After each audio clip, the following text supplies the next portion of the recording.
The Stainless Steel Rat. The Novel. Chapter 1. When the office door opened suddenly, I knew the game was up. It had been a money-maker, but it was all over. As the cop walked in, I sat back in the chair and put on a happy grin. He had the same somber expression and heavy foot that they all have, and the same lack of humor. I almost knew to the word what he was going to say before he uttered a syllable. "James Bolivar diGriz, I arrest you on the charge—" I was waiting for the word charge. I thought it made a nice touch that way.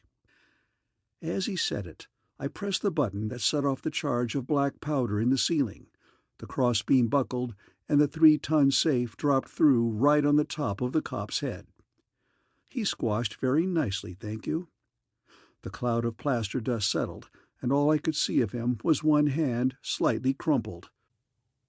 It twitched a bit, and the index finger pointed at me accusingly. His voice was a little muffled by the safe and sounded a bit annoyed. In fact, he repeated himself a bit.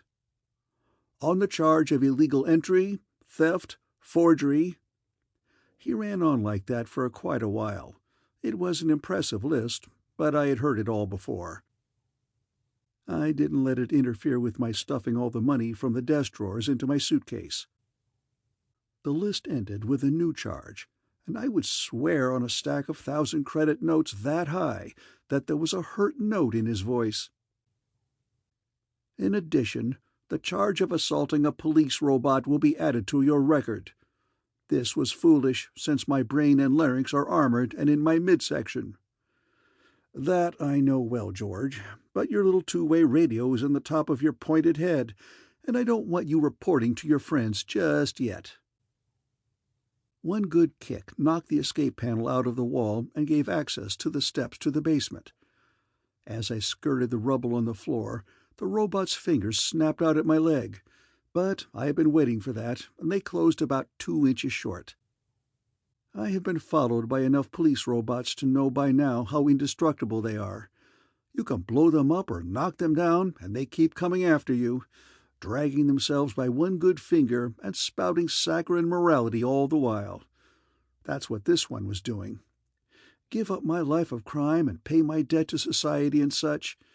I could still hear his voice echoing down the stairwell as I reached the basement. Every second was timed now. I had about 3 minutes before they would be on my tail, and it would take me exactly 1 minute and 8 seconds to get clear of the building. That wasn't much of a lead, and I would need all of it. Another kick panel opened out into the label removing room. None of the robots looked up as I moved down the aisle.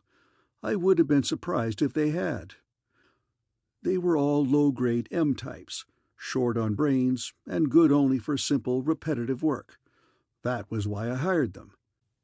They had no curiosity as to why they were taking the labels off the filled cans of azote fruits, or what was at the other end of the moving belt that brought the cans through the wall. They didn't even look up when I unlocked the door that was never unlocked that led through the wall. I left it open behind me, as I had no more secrets now. Keeping next to the rumbling belt, I stepped through the jagged hole I had chopped in the wall of the government warehouse. I had installed the belt, too. This and the hole were the illegal acts that I had to do myself. Another locked door opened into the warehouse. The automatic forklift truck was busily piling cans onto the belt and digging fresh ones out of the ceiling-high piles. This forklift had hardly enough brains to be called a robot. It just followed taped directions to load the cans. I stepped around it and dog-trotted down the aisle. Behind me, the sounds of my illegal activity died away. It gave me a warm feeling to still hear it going on full blast like that. It had been one of the nicest little rackets I had ever managed. For a small capital outlay, I had rented the warehouse that backed on the government warehouse. A simple hole in the wall, and I had access to the entire stock of stored goods, long-term supplies that I knew would be untouched for months or years in a warehouse this size. Untouched, that is, until I came along. After the hole had been made and the belt installed, it was just a matter of business. I hired the robots to remove the old labels and substitute the colorful ones I had printed. Then I marketed my goods in a strictly legal fashion. My stock was the best, and due to my imaginative operation, my costs were very low. I could afford to undersell my competitors and still make a handsome profit. The local wholesalers had been quick to sense a bargain, and I had orders for months ahead.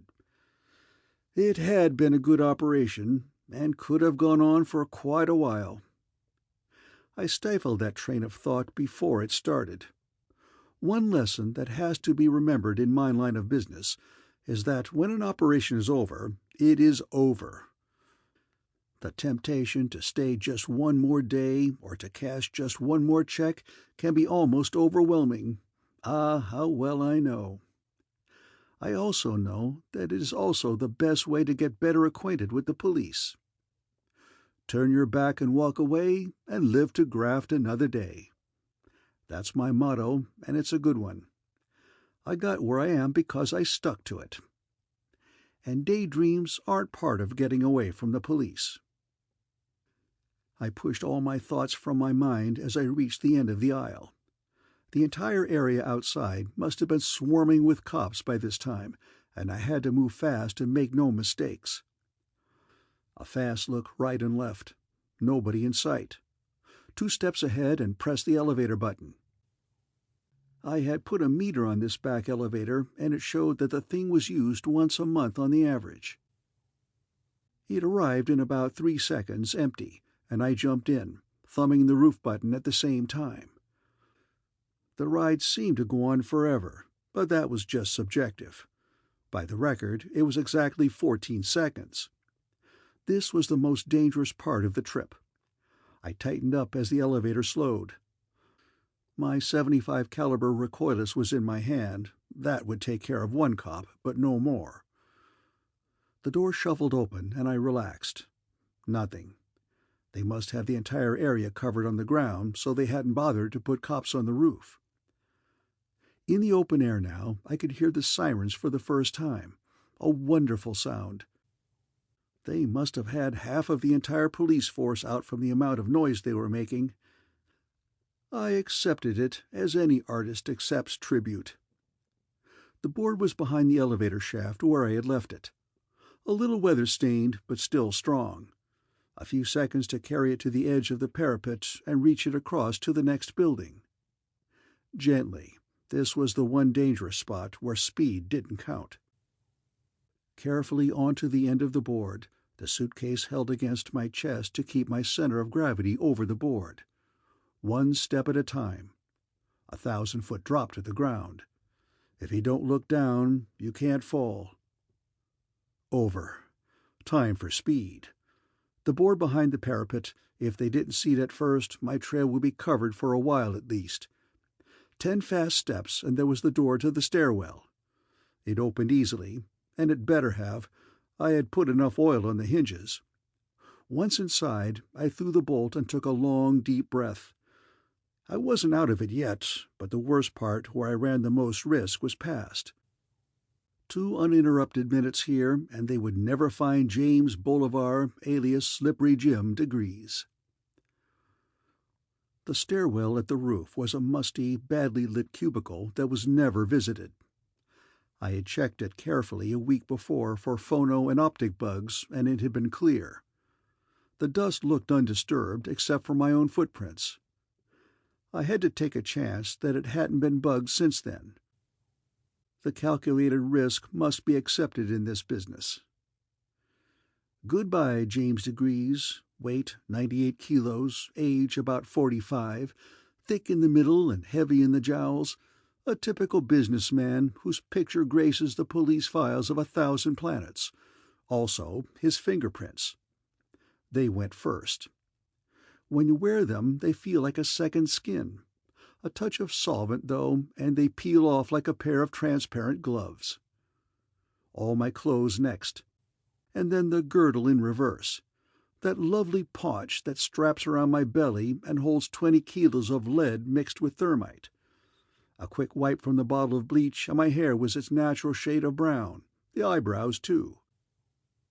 The nose plugs and cheek pads hurt coming out, but that only lasts a second. Then the blue-eyed contact lenses. This process leaves me mother naked, and I always feel as if I had been born again. In a sense, it is true. I had become a new man, 20 kilos lighter, 10 years younger, and with a completely different description. The large suitcase held a complete change of clothes and a pair of dark-rimmed glasses that replaced the contact lenses. All the loose money fitted neatly into a briefcase. When I straightened up, I really felt as if 10 years had been stripped from me. I was so used to wearing that weight that I never noticed it, until it was gone. Put a real spring in my step. The thermite would take care of all the evidence. I kicked it all into a heap and triggered the fuse. It caught with a roar, and bottles, clothes, bags, shoes, weights, et al. Burned with a cheerful glare. The police would find a charged spot on the cement, and microanalysis might get them a few molecules off the walls, but that was all they would get. The glare of the burning thermite threw jumping shadows around me as I walked down 3 flights to the 112th floor. Luck was still with me. There was no one on the floor when I opened the door. 1 minute later, the express elevator let me and a handful of other business types out into the lobby. Only one door was open to the street, and a portable TV camera was trained on it. No attempt was being made to stop people from going in and out of the building. Most of them didn't even notice the camera and a little group of cops around it. I walked towards it at an even pace. Strong nerves count for a lot in this business. For one instant I was square in the field of that cold glass eye, then I was past. Nothing happened, so I knew I was clear. That camera must have fed directly to the main computer at police headquarters. If my description had been close enough to the one they had on file, those robots would have been notified, and I would have been pinned before I had taken a step. You can't outmove a computer-robot combination, not when they move and react in microseconds, but you can outthink them. I had done it again. A cab took me about 10 blocks away. I waited until it was out of sight, then took another one. It wasn't until I was in the 3rd cab that I felt safe enough to go to the space terminal. The sounds of sirens were growing fainter and fainter behind me, and only an occasional police car tore by in the opposite direction. They were sure making a big fuss over a little larceny, but that's the way it goes on these over-civilized worlds. Crime is such a rarity now that the police really get carried away when they run across some. In a way, I can't blame them. Giving out traffic tickets must be an awfully dull job. I really believe they ought to thank me for putting a little excitement in their otherwise dull lives. End of Chapter 1.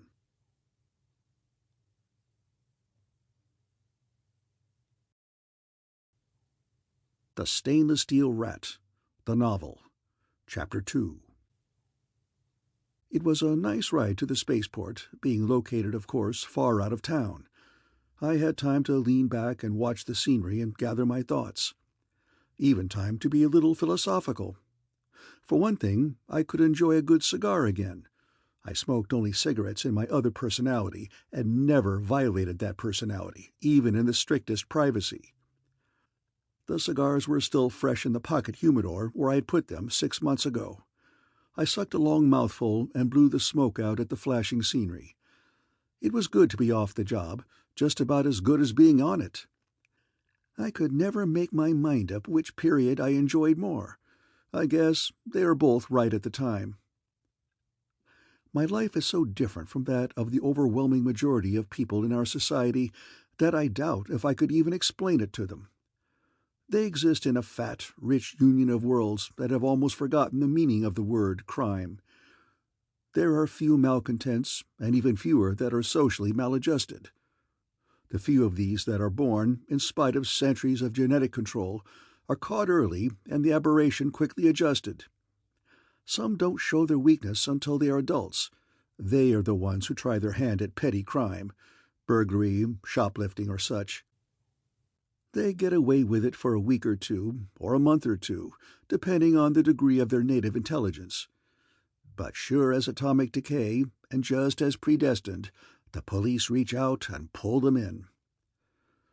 That is almost the full extent of crime in our organized, dandified society. 99% of it, let's say. It is that last and vital 1% that keeps the police departments in business. That 1% is me, and a handful of men scattered around the galaxy. Theoretically, we can't exist, and if we do exist, we can't operate. But we do. We are the rats in the wainscoting of society. We operate outside of their barriers and outside of their rules. Society had more rats when the rules were looser, just as the old wooden buildings had more rats than the concrete buildings that came later. But they still had rats. Now that society is all ferroconcrete and stainless steel, there are fewer gaps between the joints, and it takes a smart rat to find them. A stainless steel rat is right at home in this environment. It is a proud and lonely thing to be a stainless steel rat, and it is the greatest experience in the galaxy if you can get away with it. The sociological experts can't seem to agree why we exist. Some even doubt that we do. The most widely accepted theory says that we are victims of delayed psychological disturbance that shows no evidence in childhood when it can be detected and corrected, and only appears later in life. I have naturally given a lot of thought to the topic, and I don't hold with that idea at all. A few years back, I wrote a small book on the subject, under a nom de plume, of course, that was rather well received. My theory is that the aberration is a philosophical one, not a psychological one. At a certain stage, the realization strikes through that one must either live outside of society's bonds or die of absolute boredom. There is no future or freedom in the circumscribed life, and the only other life is complete rejection of the rules. There is no longer room for the soldier of fortune or the gentleman adventurer who can live both within and outside of society. Today, it is all or nothing. To save my own sanity, I chose the nothing. The cab just reached the spaceport as I hit on this negative line of thought, and I was glad to abandon it. Loneliness is the thing to fear in this business. That and self-pity can destroy you if they get the upper hand. Action has always helped me. The elation of danger and escape always clears my mind. When I paid the cab, I shortchanged the driver right under his nose, palming one of the credit notes in the act of handing it to him. He was blind as a riveted bulkhead. His gullibility had me humming with delight. The tip I gave him more than made up the loss, since I only do this sort of petty business to break the monotony. There was a robot clerk behind the ticket window. He had that extra third eye in the center of his forehead that meant a camera. It clicked slightly as I purchased a ticket, recording my face and destination. A normal precaution on the part of the police. I would have been surprised if it hadn't happened. My destination was intersystem, so I doubted if the picture would appear any place except in the files. I wasn't making an interstellar hop this time, as I usually did after a big job. It wasn't necessary. After a job, a single world or a small system is too small for more work, but Beta Cygnus has a system of almost 20 planets, all with terrified weather. This planet, 3, was too hot now, but the rest of the system was wide open. There was a lot of commercial rivalry within the system, and I knew their police departments didn't cooperate too well. They would pay the price for that. My ticket was for Maury, number 18, a large and mostly agricultural planet. There were a number of little stores at the spaceport. I shopped them carefully and outfitted a new suitcase with a complete wardrobe and traveling essentials. The tailor was saved for last. He ran up a couple of traveling suits and a formal kilt for me, and I took them into the fitting booth. Strictly by accident, I managed to hang one of the suits over the optic bug in the wall and made undressing sounds with my feet while I doctored the ticket I had just bought. The other end of my cigar cutter was a punch. With it, I altered the keyed holes that indicated my destination. I was now going to Planet 10, not 18, and I had lost almost 200 credits with the alteration. That's the secret of ticket and order changing. Don't raise the face value. There is too good a chance that this will be noticed. If you lower the value and lose money on the deal, even if it is caught, people will be sure it is a mistake on the machine's part. There is never the shadow of a doubt, since why should anyone change a ticket to lose money? Before the police could be suspicious, I had the suit off the bug and tried it on, taking my time. Almost everything was ready now. I had about an hour to kill before the ship left. I spent the time wisely by going to an automatic cleaner and having all my new clothes cleaned and pressed. Nothing interests a customs man more than a suitcase full of unworn clothes. Customs was a snap, and when the ship was about half full, I boarded her and took a seat near the hostess. I flirted with her until she walked away, having classified me in the category of male, brash, annoying. An old girl who had the seat next to mine also had me filed in the same drawer and was looking out of the window with obvious ice on her shoulder.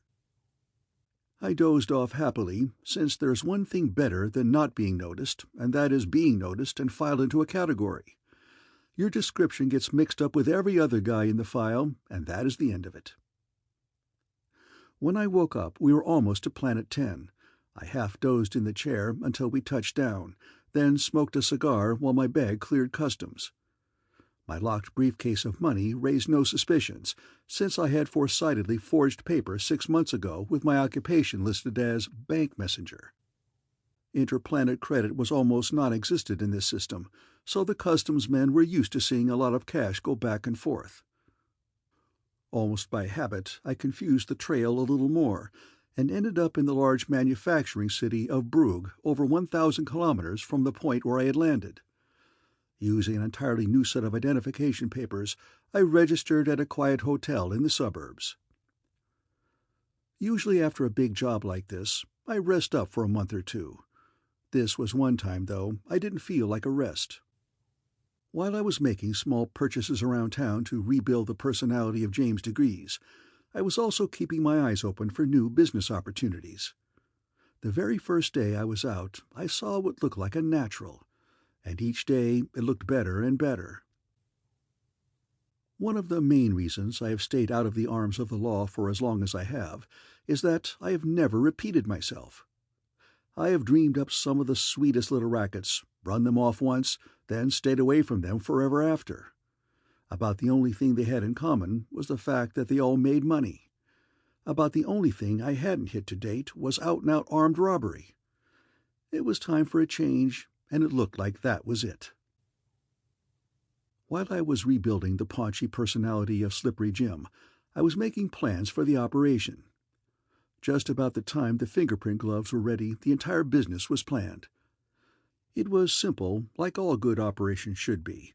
The less details there are, the less things there are that can go wrong. I was going to hold up Mariah's, the largest retail store in the city. Every evening at exactly the same time, an armored car took the day's receipts to the bank. It was a tempting prize, a gigantic sum in untraceable small bills. The only real problem, as far as I was concerned, was how one man could handle the sheer bulk and weight of all that money. When I had an answer to that, the entire operation was ready. All the preparations were, of course, made only in my mind, until the personality of James diGriz was again ready. The day I slipped that weighted belly back on, I felt I was back in uniform. I lit my first cigarette almost with satisfaction, then went to work. A day or two for some purchases and a few simple thefts, and I was ready. I scheduled the following afternoon for the job. A large tractor truck that I had bought was the key to the operation, along with some necessary alterations I had made to the interior. I parked the truck in an L-shaped alley about a half-mile from Mariah's. The truck almost completely blocked the alley, but that wasn't important since it was used only in the early morning. It was a leisurely stroll back to the department store. I reached it at almost the same moment that the armored truck pulled up. I leaned against the wall of the gigantic building while the guards carried out the money. My money. To someone of little imagination, I suppose it would have been an awe-inspiring sight. At least 5 armed guards standing around the entrance, 2 more inside the truck, as well as the driver and his assistant. As an added precaution, there were 3 motorcycles purring next to the curb. They would go with the truck as protection on the road. Oh, very impressive. I had to stifle a grin behind my cigarette when I thought about what was going to happen to those elaborate precautions. I had been counting the hand trucks of money as they rolled out of the door. There were always 15, no more, no less.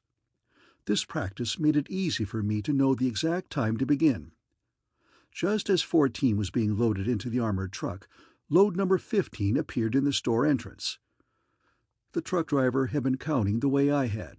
He stepped down from the cab and moved to the door in the rear in order to lock it when loading was finished. We synchronized perfectly as we strolled by each other. At the moment he reached the rear door, I reached the cab. Quietly and smoothly, I climbed up into it and slammed the door behind me. The assistant had just enough time to open his mouth and pop his eyes when I placed an anesthetic bomb on his lap. He slumped in an instant. I was, of course, wearing the correct filter plugs in my nostrils. As I started the motor with my left hand, I threw a larger bomb through the connecting window to the rear with my right. There were some reassuring thumps as the guards there dropped over the bags of change. This entire process hadn't taken 6 seconds. The guards on the steps were just waking up to the fact that something was wrong. I gave them a cheerful wave through the window and gunned the armored truck away from the curb. One of them tried to run and throw himself through the open rear door, but he was a little too late. It all had happened so fast that not one of them had thought to shoot. I had been sure there would be a few bullets. The sedentary life on these planets does slow the reflexes. The motorcycle drivers caught on a lot faster. They were after me before the truck had gone 100 feet. I slowed down until they had caught up, then stamped on the accelerator, keeping just enough speed so they couldn't pass me. Their sirens were screaming, of course, and they had their guns working. It was just as I had planned. We tore down the street like jet racers, and the traffic melted away before us.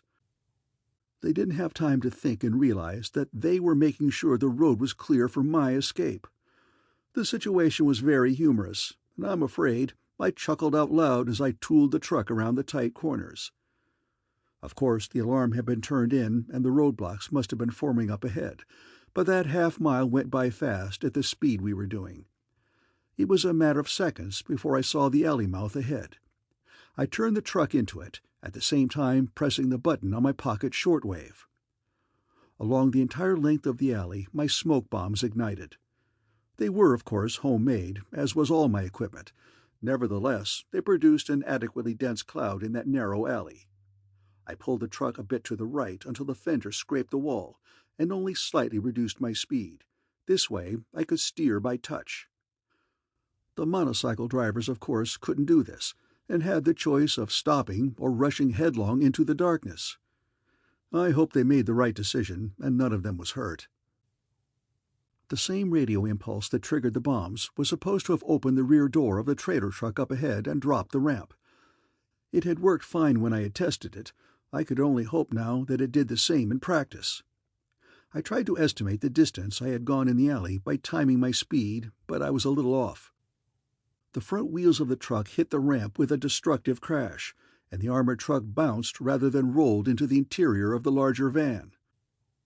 I was jarred around a bit and had just enough sense left to jam on the brakes before I plowed right through into the cab. Smoke from the bombs made a black midnight of everything. That and my shaken-up brains almost ruined the entire operation. Valuable seconds went by while I leaned against the truck wall trying to get oriented. I don't know how long it took.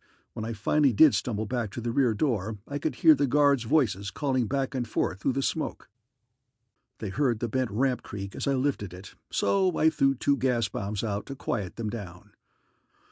The smoke was starting to thin as I climbed up to the cab of the tractor and gunned it into life. A few feet down the alley, and I broke through into sunlight. The alley mouth opened out into a main street a few feet ahead, and I saw 2 police cars tear by. When the truck reached the street, I stopped and took careful note of all witnesses. None of them showed any interest in the truck or the alley. Apparently, all the commotion was still at the other end of the alley. I poured power into the engine and rolled out into the street, away from the store I had just robbed. Of course, I only went a few blocks in that direction, then turned down a side street. At the next corner, I turned again and headed back towards Marios, the scene of my recent crime. The cool air coming in the window soon had me feeling better. I actually whistled a bit as I threaded the big truck through the service roads. It would have been fine to go up the highway in front of Marios and see all the excitement, but that would only have been asking for trouble. Time was still important. I had carefully laid out a route that avoided all congested traffic, and this was what I followed. It was only a matter of minutes before I was pulling into the loading area in the back of the big store. There was a certain amount of excitement here, but it was lost in the normal bustle of commerce. Here and there, a knot of truck drivers or shipping foremen were exchanging views on the robbery. Since robots don't gossip, the normal work was going on. The men were, of course, so excited that no attention was paid to my truck when I pulled into the parking line next to the other vans. I killed the engine and settled back with a satisfied sigh. The first part was complete. The second part of the operation was just as important, though. I dug into my paunch for the kit that I always take on the job, for just such an emergency as this. Normally, I don't believe in stimulants, but I was still groggy from the banging around. 2 cc's of Linotin in my anti-cubital cleared that up quickly enough. The spring was back in my step when I went into the back of the van. The driver's assistant and the guards were still out and would stay that way for at least 10 hours. I arranged them in a neat row in the front of the truck where they wouldn't be in my way and went to work. The armored car almost filled the body of the trailer, as I knew it would. Therefore, I had fastened the boxes to the walls. They were fine, strong shipping boxes with Marios printed all over them. It had been a minor theft from their warehouse that should go unnoticed. I pulled the boxes down and folded them for packing. I was soon sweating and had to take my shirt off as I packed the money bundles into the boxes. It took almost 2 hours to stuff and seal the boxes with tape. Every 10 minutes or so I would check through the peephole in the door. Only the normal activities were going on. The police undoubtedly had the entire town sealed and were tearing it apart building by building looking for the truck. I was fairly sure that the last place they would think of looking was the rear of the robbed store. The warehouse that had provided the boxes had also provided a supply of shipping forms. I fixed one of these on each box, addressed to different pickup addresses, and marked paid, of course, and was ready to finish the operation. It was almost dark by this time. However, I knew that the shipping department would be busy most of the night. The engine caught on the first revolution, and I pulled out of the parking rank and backed slowly up to the platform. There was a relatively quiet area where the shipping dock met the receiving dock. I stopped the trailer as close to the dividing line as I could. I didn't open the rear door until all the workmen were faced in a different direction. Even the stupidest of them would have been interested in why a truck was unloading the firm's own boxes. As I piled them up on the platform, I threw a tarp over them. It only took a few minutes. Only when the truck gates were closed and locked did I pull off the tarp and sit down on the boxes for a smoke. It wasn't a long wait. Before the cigarette was finished, a robot from the shipping department passed close enough for me to call him. "Over there. The M19 that was loading these burned out a brake band. You better see that they're taken care of." His eyes glowed with the light of duty. Some of these higher M-types take their job very seriously. I had to step back quickly as the forklifts and M-trucks appeared out of the doors behind me. There was a scurry of loading and sorting, and my haul vanished down the platform. I lighted another cigarette and watched for a while as the boxes were coded and stamped and loaded on the outgoing trucks and local belts. All that was left for me now was the disposing of the truck on some side street and changing personalities. As I was getting into the truck, I realized for the first time that something was wrong. I, of course, had been keeping an eye on the gate, but not watching it closely enough. Trucks had been going in and out. Now the realization hit me like a hammer blow over the solar plexus. They were the same trucks going both ways. A large, red cross-country job was just pulling out. I heard the echo of its exhaust roar down the street, then die away to an idling grumble. When it roared up again, it didn't go away. Instead, the truck came in through the second gate. There were police cars waiting outside that wall, waiting for me. End of Chapter 2.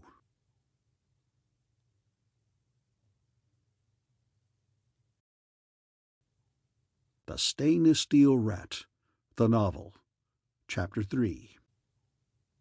For the first time in my career, I felt a sharp fear of the hunted man.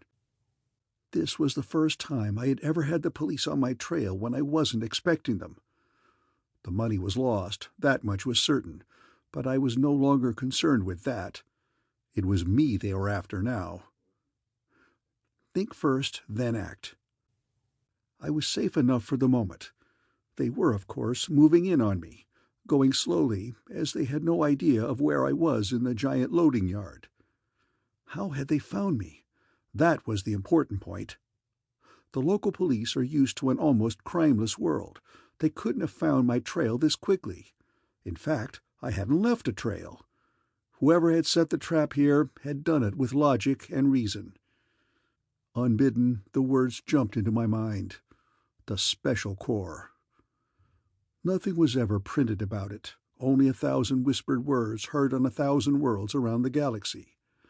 The Special Corps, the branch of the League that took care of the troubles that individual planets couldn't solve.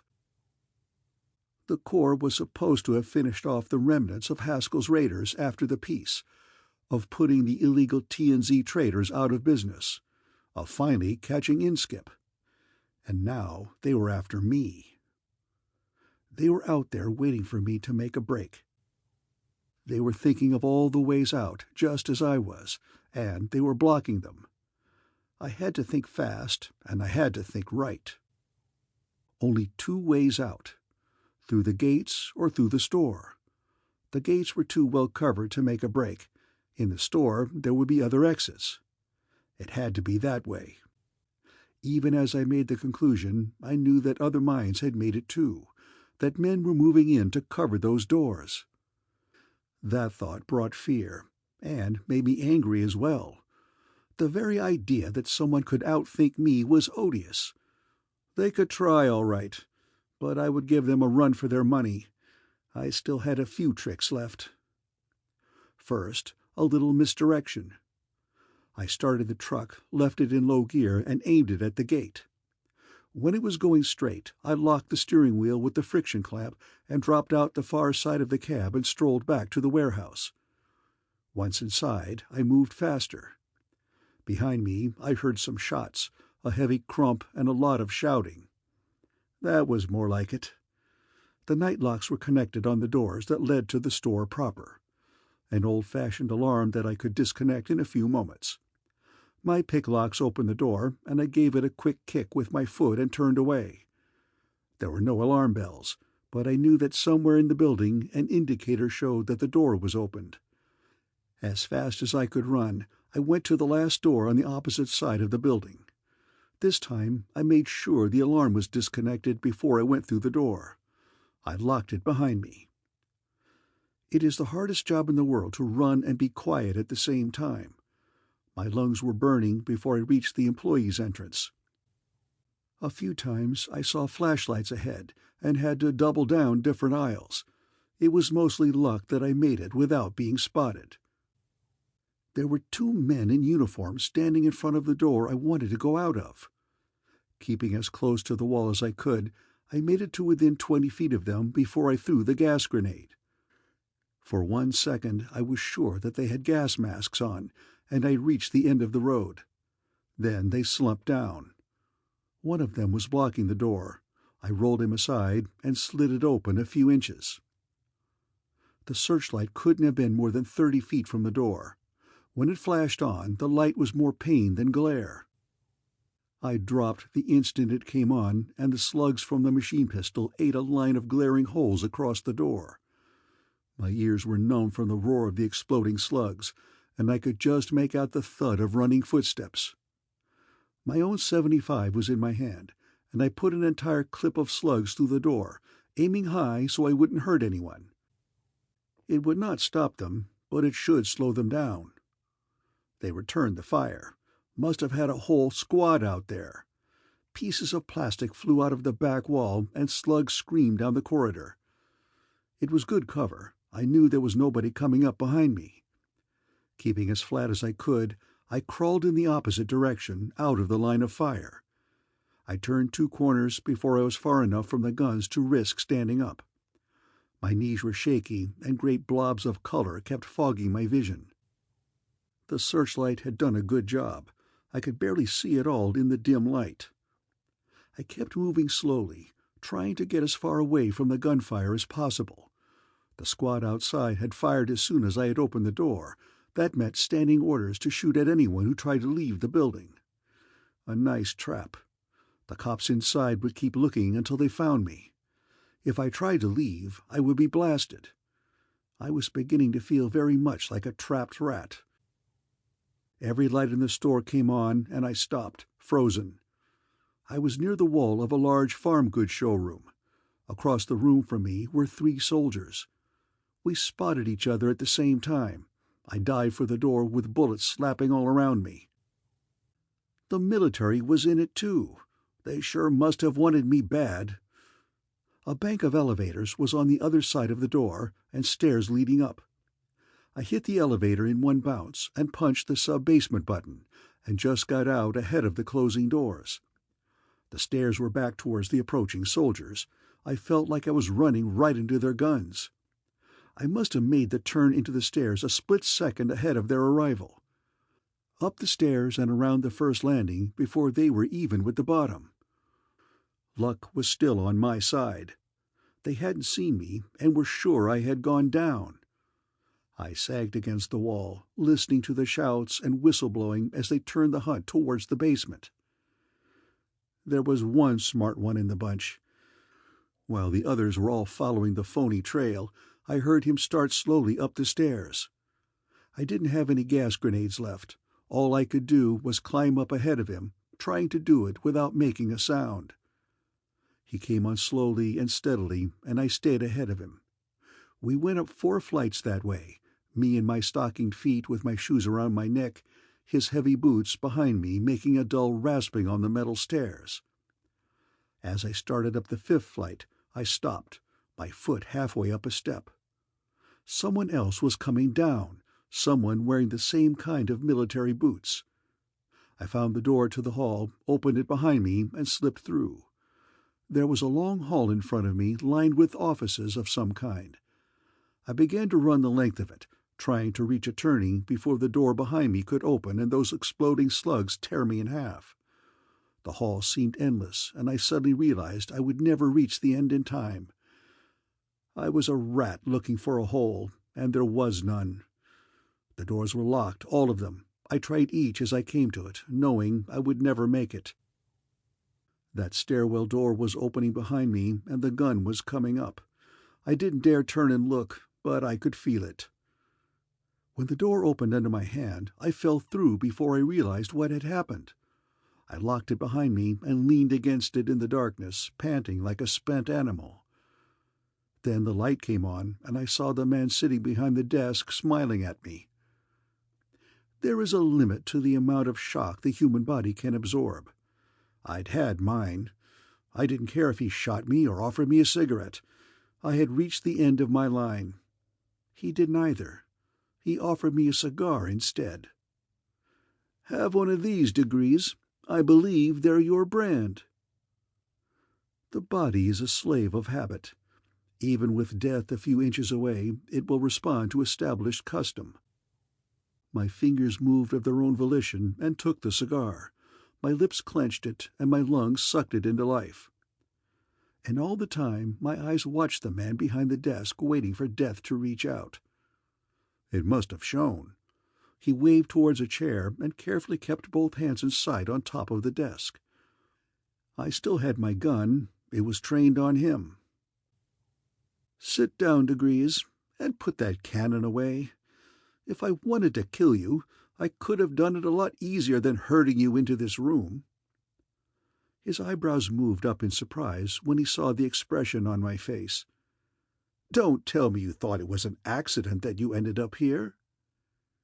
I had, up until that moment, and the lack of intelligent reasoning on my part brought on a wave of shame that snapped me back to reality. I had been outwitted and outfought. The least I could do was surrender graciously. I threw the gun on the desk and dropped into the offered chair. He swept the pistol neatly into a drawer and relaxed a bit himself. "Had me worried there for a minute, the way you stood there rolling your eyes and waving this piece of field artillery around." "Who are you?" He smiled at the abruptness of my tone. "Well, it doesn't matter who I am. What does matter is the organization that I represent." "The Corps?" "Exactly. The Special Corps. You didn't think I was the local police, did you? They have orders to shoot you on sight. It was only after I told them how to find you that they let the Corps come along on the job. I have some of my men in the building. They're the ones who herded you up here. The rest are all locals with itchy trigger fingers." It wasn't very flattering, but it was true. I had been pushed around like a Class M robot, with every move charted in advance. The old boy behind the desk, for the first time I realized he was about 65, really had my number. The game was over. "All right, Mr. Detective, you have me, so there is no sense in gloating. What's next on the program? Psychological reorientation, lobotomy, or just plain firing squad?" "None of those, I'm afraid. I am here to offer you a job on the Corps." The whole thing was so ludicrous that I almost fell out of the chair laughing. Me, James diGriz, the interplanet thief working as a policeman. It was just too funny. He sat patiently, waiting until I was through. "I will admit it has its ludicrous side, but only at first glance. If you stop to think, you'll have to admit that who is better qualified to catch a thief than another thief?" There was more than a little truth in that, but I wasn't buying my freedom by turning stool pigeon.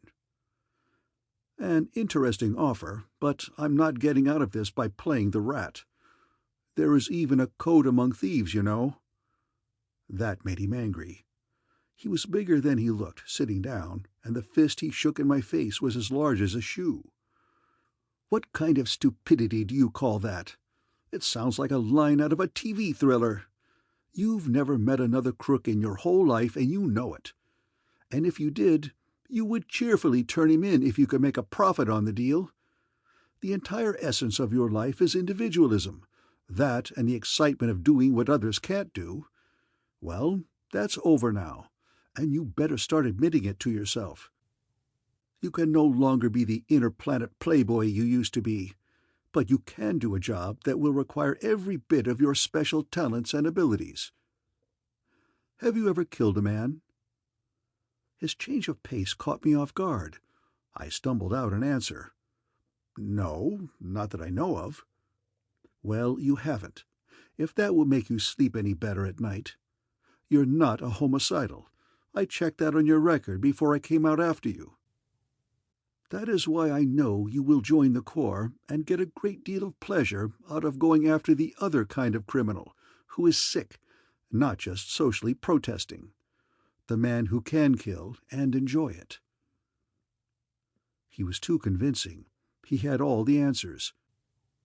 I had only one more argument, and I threw it in with the air of a last-ditch defense. "What about the Corps? If they ever find out you're hiring half-reformed criminals to do your dirty work, we will both be shot at dawn." This time it was his turn to laugh. I could see nothing funny, so I ignored him until he was finished. "In the first place, my boy, I am the Corps, at least the man at the top. And what do you think my name is? Harold Peters Inskip, that's what it is." "Not the Inskip that—" "The same.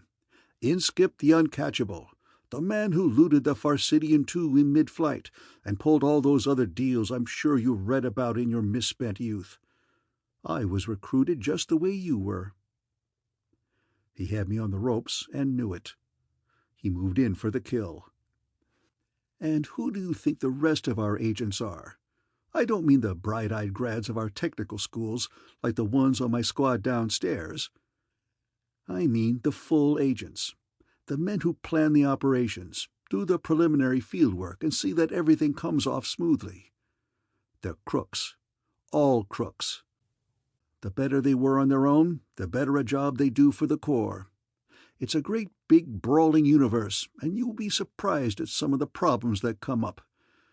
The only men we can recruit to do the job are the ones who have already succeeded at it. Are you on? It had happened too fast, and I hadn't had time to think. I would probably go on arguing for an hour. But way down in the back of my mind, the decision had been made. I was going to do it. I couldn't say no. I was losing something, and I hoped I wouldn't miss it. No matter what freedom I had working with an organization, I would still be working with other people. The old carefree, sole responsibility days were over. I was joining the ranks of society again. There was the beginning of a warm feeling at the thought. It would at least be the end of loneliness. Friendship would make up for what I had lost. End of Chapter 3.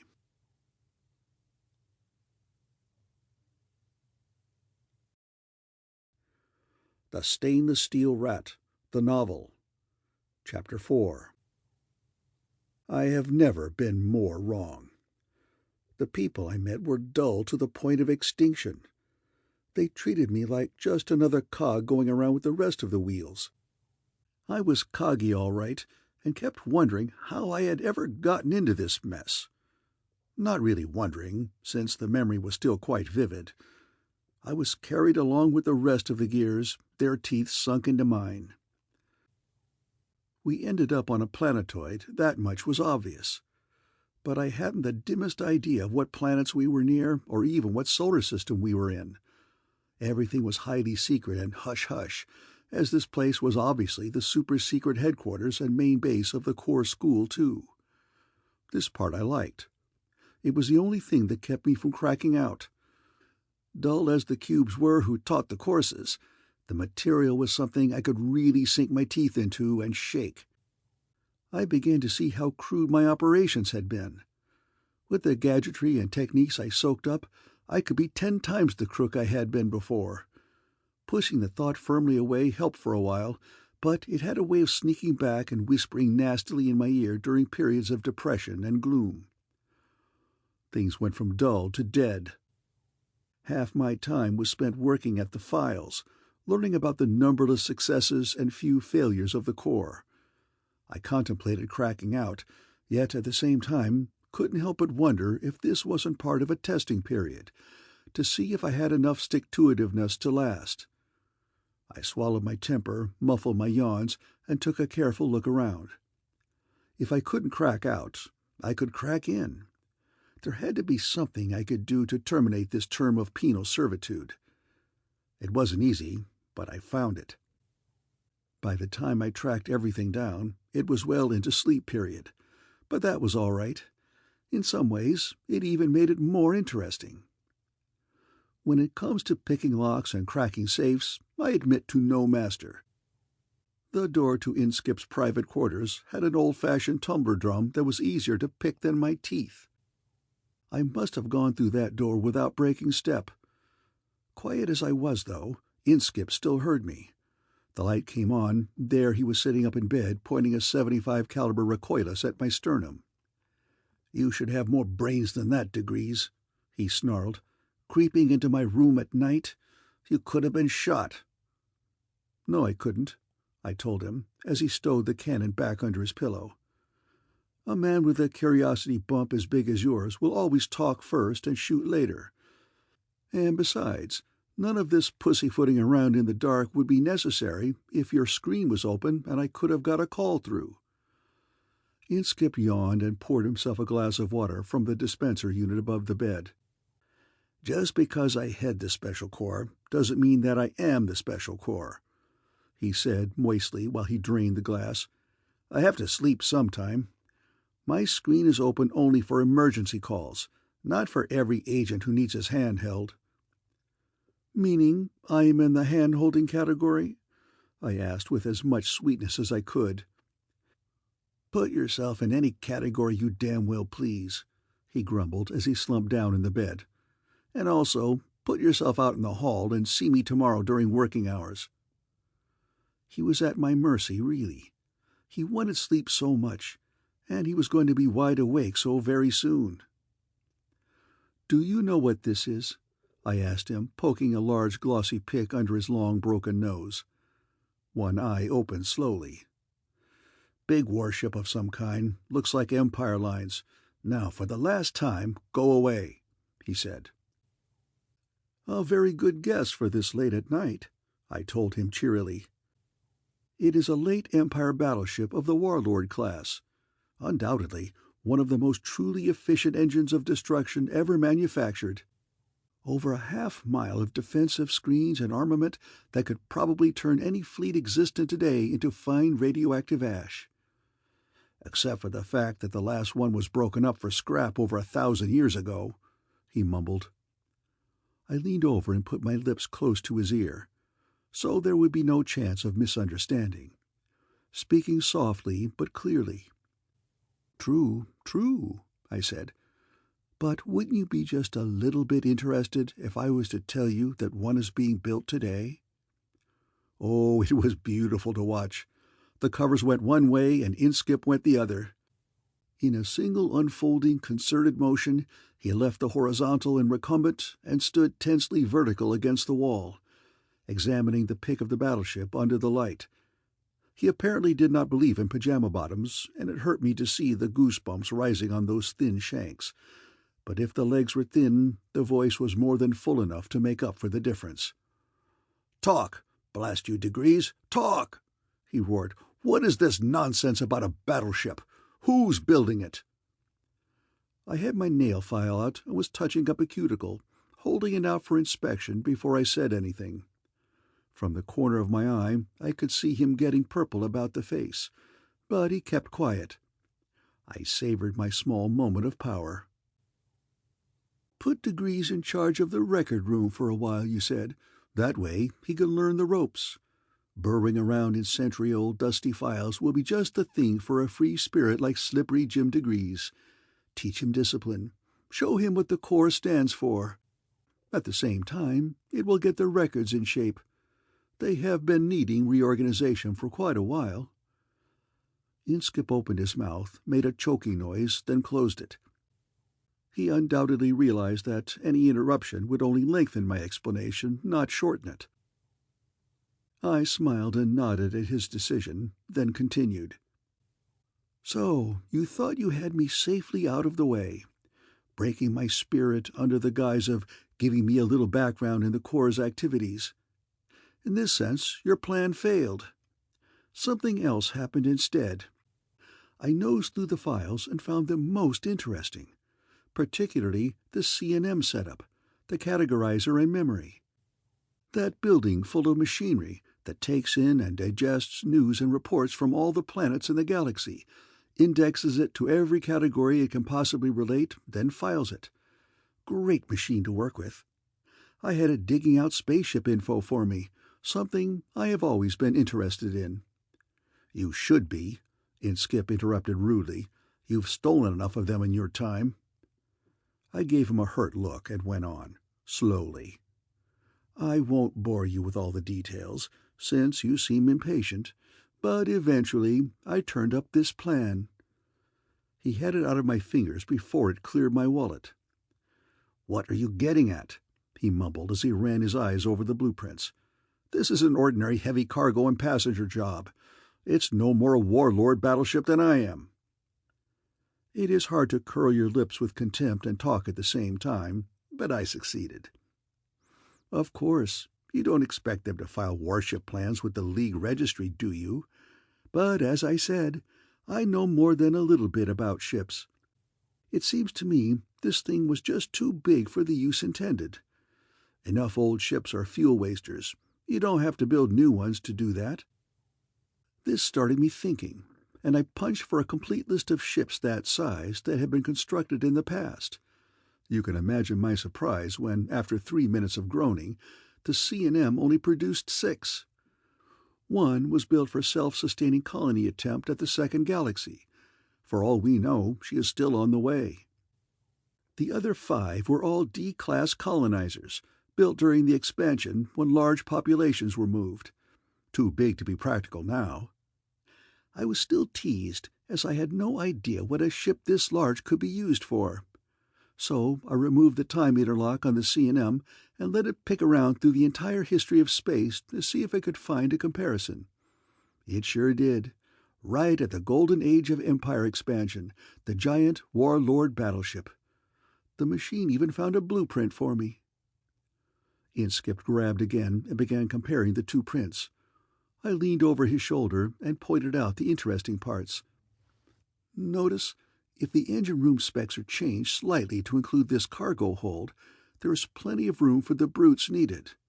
This superstructure, obviously just tacked onto the plans, gets thrown away and turrets take its place. The hulls are identical. A change here, a shift there, and the stodgy freighter becomes the fast battle wagon. These changes could be made during construction, then plans filed. By the time anyone in the League found out what was being built, the ship would be finished and launched. Of course, this could all be coincidence. The plans of a newly built ship agreeing to 6 places with those of a ship built 1,000 years ago. But if you think so, I will give you 100-to-1 odds you are wrong, any size bet you name. I wasn't winning any sucker bets that night. Inskip had led just as crooked a youth as I had, and needed no help in smelling a fishy deal. While he pulled on his clothes, he shot questions at me. And the name of the peace-loving planet that is building this bad memory from the past? Cittanuvo, second planet of a B star in Corona Borealis. No other colonized planets in the system. Never heard of it, Inskip said as we took the private drop chute to his office. Which may be a good or a bad sign. Wouldn't be the first time trouble came from some out-of-the-way spot I never even knew existed. With the automatic disregard for others of the truly dedicated, he pressed the scramble button on his desk. Very quickly, sleepy-eyed clerks and assistants were bringing files and records. We went through them together. Modesty prevented me from speaking first, but I had a very short wait before Inskip reached the same conclusion I had. He hurled a folder the length of the room and scowled out at the harsh dawn light. "The more I look at this thing," he said, "the fishier it gets. This planet seems to have no possible motive or use for a battleship, but they are building one. That I will swear on a stack of 1,000 credit notes as high as this building. Yet what will they do with it when they have it built? They have an expanding culture, no unemployment, a surplus of heavy metals and ready markets for all they produce. No hereditary enemies, feuds or the like. If it wasn't for this battleship thing, I would call them an ideal League planet. I have to know more about them." "I've already called the spaceport, in your name, of course," I told him. "Ordered a fast courier ship. I'll leave within the hour." "Aren't you getting a little ahead of yourself, diGriz?" he said, voice chill as the ice cap. "I still give the orders, and I'll tell you when you're ready for an independent command." I was sweetness and light because a lot depended on his decision. "Just trying to help, Chief. Get things ready in case you wanted more info. And this isn't really an operation, just a reconnaissance. I can do that as well as any of the experienced operators, and it may give me the experience I need so that someday I too will be qualified to join the ranks." "All right," he said. "Stop shoveling it on while I can still breathe. Get out there. Find out what is happening. Then get back. Nothing else. And that's an order." By the way he said it, I knew he thought there was little chance of its happening that way. And he was right. End of Chapter 4.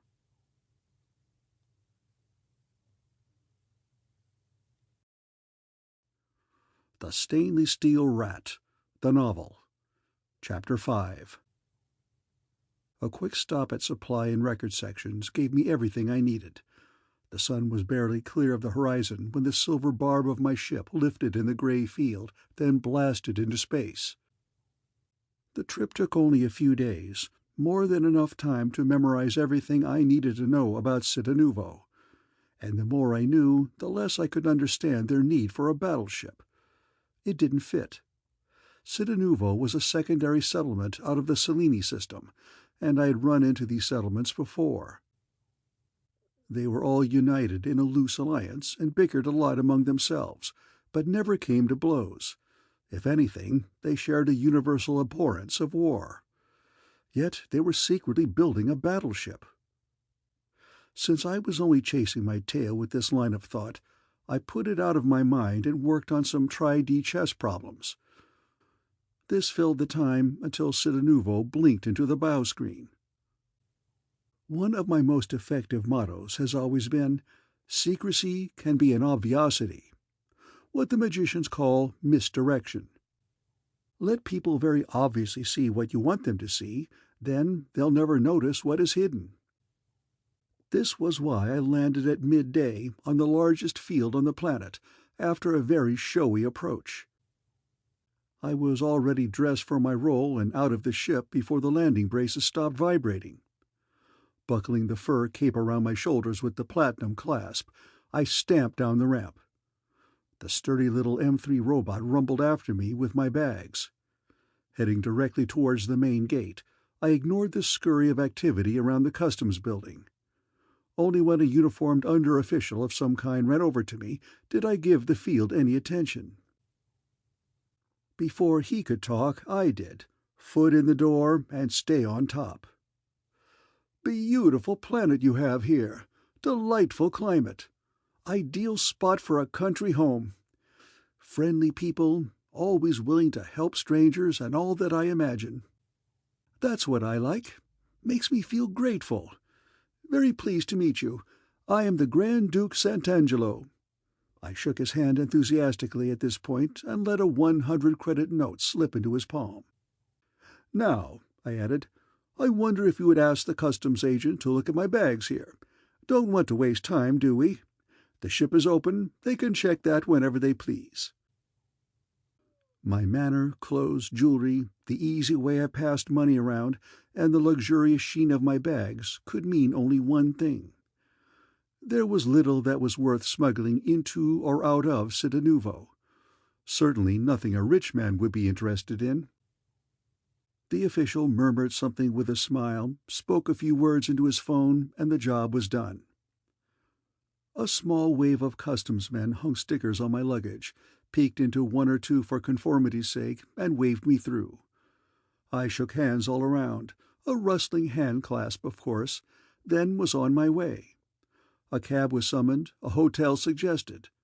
I nodded agreement and settled back while the robot loaded the bags about me. The ship was completely clean. Everything I might need for the job was in my luggage. Some of it quite lethal and explosive, and very embarrassing if it were discovered in my bags. In the safety of my hotel suite, I made a change of clothes and personality, after the robot had checked the rooms for bugs. And very nice gadgets, too, these core robots. It looked and acted like a moron M3 all the time. It was anything but. The brain was as good as any other robot brain I have known, plus the fact that the chunky body was crammed with devices and machines of varying use. It chugged slowly around the room, moving my bags and laying out my kit, and all the time following a careful route that covered every inch of the suite. When it had finished, it stopped and called the all clear. All rooms checked. Results negative except for one optic bug in that wall. Should you be pointing like that? I asked the robot. Might make people suspicious, you know. Impossible, the robot said with mechanical surety. I brushed against it, and it is now unserviceable. With this assurance, I pulled off my flashy clothes and slipped into the midnight black dress uniform of an admiral in the League Grand Fleet. It came complete with decorations, gold bullion, and all the necessary documents. I thought it a little showy myself, but it was just the thing to make the right impression on Cittanuvo. Like many other planets, this one was uniform conscious.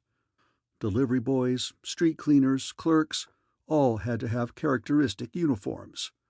Much prestige attached to them, and my black dress outfit should rate as high as any uniform in the galaxy.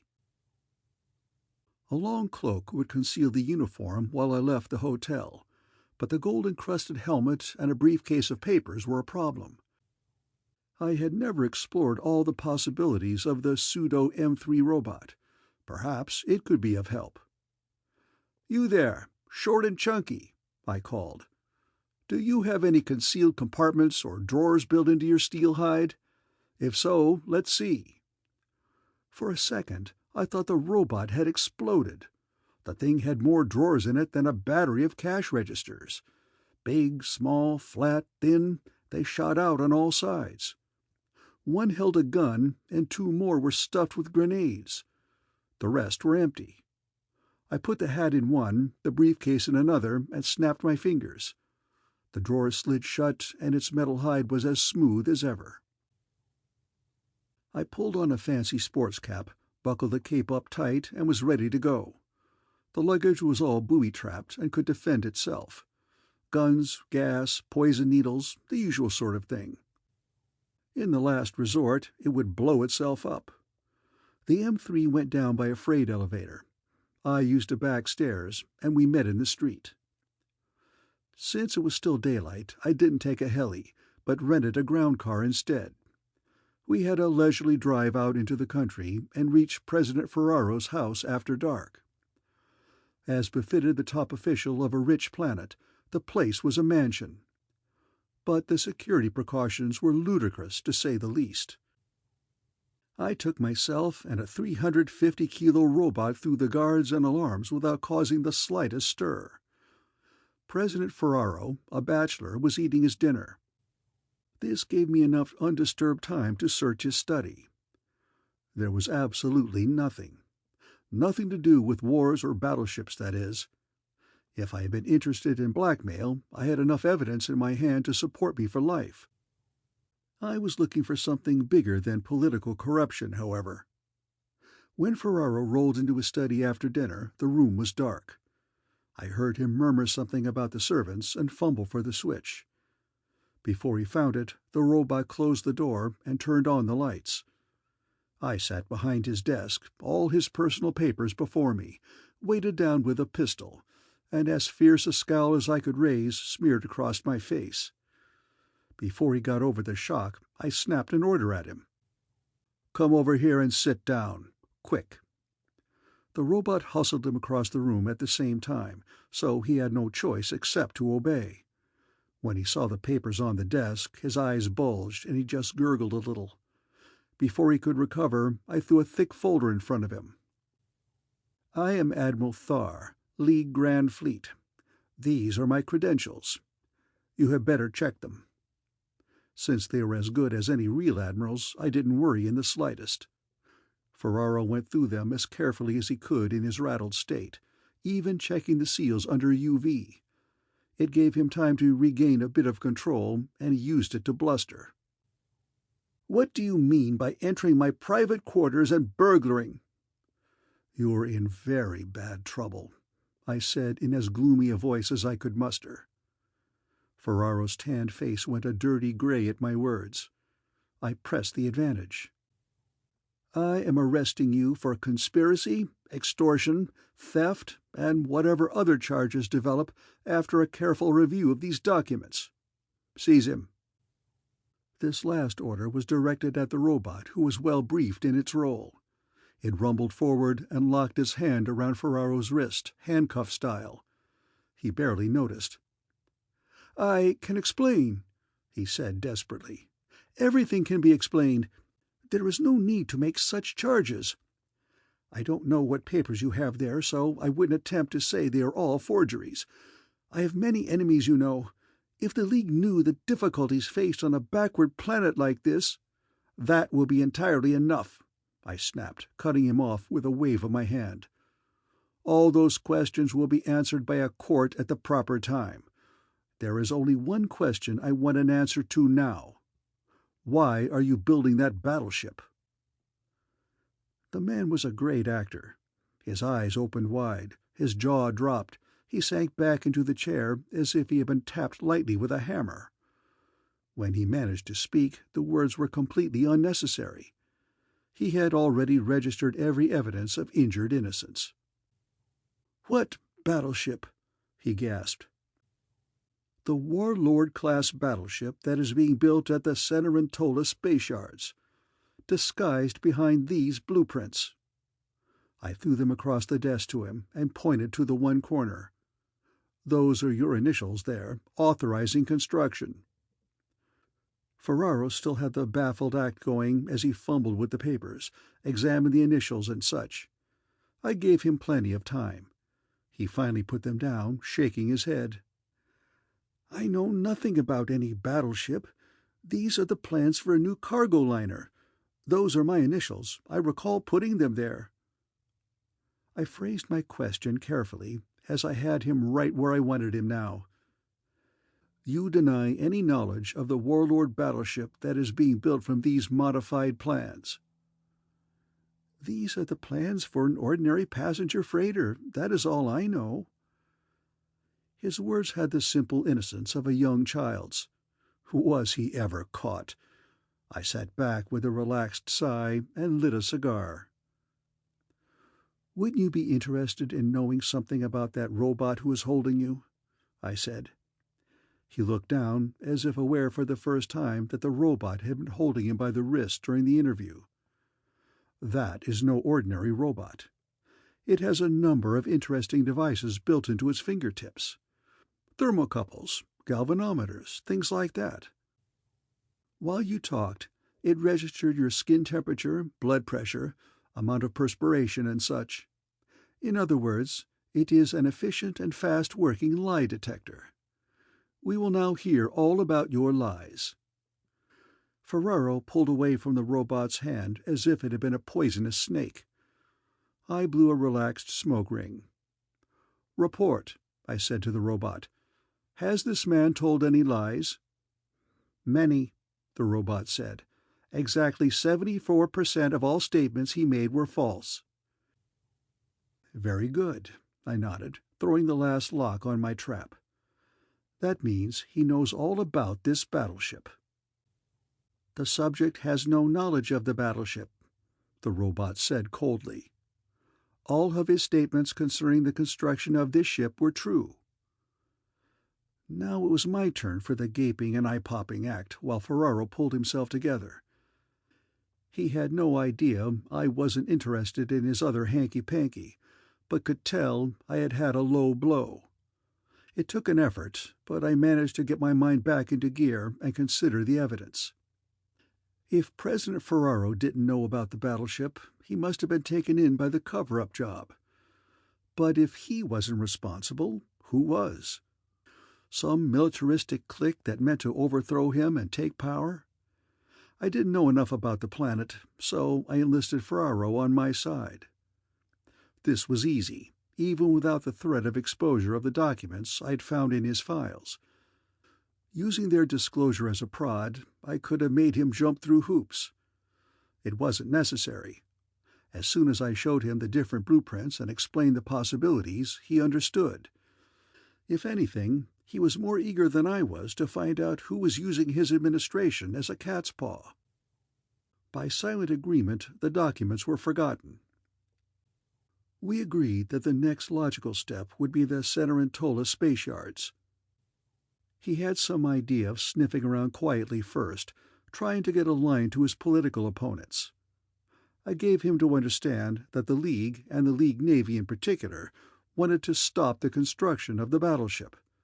After that, he could play his politics. With this point understood, he called his car and squadron of guards, and we made a parade to the shipyards. It was a 4-hour drive, and we made plans on the way down. The space yard manager was named Rocca, and he was happily asleep when we arrived, but not for long.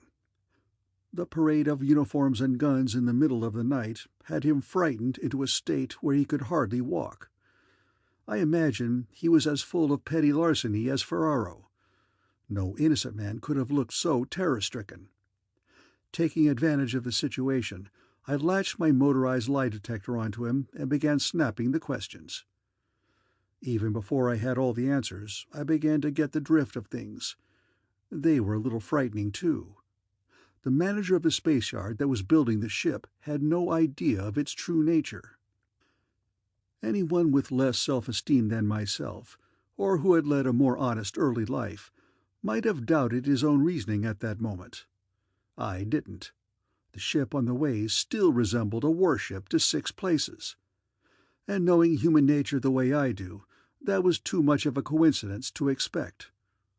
Occam's razor always points the way. If there are 2 choices to take the simpler. In this case, I chose the natural acquisitive instinct of man as opposed to blind chance and accident. Nevertheless, I put the theory to the test. Looking over the original blueprints again, the big superstructure hit my eye. In order to turn the ship into a warship, that would have to be one of the first things to go. "Rocca," I barked in what I hoped was authentic old space dog manner. "Look at these plans, at this space-going front porch here. Is it still being built onto the ship?" He shook his head at once and said, "No, the plans were changed. We had to fit in some kind of new meteor-repelling gear for operating in the planetary debris belt." I flipped through my case and drew out a plan. "Does your new gear look anything like this?" I asked, throwing it across the table to him. He rubbed his jaw while he looked at it. "Well," he said hesitatingly, "I don't want to say for certain. After all, these details aren't in my department. I'm just responsible for final assembly, not unit work. But this surely looks like the thing they installed. Big thing. Lots of power leads." It was a battleship, all right, no doubt of that now. I was mentally reaching around to pat myself on the back when the meaning of his words sank in. "Installed?" I shouted. "Did you say installed?" Rocca collapsed away from my roar and gnawed his nails. "Yes," he said, "not too long ago. I remember there was some trouble." "And what else?" I interrupted him. Cold moisture was beginning to collect along my spine now. "The drives, controls, are they in too?" "Why, yes," he said. "How did you know? The normal scheduling was changed around, causing a great deal of unnecessary trouble." The cold sweat was now a running river of fear. I was beginning to have the feeling that I had been missing the boat all along the line. The original estimated date of completion was nearly a year away, but there was no real reason why that couldn't be changed too.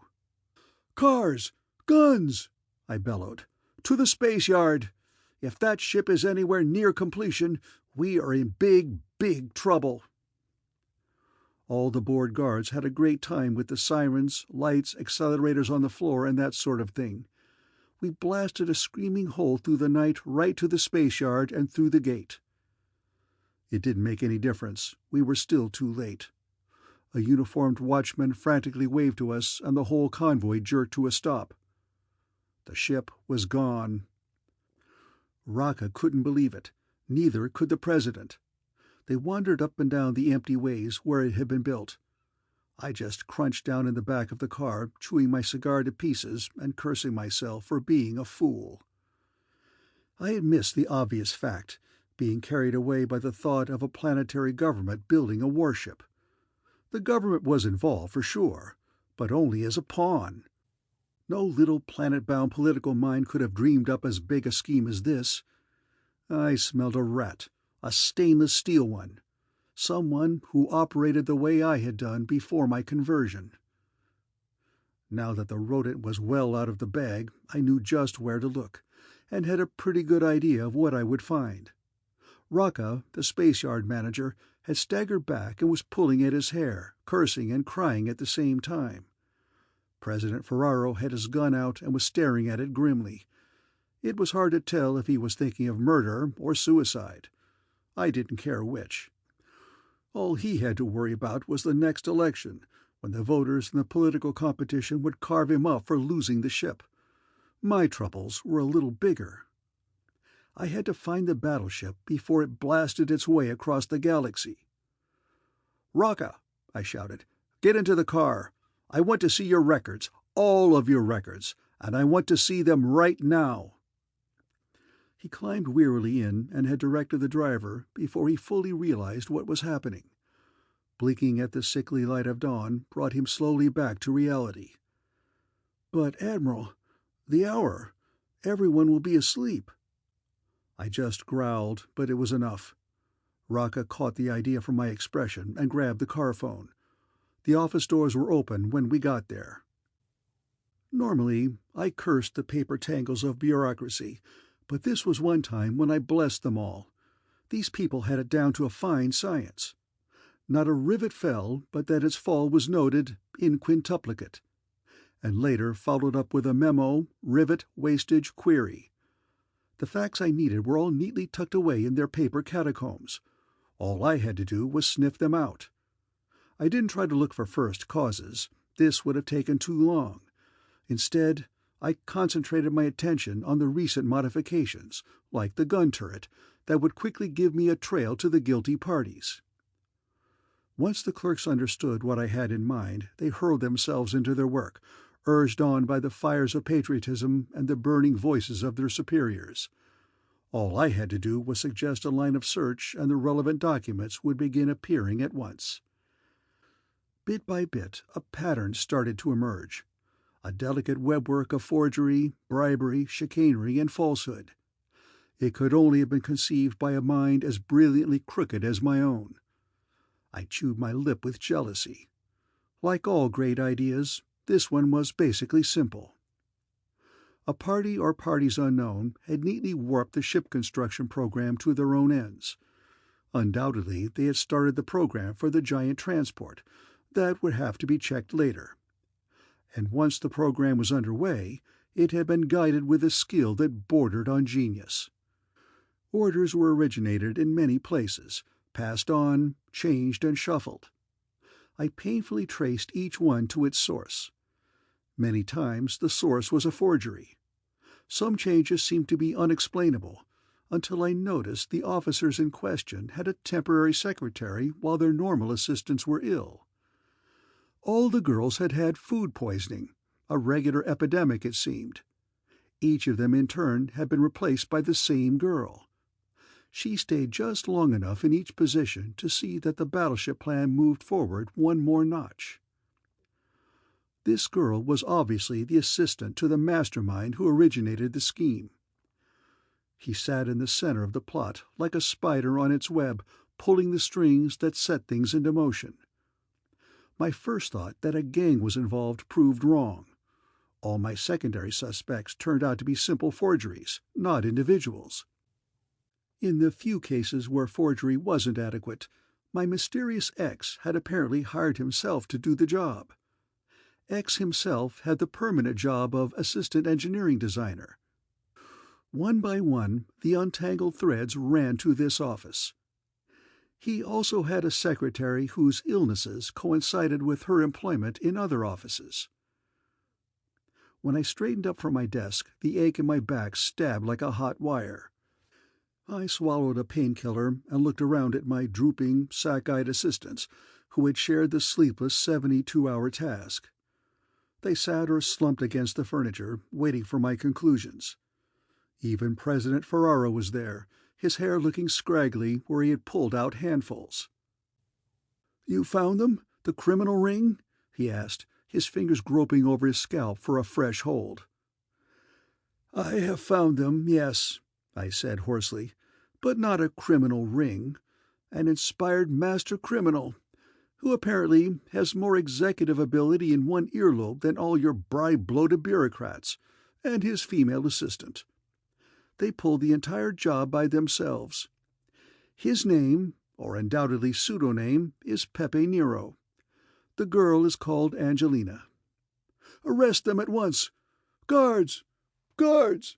Ferraro's voice died away as he ran out of the room. I talked to his vanishing back. "That is just what we intend to do, but it's a little difficult at the moment, since they are the ones who not only built the battleship, but undoubtedly stole it as well." It was fully automated, so no crew is necessary." "What do you plan to do?" one of the clerks asked. "I shall do nothing," I told him, with the snapped precision of an old space veteran. "The League fleet is already closing in on the renegades, and you will be informed of the capture. Thank you for your assistance." End of Chapter 5.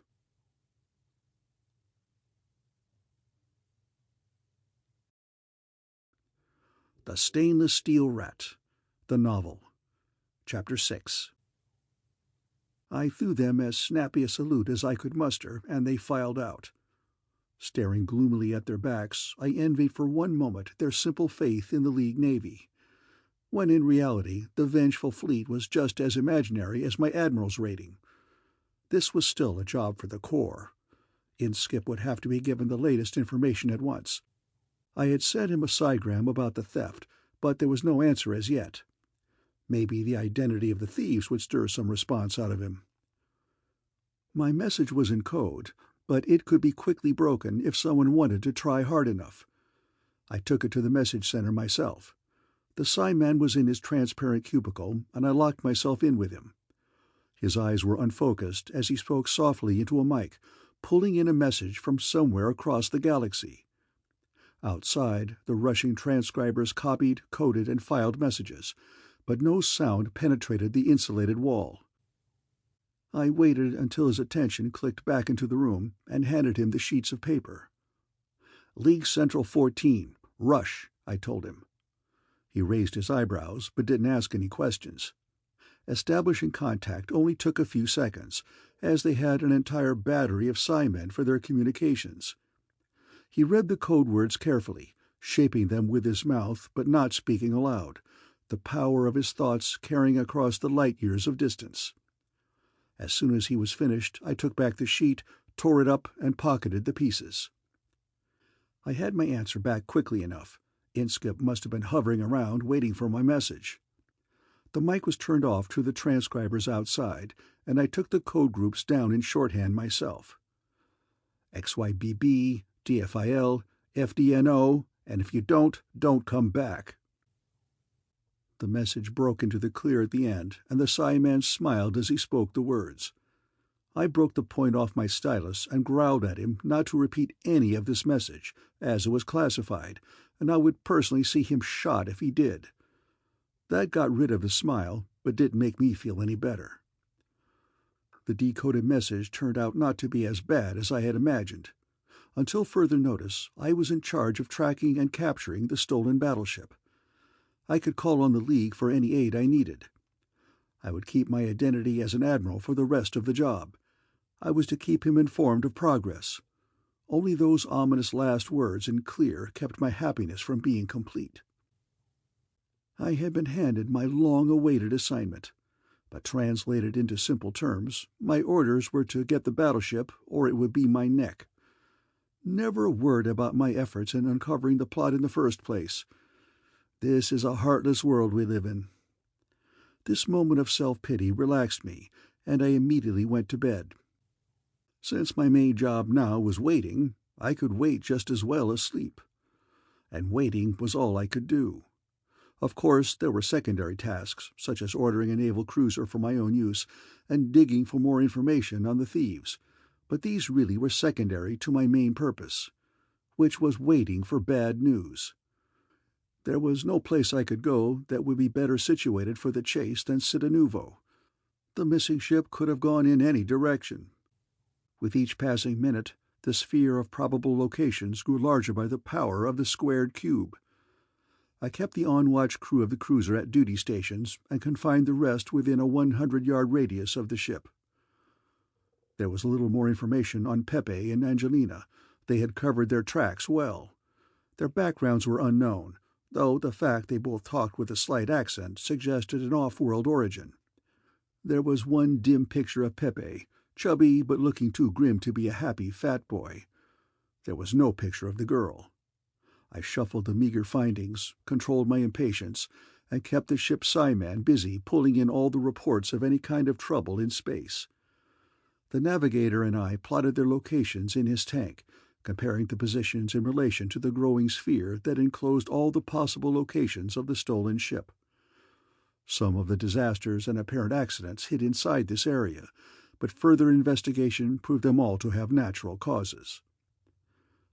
I had left standing orders that all reports falling inside the danger area were to be brought to me at any time. The messenger woke me from a deep sleep, turning on the light and handing me the slip of paper.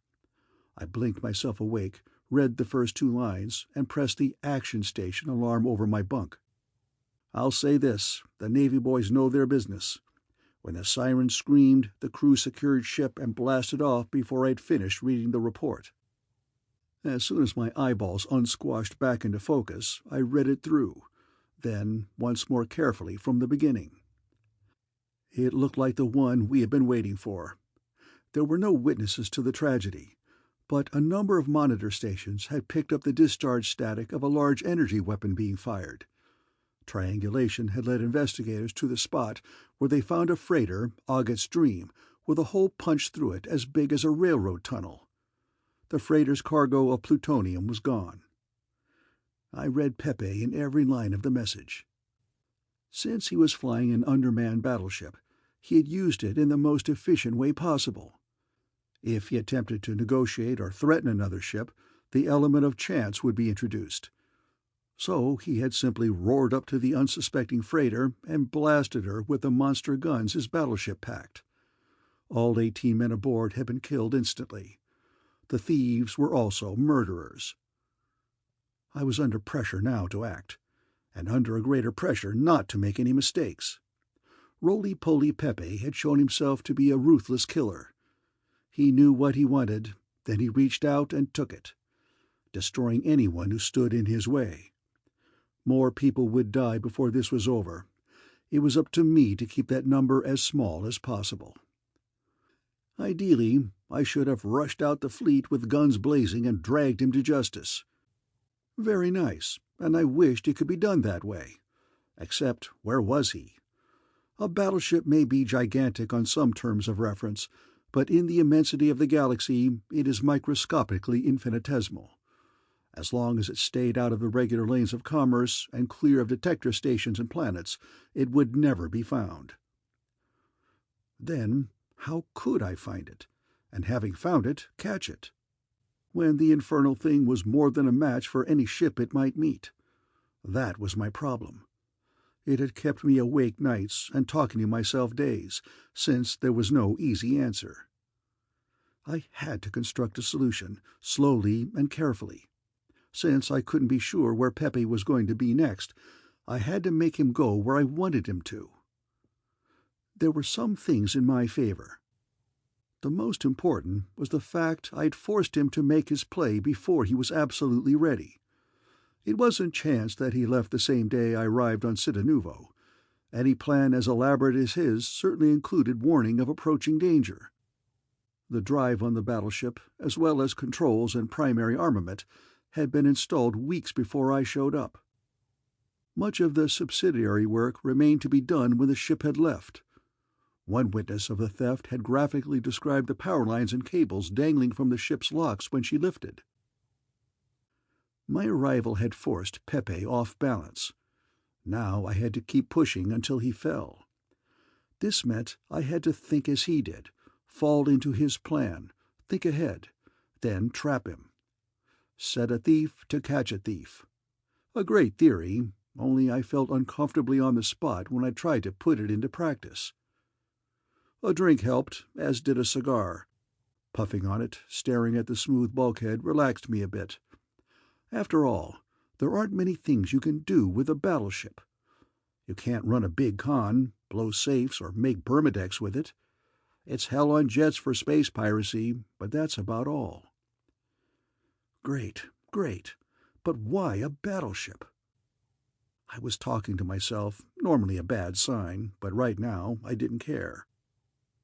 The mood of space piracy had seized me, and I had been going along fine, until this glaring inconsistency jumped out and hit me square in the eye. Why a battleship?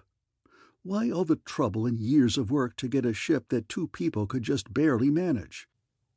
With 1/10 of the effort, Pepe could have had a cruiser that would have suited his purposes just as well. Just as good for space piracy, that is, but not for his purposes.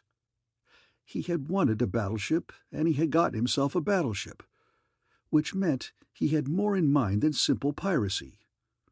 What?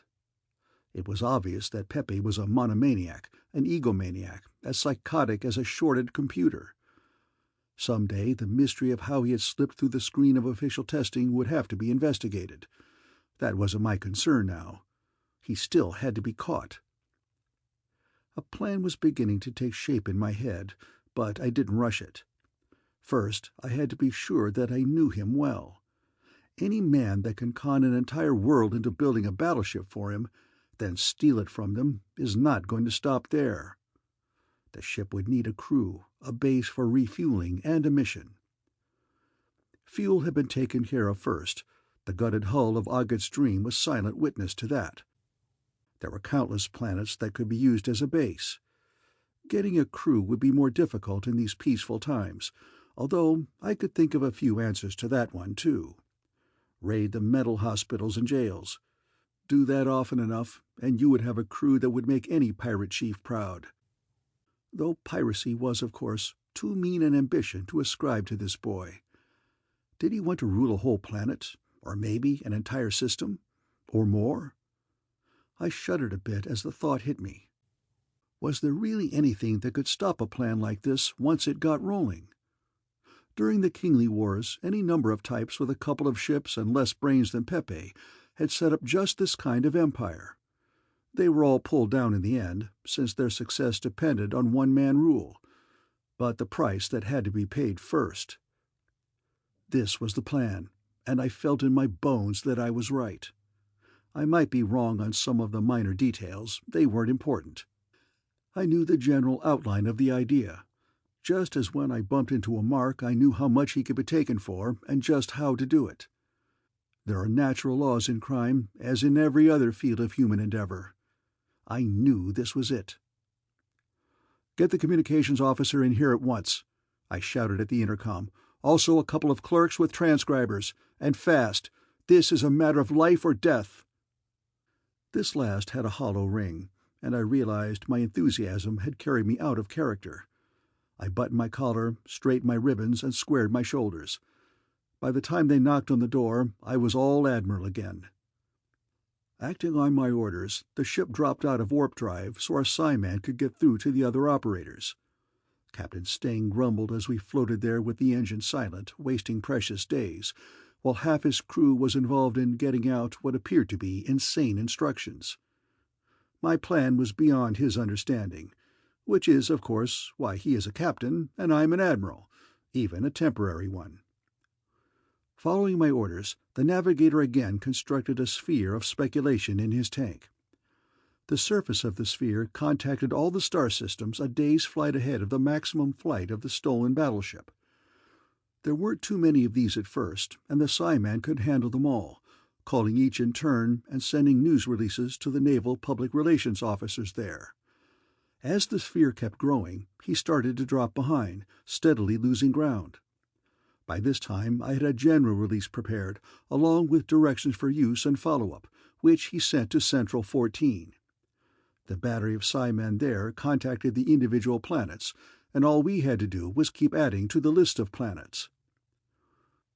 The release and follow-ups all harped on one theme. I expanded on it, waxed enthusiastic, condemned it, and worked it into an interview. I wrote as many variations as I could, so it could be slipped into as many different formats as possible. In one form or another, I wanted the basic information in every magazine, newspaper, and journal inside that expanding sphere. "What in the devil does this nonsense mean?"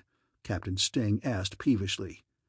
He had long since given up the entire operation as a futile one, and spent most of the time in his cabin worrying about the effect of it on his service record. Boredom or curiosity had driven him out, and he was reading one of my releases with horror. "Billionaire to found own world? Space yacht filled with luxuries to last 100 years?" The captain's face grew red as he flipped through the stack of notes. What connection does this tripe have with catching those murderers?" When we were alone, he was anything but courteous to me, having assured himself by not too subtle questioning that I was a spurious admiral. There was no doubt I was still in charge, but our relationship was anything but formal.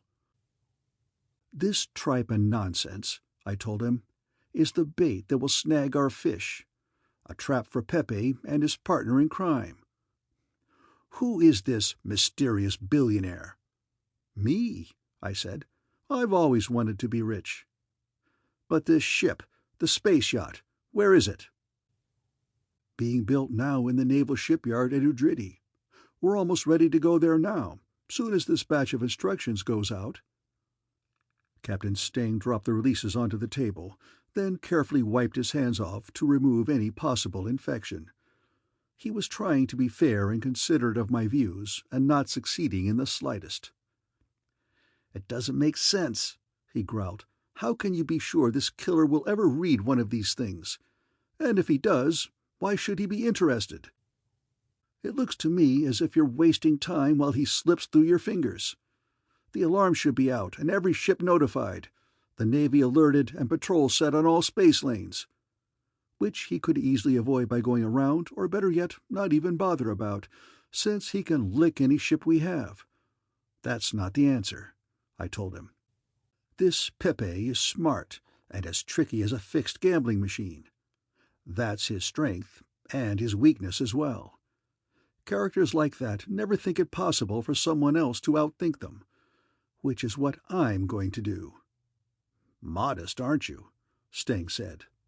"I try not to be," I told him. "False modesty is the refuge of the incompetent. I'm going to catch this thug, and I'll tell you how I'll do it. He's going to hit again soon, and wherever he hits there will be some kind of a periodical with my plant in it. Whatever else he is after, he is going to take all of the magazines and papers he can find, partly to satisfy his own ego, but mostly to keep track of the things he is interested in, such as ship sailings." "You're just guessing. You don't know all this." His automatic assumption of my incompetence was beginning to get me annoyed. I bridled my temper and tried one last time. "Yes, I'm guessing, an informed guess, but I do know some facts as well. Aghat's dream was cleaned out of all reading matter. That was one of the first things I checked. We can't stop the battleship from attacking again, but we can see to it that the time after that she sails into a trap." "I don't know," the captain said.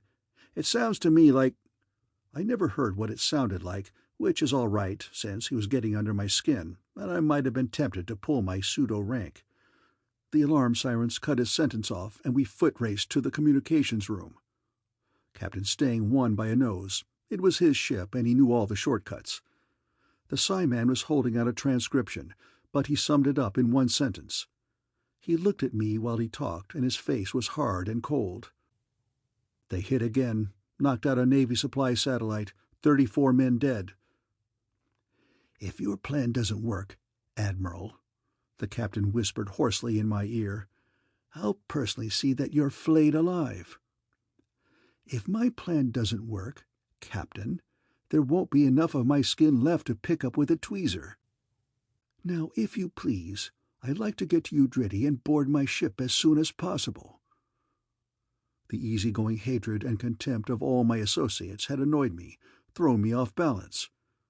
I was thinking with anger now, not with logic. Forcing a bit of control, I ordered my thoughts, checking off a mental list. "Belay that last command," I shouted, getting back into my old space dog mood. "Get a call through first, and find out if any of our plants were picked up during the raid." While the Psi-man unfocused his eyes and mumbled under his breath, I rifled some papers, relaxed and cool. The ratings and officers waited tensely, and made some slight attempt to conceal their hatred of me. It took about 10 minutes to get an answer. "Affirmative," the Psi-man said. "A store ship docked there 20 hours before the attack. Among other things, it left newspapers containing the article." "Very good," I said calmly. "Send a general order to suspend all future activity with the planted releases. Send it by Psi-men only. No mention on other naval signaling equipment. There's a good chance now it might be overheard. I strolled out slowly, in command of the situation, keeping my face turned away so they couldn't see the cold sweat. It was a fast run to Udrity, where my billionaire's yacht, the El Dorado, was waiting. The dockyard commander showed me the ship, and made a noble effort to control his curiosity. I took a sadistic revenge on the Navy by not telling him a word about my mission. After checking out the controls and special apparatus with the technicians, I cleared the ship. There was a tape in the automatic navigator that would put me on the course mentioned in all the articles. Just a press of a button, and I would be on my way. I pressed the button. It was a beautiful ship, and the dockyard had been lavish with their attention to detail. From bow to rear tubes she was plated in pure gold. There are other metals with higher albedo, but none that give a richer effect. All the fittings, inside and out, were either machine-turned or plated.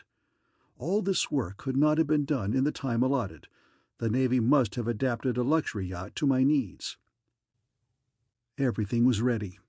Either Pepe would make his move, or I would sail on to my billionaire's paradise planet. If that happened, it would be best if I stayed there. Now that I was in space, past the point of no return, all the doubts that I had dismissed fought for attention. The plan that had seemed so clear and logical now began to look like a patched and crazy makeshift. "Hold on there, sailor," I said to myself, using my best admiral's voice. "Nothing has changed. It's still the best and only plan possible under the circumstances." Was it? Could I be sure that Pepe, flying his mountain of a ship and eating Navy rations, would be interested in some of the comforts and luxuries of life? Or if the luxuries didn't catch his eye, would he be interested in the planetary homesteading gear? I had loaded the cards with all the things he might want, and planted the information where he could get it. He had the bait now, but would he grab the hook? I couldn't tell, and I could work myself into a neurotic state if I kept running through the worry cycle. It took an effort to concentrate on anything else, but it had to be made. The next 4 days passed very slowly. End of Chapter 6.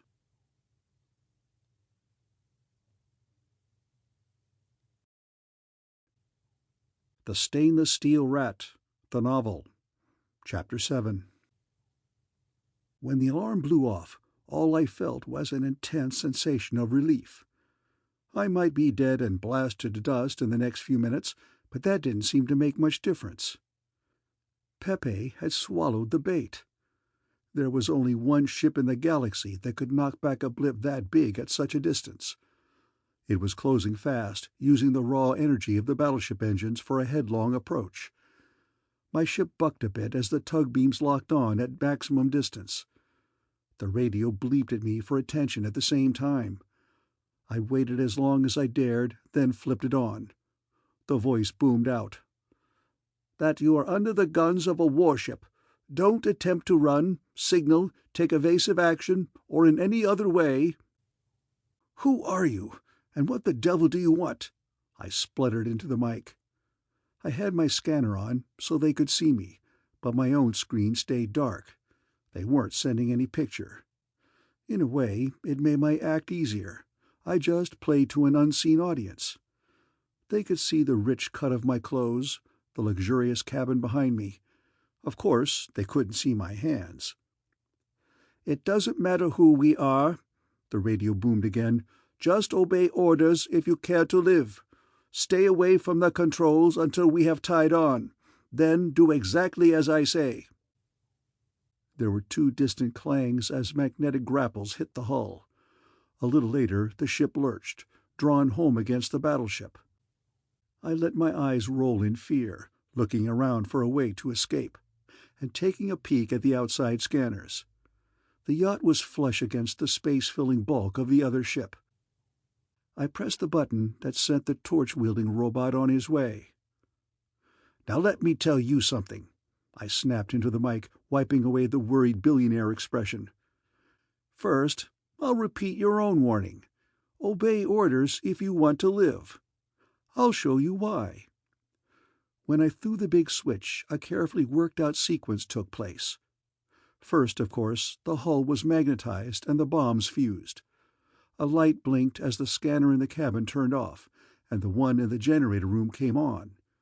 I checked the monitor screen to make sure, then started into the spacesuit. It had to be done fast. At the same time, it was necessary to talk naturally. They must still think of me as sitting in the control room. "That's the ship's generators you're looking at," I said. 98% of their output is now feeding into coils that make an electromagnet of this ship's hull. You will find it very hard to separate us, and I would advise you not to try." The suit was on, and I kept the running chatter up through the mic in the helmet, relaying to the ship's transmitter. The scene in the monitor receiver changed. "You are now looking at a hydrogen bomb that is primed and aware of the magnetic field holding our ships together. It will, of course, go off if you try to pull away." I grabbed up the monitor receiver and ran toward the airlock. "This is a different bomb now," I said, keeping one eye on the screen and the other on the slowly opening outer door.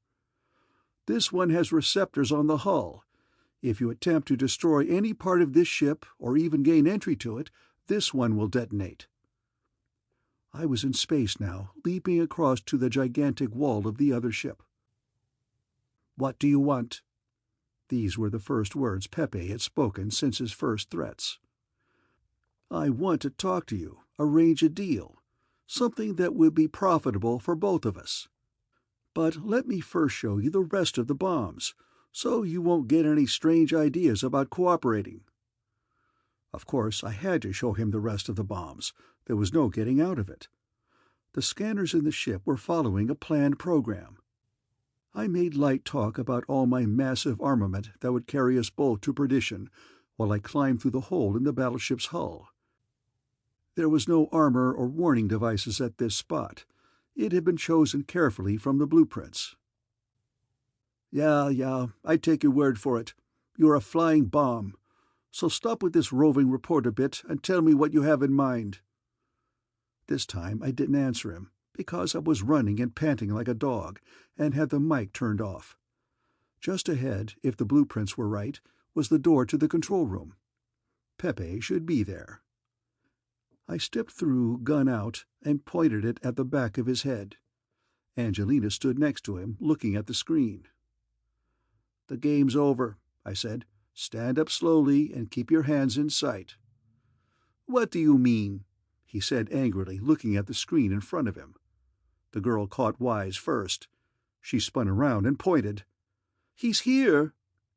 They both stared, gaped at me, caught off guard and completely unprepared. "You're under arrest, Crime King," I told him, "and your girlfriend." Angelina rolled her eyes up and slid slowly to the floor. Real or faked, I didn't care. I kept the gun on Pepe's pudgy form while he picked her up and carried her to an acceleration couch against the wall. What will happen now?" He quavered the question. His pouchy jaws shook, and I swear there were tears in his eyes. I was not impressed by his acting, since I could clearly remember the dead men floating in space. He stumbled over to a chair, half dropping into it. "Will they do anything to me?" Angelina asked. Her eyes were open now. "I have no idea of what will happen to you," I told her truthfully. "That is up to the courts to decide." "But he made me do all those things," she wailed. She was young, dark, and beautiful. The tears did nothing to spoil this. Pepe dropped his face into his hands, and his shoulders shook. I flicked the gun his way and snapped at him. "Sit up, Pepe. I find it very hard to believe that you are crying. There are some naval ships on the way now. The automatic alarm was triggered about a minute ago. I'm sure they'll be glad to see the man who—" "Don't let them take me, please." Angelina was on her feet now, her back pressed to the wall. "They'll put me in prison, do things to my mind." She shrunk away as she spoke, stumbling along the wall. I looked back at Pepe, not wanting to have my eyes off him for an instant. "There's nothing I can do," I told her. I glanced her way, and a small door was swinging open, and she was gone. "Don't try to run," I shouted after her. "It can't do any good." Pepe made a strangling noise, and I looked back to him quickly. He was sitting up now, and his face was dry of tears. In fact, he was laughing, not crying. "So she caught you too, Mr. Wisecup. Poor little Angelina with the soft eyes." He broke down again, shaking with laughter. "What do you mean?" I growled. "Don't you catch yet? The story she told you was true, except she twisted it around a bit. The whole plan, building the battleship, then stealing it, was hers. She pulled me into it, played me like an accordion. I fell in love with her, hating myself and happy at the same time. Well, I'm glad now it's over. At least I gave her a chance to get away. I owe her that much. Though I thought I would explode when she went into that innocence act." The cold feeling was now a ball of ice that threatened to paralyze me. "You're lying," I said hoarsely, and even I didn't believe it. "Sorry, that's the way it is. Your brain boys will pick my skull to pieces and find out the truth anyway. There's no point in lying now." "We'll search the ship. She can't hide for long." "She won't have to," Pepe said. "There's a fast scout we picked up, stowed in one of the holds. That must be it leaving now." We could feel the vibration distantly through the floor. "The Navy will get her," I told him, with far more conviction than I felt. "Maybe," he said, suddenly slumped and tired, no longer laughing. "Maybe they will. But I gave her her chance. It is all over for me now, but she knows that I loved her to the end." He bared his teeth in sudden pain. "Not that she would care in the slightest."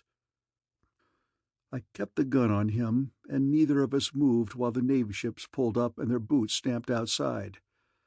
I had captured my battleship, and the raids were over.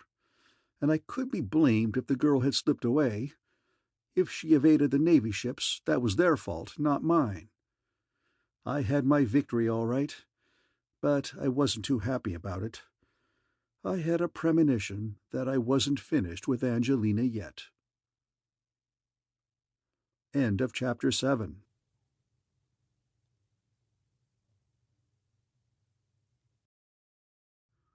The Stainless Steel Rat, the Novel, Chapter 8. Life would have been much sweeter if my uneasy hunch hadn't proven to be true. You can't blame the Navy for being taken in by Angelina. They were neither the first nor the last to underestimate the mind that lay behind those melting eyes. And I try not to blame myself either. After my first mistake in letting Angelina slip out, I tried not to make a second. I wasn't completely convinced yet that Pepe was telling the truth about her. The entire story might be a complicated lie to confuse and throw me off guard. I have a very suspicious mind. Playing it safe, I kept the muzzle of my gun aimed exactly between his eyes, with my fingers resting lightly on the trigger. I kept it there until a squad of Space Marines thundered in and took over. As soon as they put the grab on Pepe, I sent an all-ships alarm about Angelina, with a special take-all-precautions priority. Even before all the ships had acknowledged receipt, her scout rocket was sighted on the detector screen. I sighed with a great deal of relief. If she did turn out to be the brains of the operation, I didn't want her slipping away. She, Pepe, and the battleship made a nice package to turn over to Inskip. There was no chance of her escaping now, with ships closing in on her from every direction. They were experienced at this sort of thing, and it was only a matter of time before they had her. Turning over the battleship to the Navy, I went back to the luxury yacht and tapped the stores for a large glass of Scotch whiskey that had never been within 20 light-years of Earth, and a long cigar. Sitting comfortably in front of the screen, I monitored the chase. Angelina wriggled painfully on the hook, making high G turns to avoid capture. She'd be black and blue from head to foot after some of those 15G accelerations. It was all for nothing, because in the end they still caught her in a tractor web and closed in. All the thrashing around had just gained her a little time. None of us realized how important this time really was until the boarding party cracked into the ship. It was empty, of course. Fully 10 days went by before we pieced together what had really happened. It was ruthless and ugly, and even if the psych docs hadn't assured me that Pepe had told the truth, I would have recognized the manner in which the escape was carried out. Angelina was one step ahead of us all the way. When she had escaped from the battleship and the scout rocket, she had made no attempt to flee. Instead, she must have gone at full blast to the nearest Navy ship, a 12-man pocket cruiser. They, of course, had no idea what had really happened aboard the battleship, as I hadn't put out the general alarm yet. I should have done that as soon as she had escaped. If I had, 12 good men might still be alive. We'll never know what story she told them, but it was obvious they weren't on their guard. Probably something about being a prisoner and escaping during the fighting. In any case, she took the ship. 5 of the men were dead of gas poisoning, the others shot. We discovered this when the cruiser was later found drifting and inert parsecs away. After capturing the cruiser, she had set the controls on the scout ship for evasion tactics and launched it. While we were all merrily chasing it, she simply let her ship drop behind the chase and vanished from the fleet. Her trail blurs there, though it is obvious she must have captured another ship. What this ship was and where she went in it was a complete mystery. Back in Corps headquarters, I found myself trying to explain all this to Inskip. He had a cold eye and hardened manner, and I found myself trying to justify my actions. "Can't win 'em all," I said. "I brought home your battleship and Pepe. May his personality rest in peace now that it has been erased. Angelina tricked me and got away. I'll admit that. But she did a much better job of fooling the boys in the Navy." "Why so much venom?" Inskip asked me in an arid voice. "No one's accusing you of dereliction of duty. You sound like a man with a guilty conscience. You did a good job, a fine job, a great job, for a first assignment." "You're doing it again," I howled, "prodding my conscience to see how soft it is. Like keeping him around." I pointed to Pepe Nero, who was sitting near us in the restaurant eating slowly, mumbling to himself with vacant-eyed dullness. His old personality had been stripped from his mind and a new one implanted. Only the body remained of the old Pepe who had loved Angelina and stolen a battleship. "The psychs are working on a new theory of body personality," Inskip said blandly. "So why not keep him around here under observation? If any of his criminal tendency should develop in the new personality, we'll be in a wonderful spot to recruit him for the Corps. Does he bother you?" "Not him," I snorted.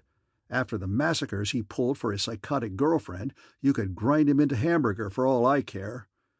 But he does remind me that she is still out there somewhere, free and planning new mischief. I want to go after her." "Well, you're not," Inskip said. "You've asked me before, and I have refused before. The topic is now closed." "But you could what?" He gave me a nasty chuckle. "Every law officer in the galaxy has a pic of her, and there's a continual search going on. How could you possibly do more than they are already doing?" "I couldn't, I guess," I grumbled.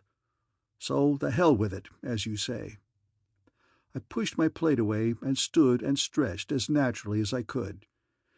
"I'm going to get a large jug of liquid refreshment and go to my quarters and nurse my sorrows." "You do that, and forget Angelina. Come to my office at 0900 hours tomorrow, and you better be sober." "Slave driver," I moaned, going out the door and turning down the hall towards the residence wing. As soon as I was out of sight, I took a side ramp that led to the spaceport.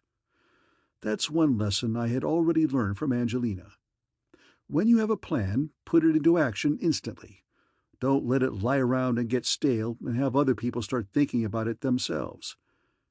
I was putting myself up against the shrewdest man in the business right now, and the thought alone was enough to make me sweat. I was going against Inskip's direct orders, walking out on him and the Corps. Not really walking out, since I only wanted to finish the job I had started for them. but I was obviously the only one who would look at it that way. There were tools, gadgets, and a good deal of money in my quarters that would come in very handy on this job. I would just have to do it without them. When Inskip started to think about my sudden conversion to his point of view, I wanted to be well away in space. A mechanic with a drag robot was pulling an agent ship into place on the launching ramp. I stamped over and used my official voice. "Is that my ship?" "No, sir. It's for full Agent Nielsen. There he is coming up now." "Check with Control Central, will you? It's going to be rushed no matter how we handle it." "New job, Jimmy?" Ovi asked as he came up. I nodded and watched the mechanic until he vanished around the corner. "Same old business," I said. "And how's your tennis game coming?" I asked, lifting my hand with an imaginary racket. "Getting better all the time," he said, turning his head to look at his ship. "I'll teach you a new stroke," I said, bringing my hand down sharply and catching him on the side of the neck with the straightened edge. He folded without a sound, and I lowered him gently to the deck and dragged him out of sight behind a row of lubrication drums. I gently pried the box with the course tapes from his limp fingers. Before the mechanic could return, I was in the ship and had the lock sealed. I fed the course tape into the controls and punched the tower combination for clearance. There was a subjective century of waiting, during which eternal period of time I produced a fine beading of sweat all over my head. Then the green light came on. Step 1, and still in the clear. As soon as the launching acceleration stopped, I was out of the chair and attacking the control panel with the screwdriver ready in my hand. There was always a remote control unit here, so that any core ship could be flown from a distance. I had discovered it on my first flight in one of these ships, since I have always maintained that there is a positive value to being nosy. I disconnected the input and output leads, then dived for the engine room. Perhaps I am too suspicious, or have too low an opinion of mankind, or of Inskip, who had his own rules on most subjects. Someone more trusting than I would have ignored the radio-controlled suicide bomb built into the engine. This could be used to scuttle the ship in case of capture. I didn't think they would use it on me, except as a last resort. Nevertheless, I still wanted it disconnected.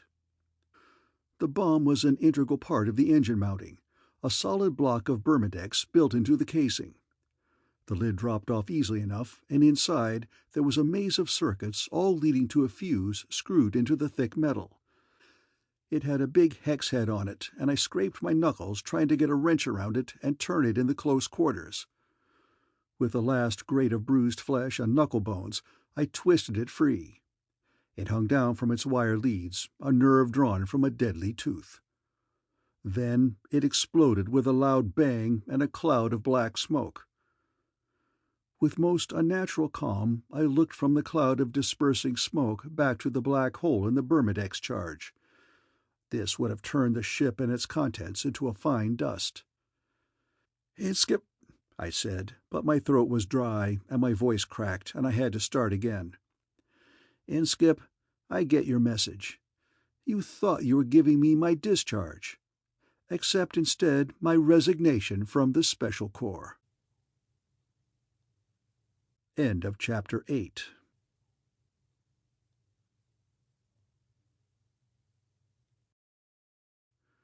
The Stainless Steel Rat, the Novel. Chapter 9. My most overwhelming feeling was one of relief. I was on my own again, and responsible to no man. I actually hummed a bit as I dropped the ship out of warp drive long enough to slip in a course tape chosen at random from the file. There would be no chance of an intercept this way, and I could cut a new tape for a new course once I was well clear of the headquarters station. A course to where? I wasn't sure yet. That would require a bit of research, though there was no doubt about what I would be doing. Looking for Angelina. At first thought, it seemed a little stupid to be taking on a job the Corps had refused me. It was still their job. On second thought, I realized that it had nothing to do with the Corps now. Angie had pulled a fast one on me, pinned on the prize chump medal. That is something that you just don't do to slippery Jim diGriz. Call it ego if you like, But ego is the only thing that keeps a man in my profession operating. Remove that, and you have removed everything. I had no real idea of what I would do with her when I found her. Probably turn her over to the police, since people like her gave the business a bad name. Better to worry about cooking the fish after I had caught it. A plan was necessary, so I prepared all the plan-producing ingredients. For one terrible moment, I thought there were no cigars in the ship. Then the service unit groaned and produced a box from some dark corner of the deep freeze. Not the recommended way to store cigars, but much better than having none at all. Nielsen always favored a rare brand of potent aquavit, and I had no objections to drinking it. Feet up, throat lubricated, and cigars smoking, I put the think box to work on the project. To begin with, I had to put myself in Angelina's place at the time of her escape. I would like to have gone back physically to the scene, but I'm not that thick. There was guaranteed to be a trigger-happy Navy ship or two sitting there. However, this is the kind of problem they build computers to solve, so I fed in the coordinates of the space action where it all had happened. There was no need for notes on this. Those figures were scratched inside my forehead in letters of fire. The computer had a large memory store and a high-speed scan. It hummed happily when I asked for the stars nearest to the given position. In under 13 seconds, it flipped through its catalogs, counted on its fingers, and rang its little computation finished bell for me. I copied off the numbers of the first dozen stars, then pressed the cancel when I saw the distances were getting too great to be relevant anymore. Now I must think like Angelina. I had to be hunted, hurried, or murderous with 12 fresh corpses of my own manufacture piled around me. In every direction rode the enemy. She would have the same list, ground out by the computer on the stolen cruiser. Now, where to? Tension and speed. Get going somewhere away from here.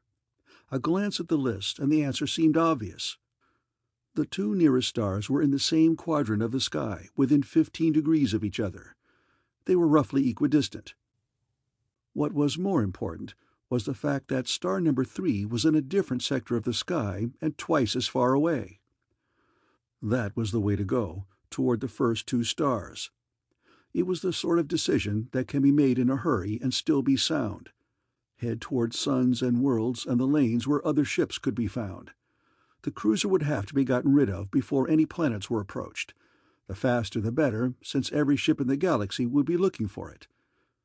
Then meet another ship, Ship X, and capture it. Abandon the cruiser and... do what? My tenuous line of logic was ready to snap at this point, so I strengthened it with some aquavit and a fresh cigar. With my eyes half closed in reverie, I tried to rebuild the flight. Capture the new ship and head for a planet. As long as she was alone in space, Angelina was in constant danger. A planetfall and a change of personality were called for. When I looked up those two target stars in the catalog, the planetary choice was obvious. A barbaric-sounding place named Freiburg. There were a half-dozen other settled planets around the two suns, but all eliminated themselves easily. Either too lightly settled, so that a stranger would be easily spotted, or organized and integrated so well that it would be impossible to be around long without some notice being taken. Freiburg shared none of these difficulties. It had been in the League for less than 200 years, and would be in a happily chaotic state. A mixture of the old and new, pre-contact culture and post-contact civilization. The perfect place for her to slip into quietly and lose herself until she could appear with a fresh identity. Reaching this conclusion produced a double glow of satisfaction. This was more than a mental exercise in survival, since I was now roughly in the same place Angelina had been. The incident with the scuttling charge was a strong indication of the value the Corps put on their ships, and the low value they placed on deserters. Freiburg was a place that would suit me perfectly. I retired happily with a slight buzz on and a scorched mouth from the dehydrated cigars. When I dragged myself back to consciousness, it was time to drop out of warp space and plot a new course. Except there was one thing I had to do first. A lot of the little facts I knew had not been picked up in the core. One fact, normally of interest only to warp drive technicians, concerns the curious propagation of radiation in warp space. Radio waves in particular. They just don't go anyplace. If you broadcast on one frequency, you get a strong return signal on all frequencies, as if the radio waves have been squeezed out thin and bounced right back. Normally of no interest, this exotic phenomena is just the thing to find out if your ship is bugged. I put nothing beyond the Special Corps, and bugging their own ships seemed a logical precaution. A concealed radio, transmitting on a narrow band, would lead them right to me wherever I went. This I had to find out before getting near any planets. There was a squeal and a growl from the speaker, and I cursed my former employers. But before I wasted my time looking for a transmitter, I ought to be sure one was there. Whatever was producing the signal seemed too weak to be picked up at any distance. Some quick work with a few sheets of shielding showed that my mysterious signal was nothing more than leaking radiation from the receiver itself. After it was shielded, the ether was quiet. I enjoyed a sigh of justified satisfaction and dropped out of warp. Once I had a course plotted, the trip wasn't a long one. I took the opportunity to scrounge through the ship's equipment and put together a kit for future use. The elaborate makeup and appearance alteration machinery begged to be used, and of course I did. Rebuilding the working personality of Slippery Jim was a positive pleasure. As the nose plugs and cheek pads slipped into place and the dye seeped into my hair, I sighed and relaxed with happiness. An old warhorse getting back on the job. Then I scowled, growled at myself in the mirror, and began to remove the disguise as carefully as I had assumed it. It has always been axiomatic with me that there is no relaxation in this line of business, and anything done by rote usually leads to disaster. Inskip knew my old working personality only too well, and they would surely be looking for me under that description as well as my normal one. The second time around, I took a little more care with the disguise and built up an entirely different appearance. A simple one, with facial and hair changes, that would be easily maintained. The more elaborate a job of makeup is, the more time it takes to keep it accurate. Freiberg was a big question mark so far, and I didn't want to be loaded with any extra responsibilities like this. I wanted to go in relaxed, sniff around, and see if I could pick up Angelina's trail. There were still 2 subjective days left in warp drive, and I put these to good use making some simple gadgetry that might come in handy. Pinhead grenades, tie-clasp pistols, ring drills, the usual thing. I only brushed away the scraps and cleaned the shop up when the ship signaled the end of the trip. The only city on Freiberg with a ground-controlled spaceport was at Freiberbad, which was situated on the shore of an immense lake, the only sizable body of fresh water on the planet. Looking at the sunlight glinting from it, I had the sudden desire for a swim. This urge must have been the genesis of my idea to drown the stolen ship. Leave it at the bottom of a deep spot in the lake, and it would always be handy if needed. I made planetfall over a jagged mountain range and picked up not as much as a beep on the radar. Coming in over the lake after dark, I detected navigation radar from the spaceport, but my ship wouldn't get too far inshore. A rainstorm, cut through with hail, shortened visibility and removed my earlier bathing desire. There was a deep underwater channel not too far from shore, and I touched down above it while I put my kit together. It would be foolish to carry too much, but some of the core gear was too valuable to leave behind. Sealing it in a waterproof cover, I strapped it to my spacesuit and opened the airlock. Rain and darkness washed over me as I struck out for the unseen shore. I imagined, rather than heard, the gurgle behind me as the ship sank gently to the bottom. Swimming in a spacesuit is about as easy to manage as making love in free fall. I churned my way to shore in a state of near exhaustion. After crawling out of the suit, I had a great deal of pleasure watching it burn to a cinder under the heat of 3 thermite bombs. I particularly enjoyed kicking the resultant hissing slag into the lake. The rain hammered down and washed all traces of the burning away. Apparently, even the fierce light of the thermite had gone unobserved in the downpour. Huddling under a waterproof sheet, I waited damply and miserably for dawn. Sometime during the night I dozed off without meaning to, because it was already light when I woke up. Something was very wrong, and before I could remember what had woken me, the voice called again. "Going to Freiburg? Of course, where else is there to go? I'm going there myself. Got a boat. Old boat, but a good boat. Beats walking." The voice went on, but I wasn't listening. I was cursing myself for being caught unaware by this joker with the long plain voice. He was riding in a small boat just offshore. The thing was low in the water, with bales and bundles, and the man's head stuck above the top of everything. While his jaw kept moving, I had a chance to look at him and draw my sleep-sodden wits together.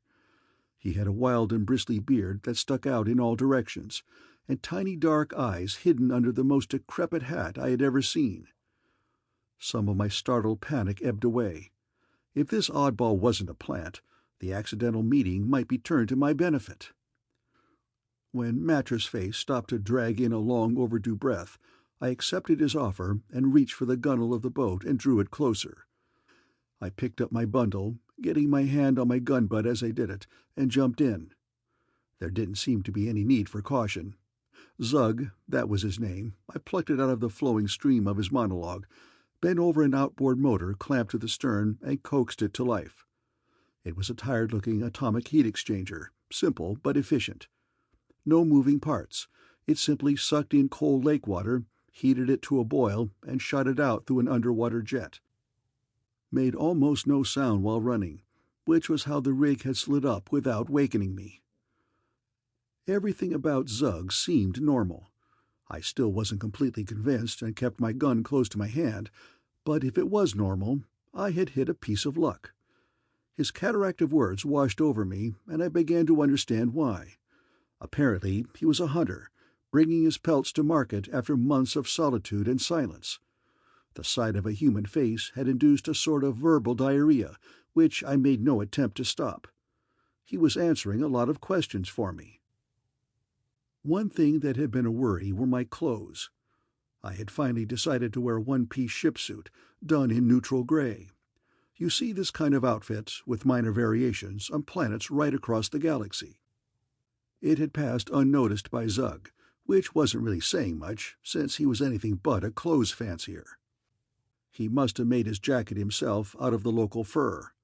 It was purplish black, and must have been very fine before the grease and twigs had been rubbed in.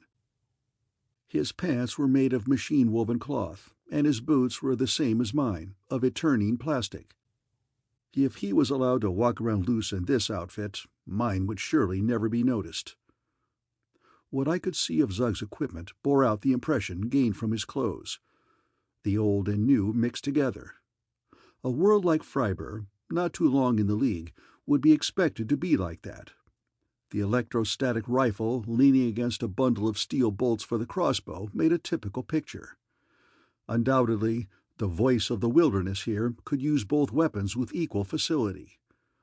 I settled down on the soft bundles and enjoyed the voyage and the usual pleasures of the misty dawn, bathed continually in a flow of words. We reached Freiburg before noon.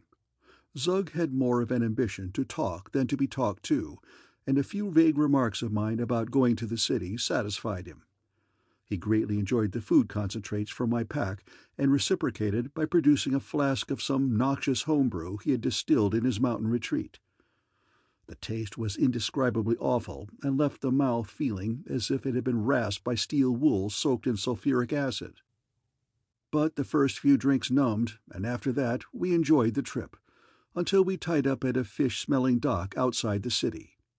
We almost swamped the boat getting out of it, which we thought hysterically funny, and which will give you some indication of our mental state at the time.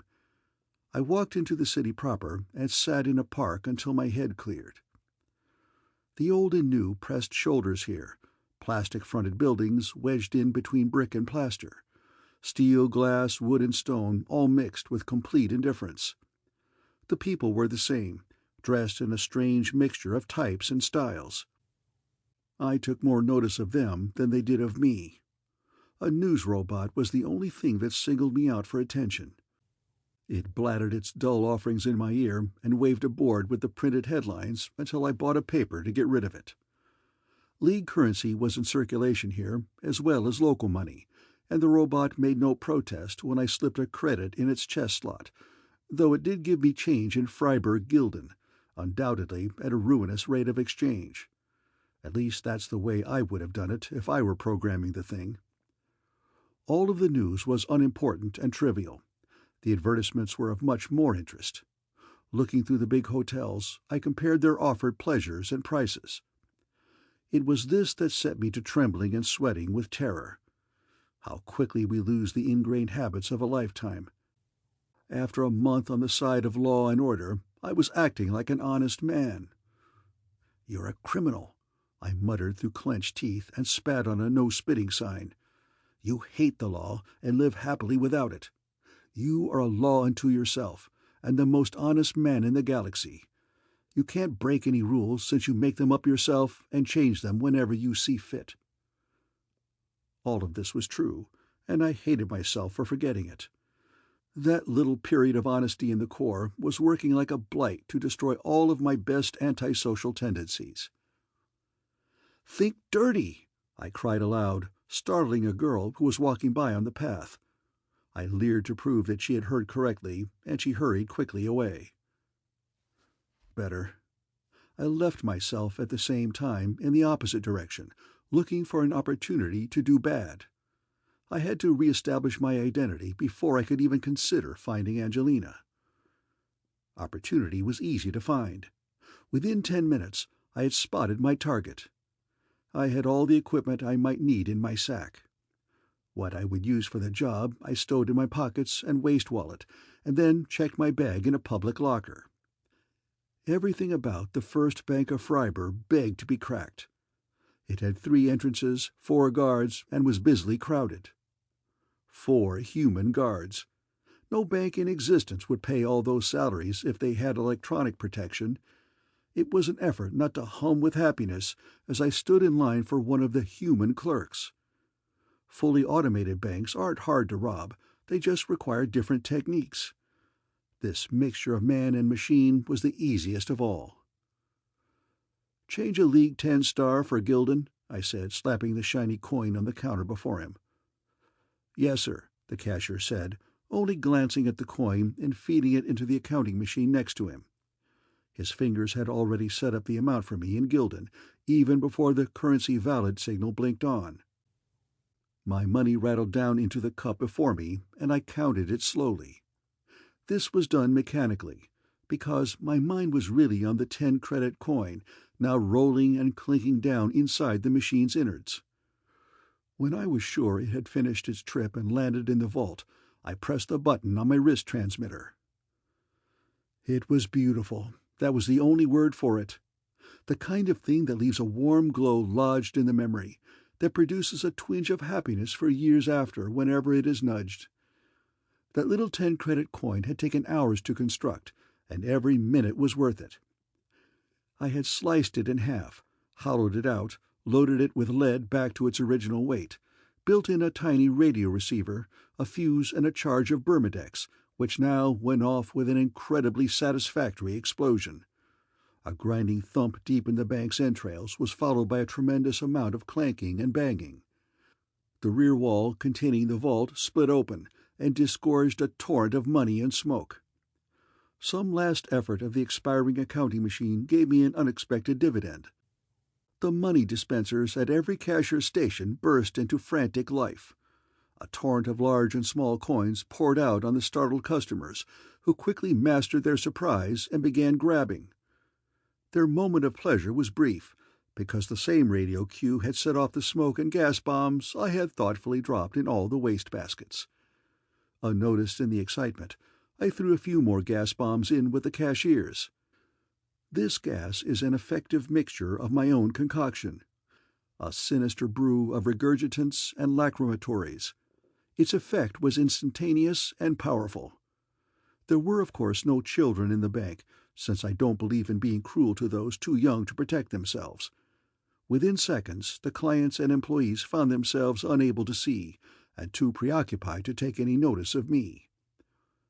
As the gas rolled towards me, I lowered my head and slipped the goggles over my eyes. When I looked up, I was the only person in the bank that was able to see. I was, of course, careful to breathe through the filter plugs in my nose, so I could enjoy the continued digestion of my last meal. My teller had vanished from sight, and I did a neat dive through the opening, sliding across the counter on my stomach. After this, it was just a matter of pick and choose. There was certainly no shortage of money rolling around loose. I ignored the small stuff and went to the source, the riven vault out of which poured a golden torrent. Within 2 minutes I had filled the bag I had brought and was ready to leave. The smoke near the doors was thinning a bit, but a few more grenades took care of that. Everything was working perfectly and under control, except for one fool of a guard who was making a nuisance of himself. His tiny brain realized dimly that something wrong was going on, so he was staggering in circles, firing his gun. It was a wonder he hadn't hit anyone yet. I took the gun away and hit him on the head with it. The smoke was densest near the doors, making it impossible to see out. It was just as impossible, of course, to see in, so no one in the street had any real idea of what had happened. They, of course, knew something was wrong. 2 policemen had rushed in with guns drawn, but were now as helpless as the rest. I organized the relief of the sufferers then, and began pulling and guiding them to the door. When I had enough of a crowd collected, I joined them, and we all crawled out into the street together. I put the goggles in my pocket and kept my eyes closed until I had groped clear of the gas. Some worthy citizens helped me, and I thanked them, tears streaming down my face from the fringes of the gas, and went my way. That's how easy it is. That's how easy it always is if you plan ahead and don't take foolish risks. My morale was high, and the blood sang in my veins. Life was deliciously crooked and worth living again. Finding Angelina's trail now would be simplicity itself. There was nothing I couldn't do. Staying on the crest of this emotional wave, I rented a room in a spaceman's hotel near the port, cleaned up, and strode forth to enjoy the pleasures of life. There were many rough-and-ready joints in the area, and I made the rounds. I had a steak in one and a drink apiece in each of the others. If Angelina had come to Freiburg, she would surely have passed, at least briefly, through this area. The trail would be here, I felt that in my bones. Crooked bones once again, and sympathetic to her own lawlessness. "How's about buying a girl a drink?" the tart said spiritlessly, and I shook my head no with the same lack of interest. The hostesses, pallid creatures of the night, were coming out as the evening progressed. I was getting a good share of proposition since I had taken care to look like a spaceman on leave, always a good source of revenue for these women. This one was the latest of a number who had approached me. A little better looking than most, at least better constructed. I watched her walking away with interest that bordered on admiration. Her skirt was short, tight, and slashed high up on the sides. High heels lent a rotating motion to this, producing a most effective result. She reached the bar and turned to survey the room, and I couldn't help but appreciate the rest of her. Her blouse was made of thin strips of shimmering fabric, joined together only at the tops and bottoms. They separated to reveal enticing slices of creamy skin whenever she moved, and I'm sure had the desired effect on masculine libidos. My eyes finally reached her face, a long trip since I had started the survey at her ankles, and she was quite attractive, almost familiar. Exactly at this instant my heart gave a grinding thud in my chest, and I grew rigid in my chair. It seemed impossible, yet it had to be true. She was Angelina. End of Chapter 9.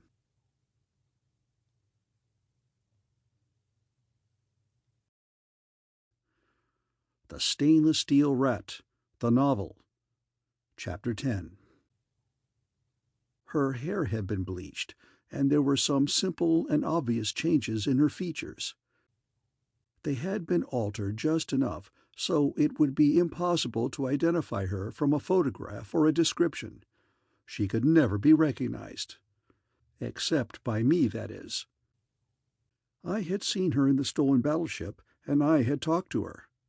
And the nice part was, I could identify her, and she would have no idea of who I was. She had seen me only briefly, in a spacesuit with a tinted faceplate, and I'm sure had plenty of other things to think about at the time. This was the climax of the most successful day of my life. The fetid air of the dive was like wine in my nostrils. I relaxed and savored every last drop of irony in the situation. You had to give the girl credit, though. She had adopted a perfect cover. I myself had never imagined she would stay here, and I thought I'd weighed all of the possibilities. Because she had taken a good bit of the stolen cash with her, I had never considered she would be living like a penniless tramp. The girl had guts, you had to give her credit. She had adopted an almost perfect disguise and blended neatly into the background. If only she wasn't so damned kill-happy, what a team we would make. My heart gave the second grinding thump of the evening when I realized the dead-end trail down which my emotions were leading me. Angelina was disaster to anyone she came near. Inside that lovely head squatted a highly intelligent but strangely warped brain. For my own sake, I would be better off thinking about the corpses she had piled up, not about her figure. There was only one thing to be done. Get her away from here and turn her over to the Corps. I didn't even consider how I felt about the Corps, or how they felt about me. This was an entirely different affair that had to be done neatly and with dispatch before I changed my mind. I joined her at the bar and ordered 2 double shots of the local battery acid. Being careful, I deepened my voice and changed my accent and manner of speaking. Angelina had heard enough of my voice to identify it easily. That was the one thing I had to be aware of. "Drink up, doll," I said, raising my drink and leering at her. "Then we go up to your place. You got a place, don't you?" "I got a place. You got a League 10 spot in hard change?" "Of course," I grumbled, feigning insult. "You think I'm buying this bilge juice on the arm?" "I ain't no cafeteria pay on your way out," she said with a bored lack of interest that was magnificent. "Pay now, and then we go." When I flipped the 10 credits her way, she speared it neatly out of the air, weighed it, bit it, and vanished it inside her belt. I looked on with frank admiration, which she would mistake for carnal interest, but was in reality appreciation of the faultless manner with which she played her role. Only when she turned away did I make myself remember that this was business, not pleasure, and I had a stern duty to perform.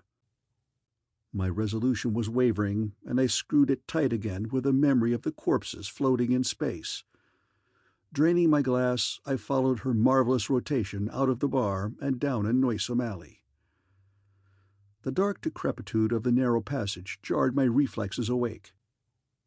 Angelina played her part well, but I doubted if she bedded down with all the space tramps who hit this port. There was a good chance that she had a confederate around who had a strong right arm with a heavy object clutched tightly in his hand. Or perhaps I'm naturally suspicious. My hand was on the gun in my pocket, but I didn't need to use it. We treaded across another street and turned into a hallway. She went first, and we didn't talk. No one came near us or even bothered to notice us. When she unlocked her room, I relaxed a bit. It was small and tawdry, but offered no possible hiding place for an accomplice. Angelina went straight to the bed, and I checked the door to see if it really was locked. It was. When I turned around, she was pointing a .75 caliber recoilless automatic at me, so big and ugly that she had to hold it in both tiny hands. "What the hell is the racket?" I blustered, fighting back the sick sensation that I had missed an important clue someplace along the line. My hand was still on the gun in my pocket, but trying to draw it would be instant suicide. "I'm going to kill you without ever even knowing your name," she said sweetly, with a cute smile that showed even white teeth. "But you have this coming for ruining my battleship operation." Still she didn't fire, but her grin widened until it was almost a laugh. She was enjoying the uncontrolled expressions on my face as I recognized the fact that I had been outthought all the way along the line, that the trapper was the trappee, that she had me exactly precisely where she wanted me, and there wasn't a single bloody damn thing I could do about it. Angelina finally had to laugh out loud, a laugh clear and charming as a silver bell, as she watched me reach these sickening conclusions one after another. She was an artist to her fingertips and waited just long enough for me to understand everything. Then, at the exact and ultimate moment of my maximum realization and despair, she pulled the trigger. Not once, but over and over again. 4 tearing, thundering bullets of pain directly into my heart, and a final slug directly between my eyes. End of Chapter 10.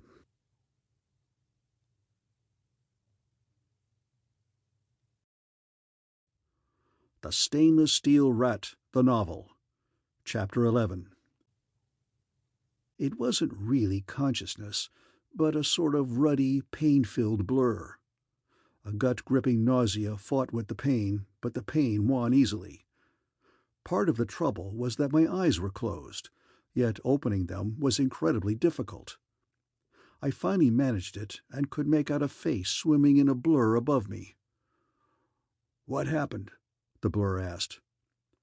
"I was going to ask you the same thing," I said, and stopped, surprised at how weak and bubbly my voice was.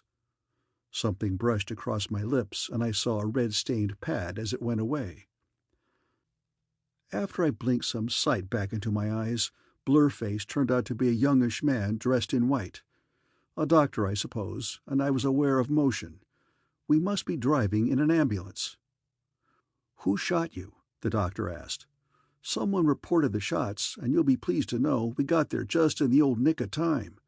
You've lost a lot of blood, some of which I've replaced, have multiple fractures of the radius and ulna, an extensive bullet wound in your forearm, a further wound in your right temple, possible fracture of the skull, extremely probable fractures in your ribs, and the possibility of internal injuries. Someone got a grudge against you? Who?" "Who? My darling Angelina, that's who.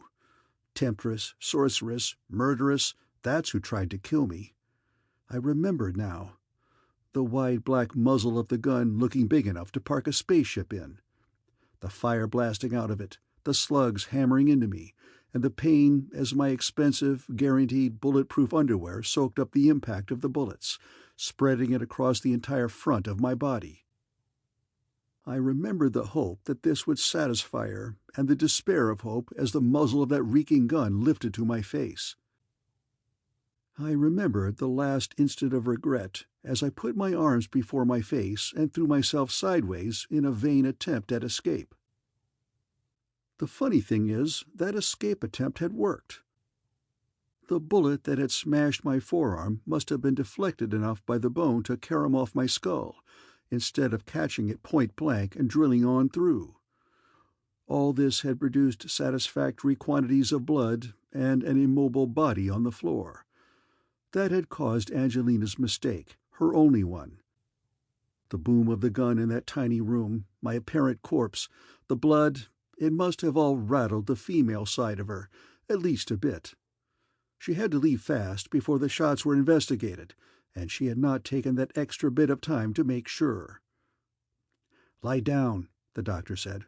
"I'll give you an injection that will knock you out for a week if you don't lie down."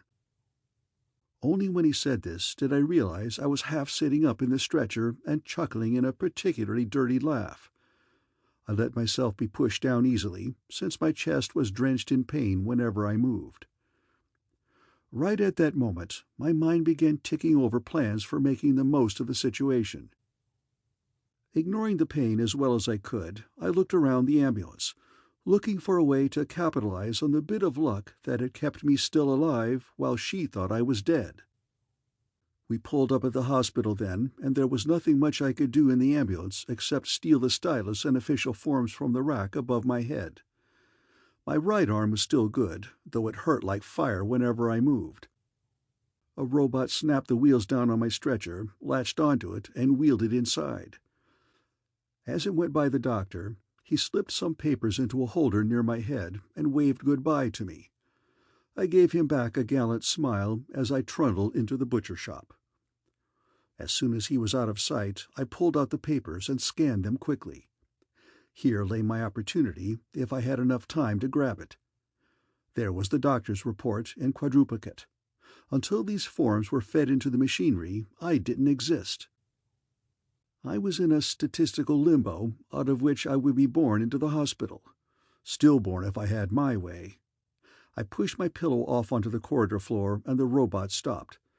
He paid no attention to my writing and didn't seem to mind stopping 2 more times to rescue the pillow, giving me time to finish my forgery. This Dr. McVibblegs, at least that's what his signature reads like, had a lot to learn about signing papers. He had left acres of clear space between the last line of the report and his signature. I filled this with a very passable imitation of his handwriting. Massive internal hemorrhage, shock, I wrote. Died en route. This sounded official enough. I quickly added, all attempts resuscitation failed. I had a moment of doubt about spelling this jawbreaker, but since Dr. McVibblegs thought there were 2 P's in multiple, he could be expected to muff this one too. This last line made sure there wouldn't be any hanky-panky with needles and electric prods to jazz some life back into the corpse. We turned out of the corridor just as I slipped the forms back into their slot and lay back trying to look dead. "Here's a DOA, Sven," someone called out, rustling the papers behind my head. I heard the robot rolling away, untroubled by the fact that his writing, pillow-shedding patient was suddenly dead. This lack of curiosity is what I like about robots. I tried to think dead thoughts, and hoped the right expression was showing on my face. Something jerked at my left foot, and my boot and sock were pulled off. A hand grabbed my foot. "How tragic," this sympathetic soul said. "He's still warm. Maybe we should put him on the table and get the revival team down." What a nosy, mealy-mouthed, interfering sod he was. "Nah," the voice of a wiser and cooler head said from across the room. "They tried the works in the ambulance. Slide him in the box."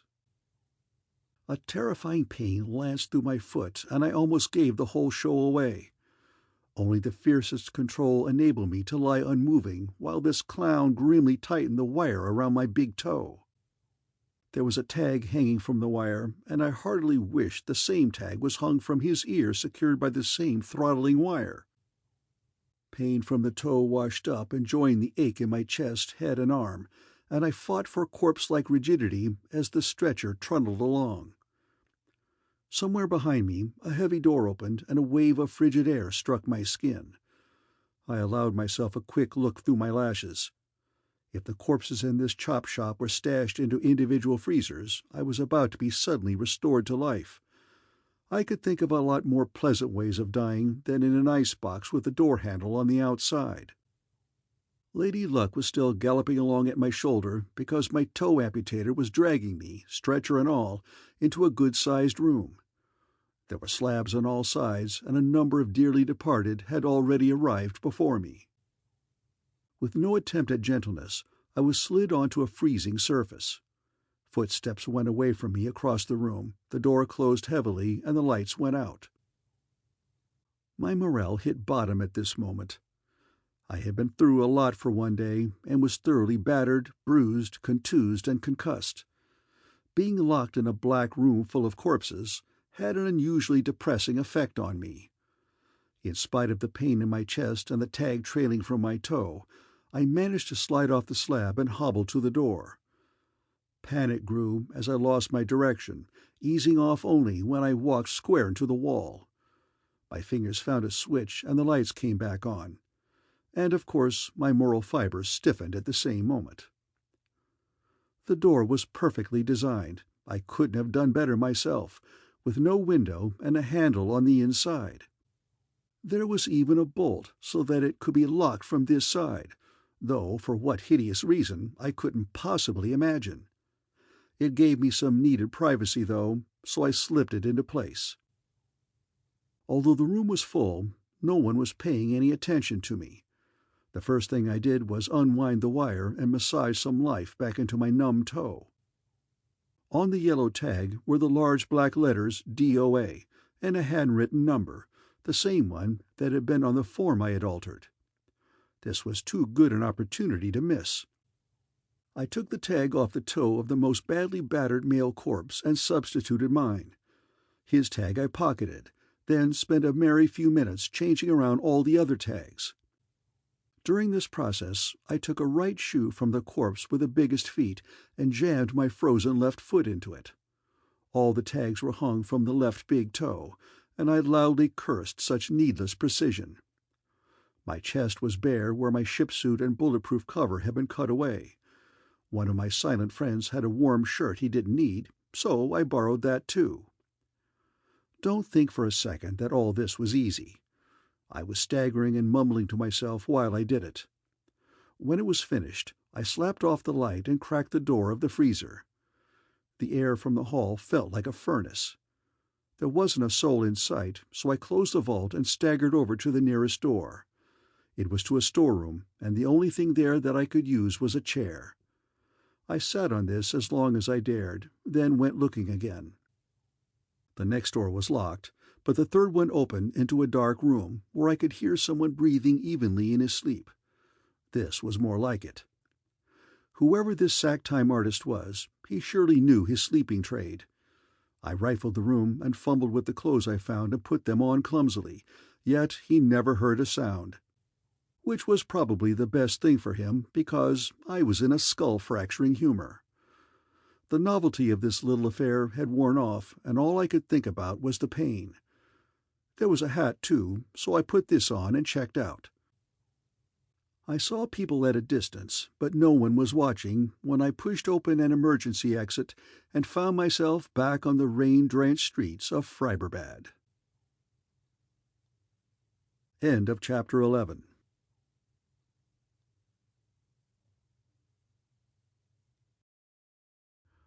The Stainless Steel Rat, the Novel, Chapter 12. That night and the next few days are hazy in the memory for obvious reasons. It was a risk to go back to my room, but a calculated one. The chances were good that Angelina didn't know of its existence, or even if she had found out, that she wouldn't have done anything about it. I was dead, and she had no further interest in me. This appeared to be true, because I wasn't bothered after I was in the room. I had the management send up some food and at least 2 bottles of liquor a day, so it would look like I was on an extended and solitary bender. The rot gut went down the drain, and I picked a bit at the food while my body slowly recovered. I kept my aching flesh drenched in antibiotics and loaded with painkillers, and counted myself lucky.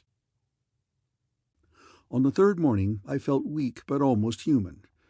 My arm in the cast throbbed when I moved it. The black and blue marks on my chest were turning gorgeous shades of violet and gold, but my headache was almost gone. It was time to plan for the future. I sipped some of the liquor I had been using to flush out the plumbing and called down for the newspapers of the past 3 days. The ancient delivery tube wheezed and disgorged them onto the table. Going through them carefully, I was pleased to discover that my plan had worked much better than should have been expected. The day after my murder, there had been items in every paper about it, grubbed from the hospital records by the slothful newshounds who hadn't even bothered to glance at the corpse. That was all. Nothing later about big hospital scandal and missing corpse, or suit brought because that's not Uncle Frim in the coffin. If my jiggery-pokery in the frozen meat locker had been uncovered, it was being kept a hospital family secret, and heads were rolling in private. Angelina, my sharpshooting sweetheart, must then think of me as securely dead, a victim of her own murderous trigger finger. Nothing could be better. As soon as I was able to, I would be getting back on her trail again, the job of tracking her made immensely simpler by her believing me to be a wisp of greasy smoke in the local crematorium. There was plenty of time now to plan this thing and plan it right. No more funny business about who was hunting whom. I was going to get as much pleasure out of arresting Angelina as she had derived from blasting away at me with her portable artillery. It was a humiliating but true fact that she had outmaneuvered me all the way down the line.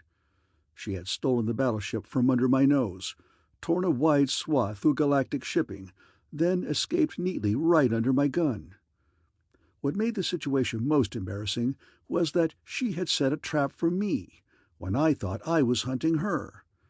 Hindsight is a great revealer of obviosities, and this one was painfully clear now. While escaping from the captured battleship, she had not been hysterical in the slightest.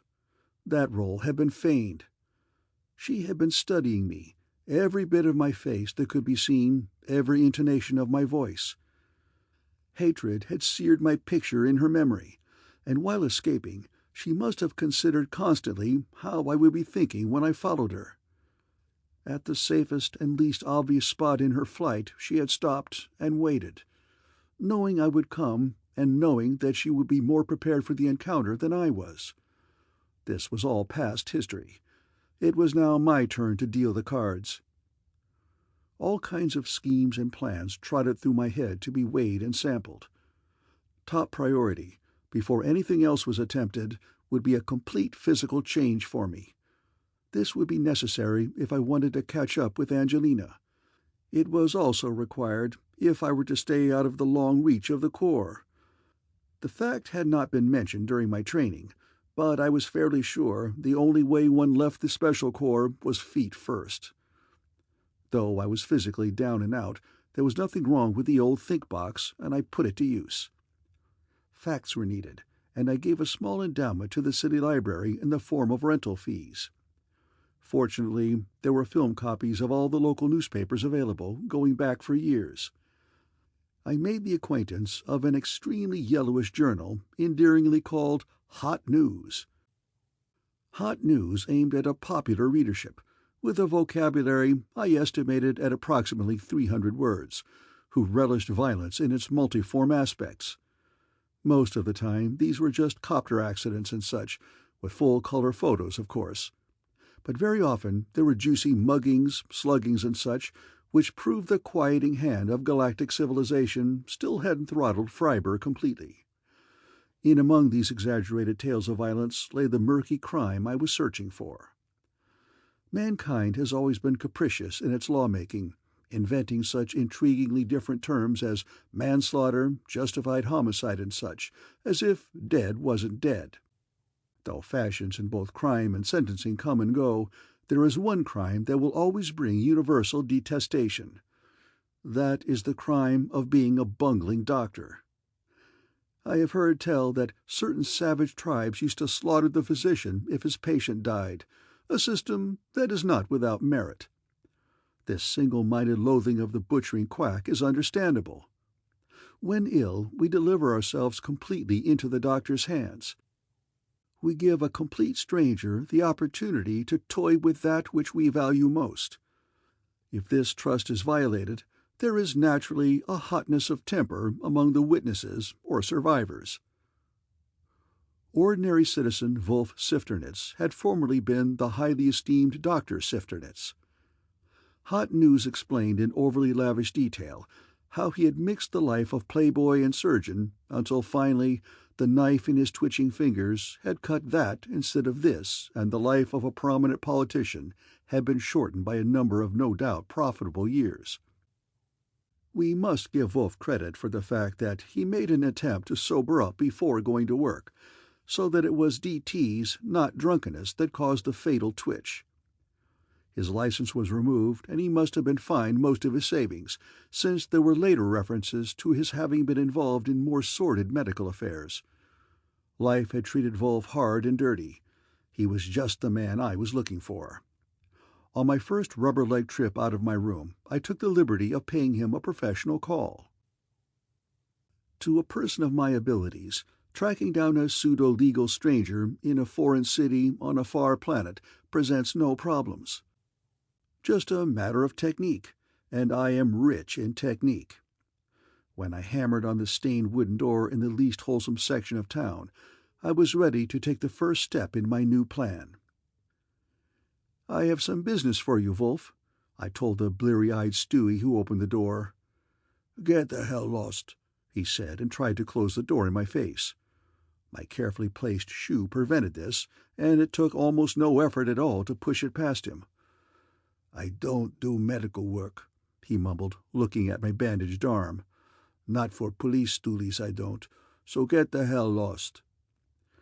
"Your conversation is both dull and repetitious," I told him, because it was. "I am here to offer you a strictly legitimate business deal with value given for money received. The mere fact that it happens to be illegal should bother neither of us, least of all you." I ignored his mumbled protests and looked into the next room. "According to information of great reliability, you live here in unmarried bliss with a girl named Zena. What I have to say is not for her undoubtedly shell-like ears. Where is she?" "Out!" he shouted. "And you too, out!" He clutched a tall bottle by the neck and raised it threateningly. "Would you like that?" I asked, and dropped a thick wad of fresh banknotes on the table. "And that? And that?" I followed with 2 more bundles. The bottle slipped from his loose fingers and fell to the floor, while his eyes bulged out further and further, as if they were on pistons. I added a few more bundles to the pile until I had his undivided attention. It really didn't take much discussion. Once he had assured himself that I really meant to go through with the proposition, it was just a matter of settling the details. The money had an instantly sobering effect on him, and though he had a tendency to twitch and vibrate, there was nothing wrong with his reasoning powers. "Just one last problem," I said as I started to leave. "What about the worthy Zena? Are you going to tell her about this?" "You crazy?" Volf asked with undisguised surprise. "I suppose that means you won't tell her.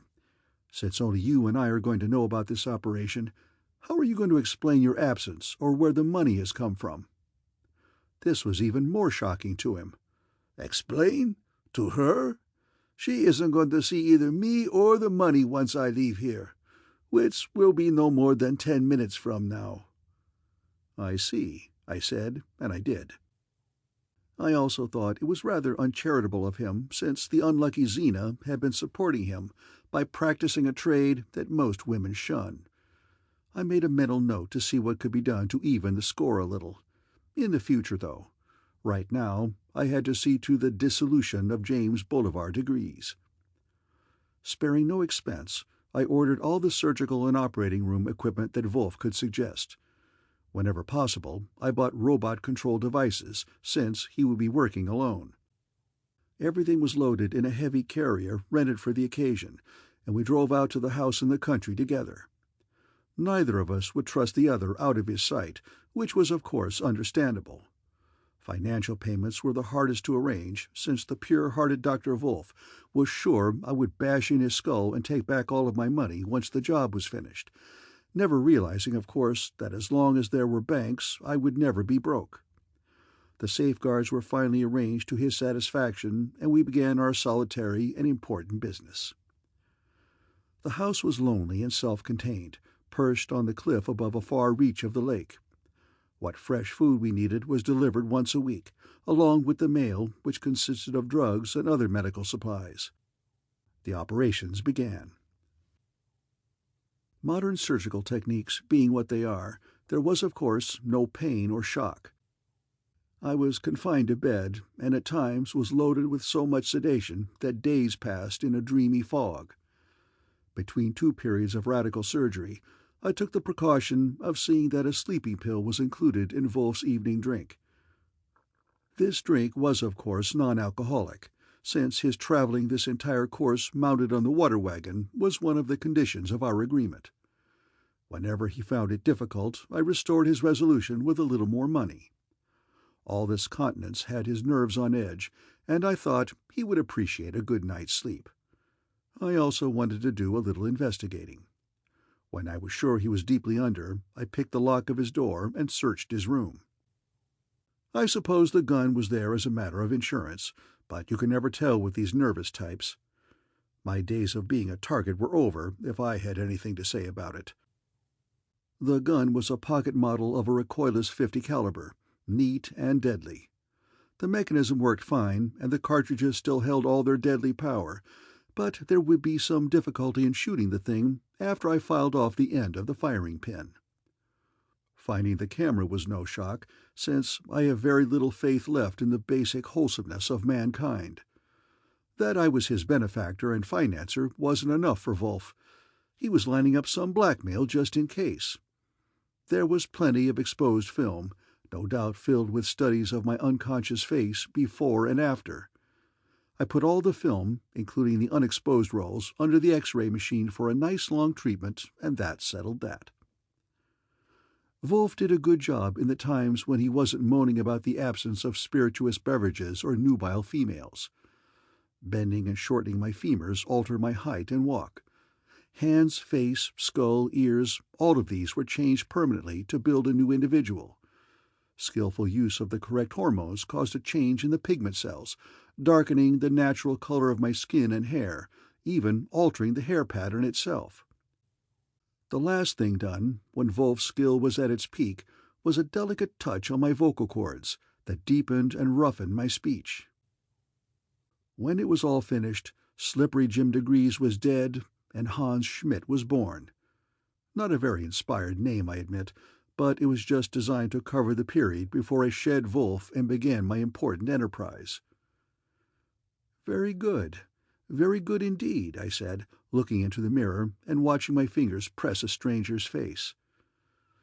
God, I could use a drink, Wolf gasped behind me, sitting on his already packed bags. He had been hitting the medical alcohol the last few days, until I had spiked it with my favorite regurgitant, and he was nervously anxious to get back to some heavy drinking. Give me the balance of the money that's due, and let's get out of here. Patience, Doctor, I murmured, and slipped him the pocket of bills. He broke the bank wrapper and began to count them with quick, caressing touches of his fingers. Waste of time doing that, I told him, but he kept right on. I have taken the liberty of writing "stolen" on each bill, with ink that will fluoresce when the bank puts it under the ultraviolet. This stopped the counting all right, and drained him white at the same instant. I ought to warn him about that old ticker. That's the way he would pop off if he didn't watch out. What do you mean, stolen? He choked after a bit. Well, they were, you know. All of the money I paid you with was stolen. His face went even whiter, and I was sure he would never reach 50, not with circulation like that. You shouldn't let it worry you. The other stuff was all in old bills. I've passed a lot of it without any trouble. But why? He finally squeezed out. Sensible question, Doctor. I've sent the same amount, in untampered bills of course, to your old friend Zena. I felt you owed her that much at least, after all she has done for you. Fair is fair, you know. He glared at me while I tossed all the machines, surgical supplies, and such off the cliff. I was careful not to have my back to him when he was too close. Other than this, all the precautions had already been taken. When I glanced up by chance and saw that a covert smile had replaced the earlier expression, I knew it was time to reveal the rest of my arrangements. An air cab will be here in a few minutes. We'll leave together. I regret to inform you that there won't be enough time after we arrive in Freibergbad for you to seek out Zena and thrash her as planned and get the money back. His guilty start proved that he was really an amateur at this sort of thing. I continued, hoping he would be grateful for this complete revelation of how to do things in an efficient criminal manner. I've timed everything rather carefully from here on in. Today is a bit unusual in that there are two starships leaving the port within minutes of each other. I've booked a ticket on one for myself. Here is your ticket on the other. I've paid in advance for it, though I don't expect you to thank me. He took the ticket with all the spirited interest of an old maid picking up a dead snake. The need for speed, if you will pardon the rhyme, is urgent. A few minutes after your ship leaves, an envelope will be delivered to the police describing your part in this operation. Dear Dr. Wolf digested all this as we waited for the copter to arrive, and from his sickening expression I saw he could find no flaws in the arrangements. During the entire flight he huddled away from me in his chair and never said a word. Without a bon voyage or even a curse, he made for his ship upon our arrival, and I watched him board it. I, of course, merely went in the direction of mine and turned off before entering it. I had as much intention of leaving Freiburg as I had of informing the police that an illegal operation had taken place. The last thing I wanted was attention. Both little eyes had merely been devices to make sure that the alcoholic doctor went away and stayed away before he began his solitary journey to cirrhosis. There was no reason for me to leave, in fact, every reason for me to stay. Angelina was still on this planet, and I wanted no interference while I tracked her down. Perhaps it was presumptuous of me to be so positive, yet I felt I knew Angelina very well by this time. Our crooked little minds rotated in many of the same cycles of dishonesty. Up to a certain point, I felt I could predict her reactions with firm logic. Firstly, she would be very happy about my bloody destruction. She got the same big bang out of corpses that most girls get from new clothes. Thinking me dead would make following her that much easier. I knew she would take normal precautions against the police and other agents of the Corps, but they wouldn't know she was on Freiburg. There was nothing to connect my death with her presence. Therefore, she didn't have to run again, but could stay on this planet under a new cover and changed personality. That she would want to stay here, I had very little doubt. Freiburg was a planet that seemed designed for illegal operation. In my years of knocking around the known universe, I had never before come up against a piece of fruit so ripe for plucking. A heady mixture of the old and the new. In the old, caste-ridden, feudalistic Freiburg, a stranger would have been instantly recognized and watched. On the modern League planets, computers, mechanization, robots, and an ever-vigilant police force left very little room for illegal operations. It was only when these two different cultures are mixed and merged that imaginative operations became really possible. This planet was peaceful enough. You had to give the League societics experts credit for that much. Before they brought in the first antibiotic pill or punch card computer, they saw to it that law and order were firmly instituted. Nevertheless, the opportunities were still there if you knew where to look. Angelina knew where to look, and so did I. Except, after weeks of futile investigation, I finally faced the brutal fact that we were both looking for different things. I can't deny the time was spent pleasantly, since I uncovered countless opportunities for fine jobs and lucrative capers. If it hadn't been for the pressure of finding Angelina, I do believe I could have had the time of my life in this crook's paradise. This pleasure was denied me because the pressure to catch up with Angelina nagged at me constantly, like an aching tooth. Finding intuition wanting, I tried mechanical means. Hiring the best computer available, I fed entire libraries into its memory circuits and set it countless problems.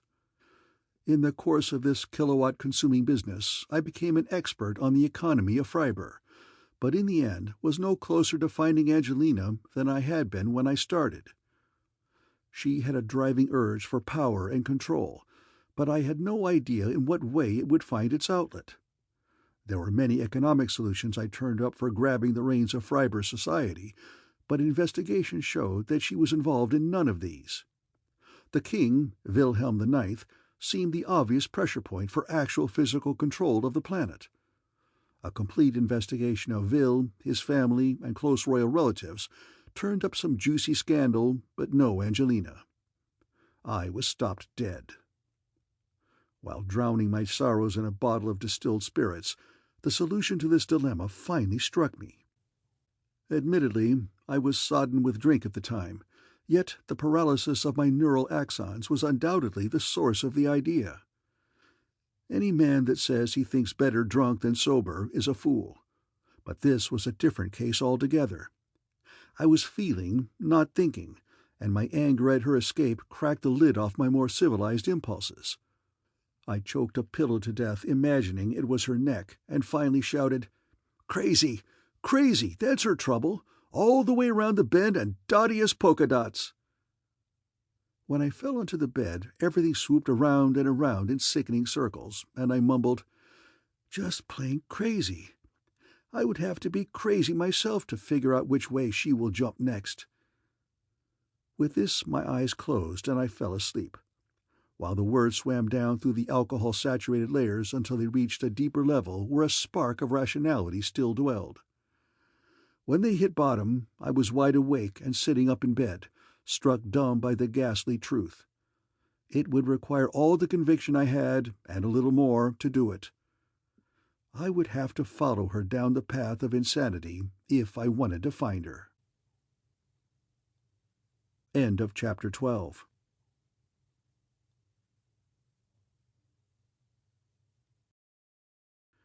The Stainless Steel Rat, the Novel.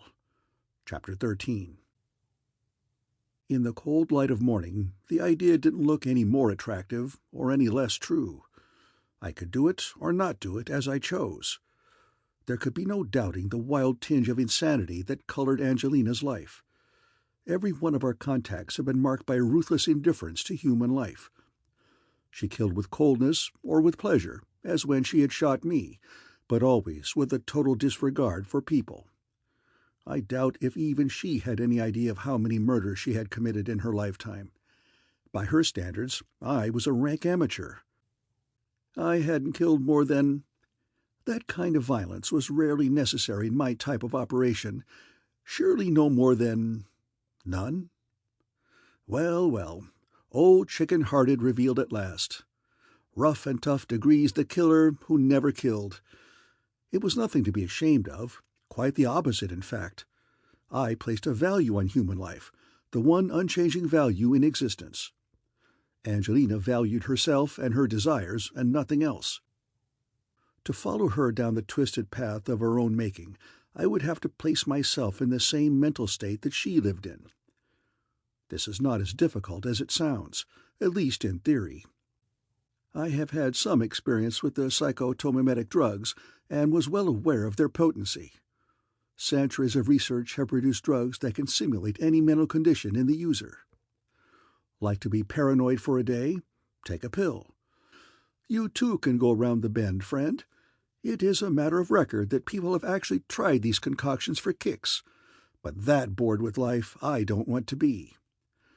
There would have to be a lot stronger reason before I would subject my delicate gray cells to this kind of jarring around.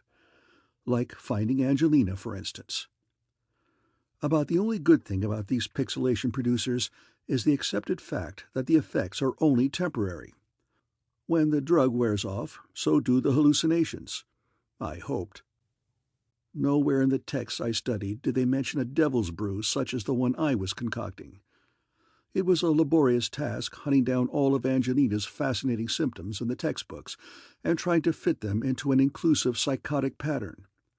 I even called in some professional help to aid in analyzing her case, not mentioning, of course, to what use I intended to put the information. In the end, I had a bottle of slightly smoky liquid and a taped recording of auto-hypnotic suggestions to play into my ears while the shot was taking effect. All that remained was screwing my courage to the sticking place, as they say in the classics. Not really all that remained. I wanted to take some precautions first. I rented a room in a cheap hotel and left orders not to be disturbed at any time. This was the first time I had ever tried this particular type of nonsense, and since I had no idea of how foggy my memory would be, I left a few notes around to remind me of the job. After a half-day of this kind of preparation, I realized I was making excuses. Well, it's not easy to deliberately go insane, I told my rather pale reflection in the mirror. The reflection agreed, but that didn't stop either of us from rolling up our sleeves and filling large hypodermic needles with murky madness. "Here's looking at you," I said, and slipped the needle gently in the vein and slowly pushed the plunger home. The results were anticlimactic, to say the least. Outside of a ringing in my ears and a twinge of headache that quickly passed, I felt nothing. I knew better than to go out, though, so I read the newspaper for a while until I felt tired. The whole thing seemed a little foolish and pretty much of a letdown. I went to sleep with the tape player whispering softly in my ears such ego-building epigrams as, You are better than everyone else, and you know it, and people who don't know it had better watch out. And they are all fools, and if you were in charge, things would be different. And why aren't you in charge? It's easy enough." Waking up was uncomfortable because of the pain in my ears where the earphones were still plugged in, my own stupid voice droning away at me. Nothing had changed, and the whole futile experiment was a waste, and waste makes me angry. The earphones broke in my hands, and I felt better. Felt much better still when I'd stamped the tape player into a tangle of rubble. My face rasped when I ran my hand over it. I had been days without a shave. Rubbing in the dip cream, I looked into the mirror over the sink, and an odd fact struck me for the first time. This new face fitted me a lot better than the old one. A fault of birth, or the ugliness of my parents, whom I hated deeply, the only right thing they ever did was to produce me, had given me a face that didn't fit my personality. The new one was better, handsomer for one thing, and a lot stronger. I should have thanked that fumble-fingered quack Wolf for producing a masterpiece. I should have thanked him with a bullet. That would guarantee that no one would ever be able to trace me through him. It must have been a warm day, and I was suffering a fever, when I'd let him get safely away like that. On the table was a piece of paper with a single word written on it, my own handwriting, though I can't imagine why the hell I left it there. Angelina, it said. Angelina, how I would love to get that tender white throat between my hands and squeeze until your eyeballs popped. Ha! I had to laugh at the thought, made a funny picture indeed. Yet I shouldn't be so flippant about it. Angelina was important. I was going to find her, and nothing was going to stop me. She had made a fool of me, and had tried to kill me. If anyone deserved to die, it was her. It was an awful waste in some ways, yet it had to be done. I shredded the note into fine pieces. All at once, the room was very oppressing, and I wanted out. What made me doubly angry was the fact the key was missing. I remembered taking it out, but had no idea where I had put it. The slob at the desk was slow at answering, and I was tempted to tell him just what I thought of the service, but I refrained. There is only one permanent cure for these types. A spare key rattled into the basket of the pneumo, and I let myself out. I needed some food, and I needed some drink, and most of all, I needed a quiet place for some thought. A nearby spot provided all three, after I had chased the hookers away. They were all dogs, and Angelina just playing a role had been better than this entire crowd lumped together. Angelina. She was on my mind tonight with a vengeance. The drinks warmed my gut, and Angelina warmed my memory. To think that I had actually once considered turning her in or possibly killing her. What a waste! The only intelligent woman I had ever run across. And all woman. I'll never forget the way she walked in that dress. Once she had been tamed a bit, what a team we could make! This thought was so mentally aphrodisiac that my skin burned and I drained my glass at a single swallow. Something had to be done. I had to find her. She would never have left a ripe plum of a planet like this one. A girl with her ambition could go right to the top here. Nothing could stop her. And that's, of course, where she would be, eventually, if not now. She must spend her life feeling damned because she was a woman, knowing she was better than the rest of the cruds around, then proving it to herself and them over and over again. My arrival would be the biggest favor Angelina could have. I didn't have to prove myself better than the hicks on this rubified planet. Just one look did that. When Angelina hooked up with me, she could stop fighting, relax, and take orders. The contest would be over for all time. I sat there. Something was nagging at me, some vital fact I had to remember, yet couldn't. For a second I fumbled with the memory before I realized what it was. The injection would be wearing off soon. I had to get back to the room quickly. There had been some fear about the danger of this business, but I realized now that it was just my earlier cowardice.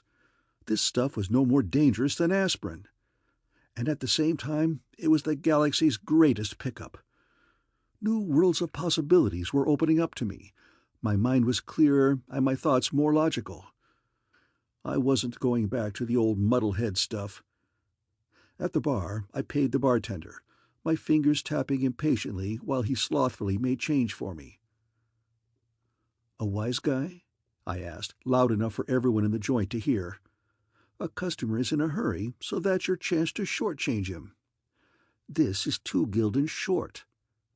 I held the money out in my palm, and when he bent to count it, I came up quick with the hand and let him have the whole thing right in the face, bills, coins, thumb, and fingers. At the same time, I told him, in a low voice so no one else could hear, just what I thought of him. Freiburg slang is rich in insults, and I used the best on him.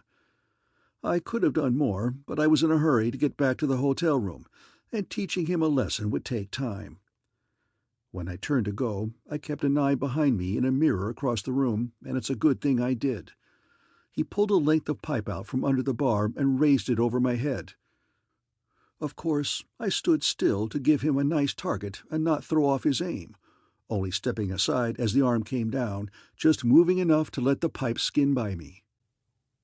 It was no trick at all to grab the arm, keep it going down, and break the bone across the edge of the bar.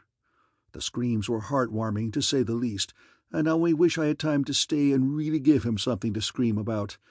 There was just no time left. "You saw him viciously attack me," I told the stunned customers as I headed for the door. Rough and Tough had slumped down and was moaning out of sight somewhere behind the bar. "I'm going to call the police now. See that he doesn't leave." Of course he had as much intention of leaving as I had of calling the law. I was out the door long before any of them had made up their minds as to just what was going on. Of course, I couldn't run and draw any attention to myself. Getting back to the hotel at a fast walk was the best I could do, but I was sweating all over from the tension. Inside the room, the first thing I saw was the container on the table, with a needle wrapped in cloth beside it. My hands didn't shake, but they would have if I had let them. This was a very close thing. Collapsed in a chair afterwards, I held up the jar and saw that there was less than a millimeter of juice left. The very next thing on the agenda was the necessity of laying in a supply of the stuff. I could remember the formula clearly and would have no trouble rebuilding it. Of course, there would be no drug suppliers open at this time of night, but that made things a lot easier. There is a law of history that says weapons were invented before money. In my suitcase was a recoilless .75 caliber that could get me more of the galaxy's goods than all of the money in existence. That was my mistake. Some nagging worry gnawed me then, but I ignored it. The tension and the relief after getting the shot had me all loosened up. On top of that was the need to hurry, the limited time I had to find what I needed and get back to the hotel room. My thoughts were on the job and how best to do it as I unlocked the suitcase and reached for my gun, lying right there on top of the clothes. At this point, the thin voice in my memory was screaming inaudibly to me, but this only made me reach faster for the gun. Something was badly wrong, and this was the thing that would fix it. As I grabbed the butt, the memory broke through, just a little bit too slow. Dropping the gun, I dived for the door, too late by far. Behind me, I heard a pop as the sleep gas grenade I had put under the gun let go. Even as I fell forward into darkness and wondered how I could ever have possibly done such a stupid thing as that. End of Chapter 13.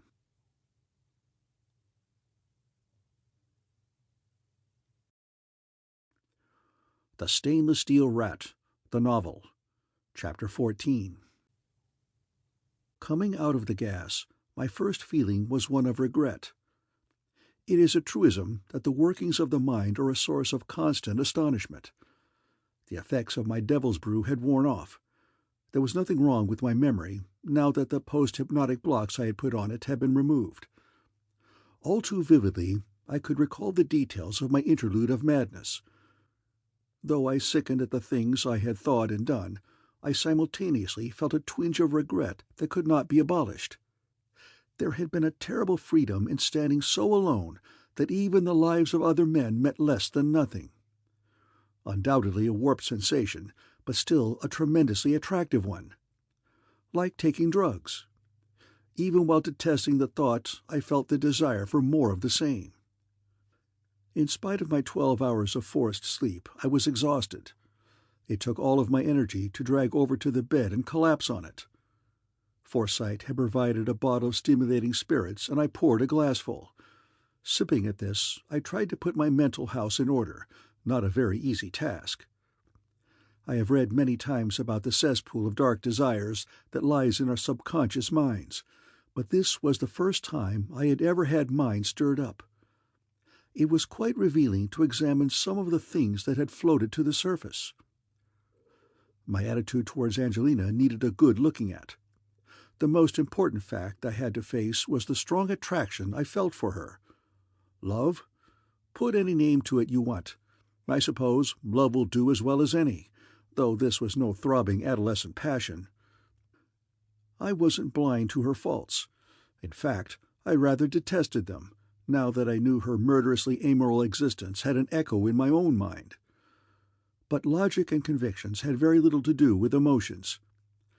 Hating this side of her didn't remove the attraction of a personality so similar to my own. I echoed my psychotic self's attitude. What a team we might have made! This was, of course, impossible, but that didn't stop me from wanting it. Love and hate are reputed to be very close, and in my case they were actually rubbing shoulders. And the whole confused business wasn't helped in the slightest by the fact that Angelina was so damnably attractive. I took a long drag at my drink. Finding her should be easy now. The carelessness with which I took this for granted was a little shocking.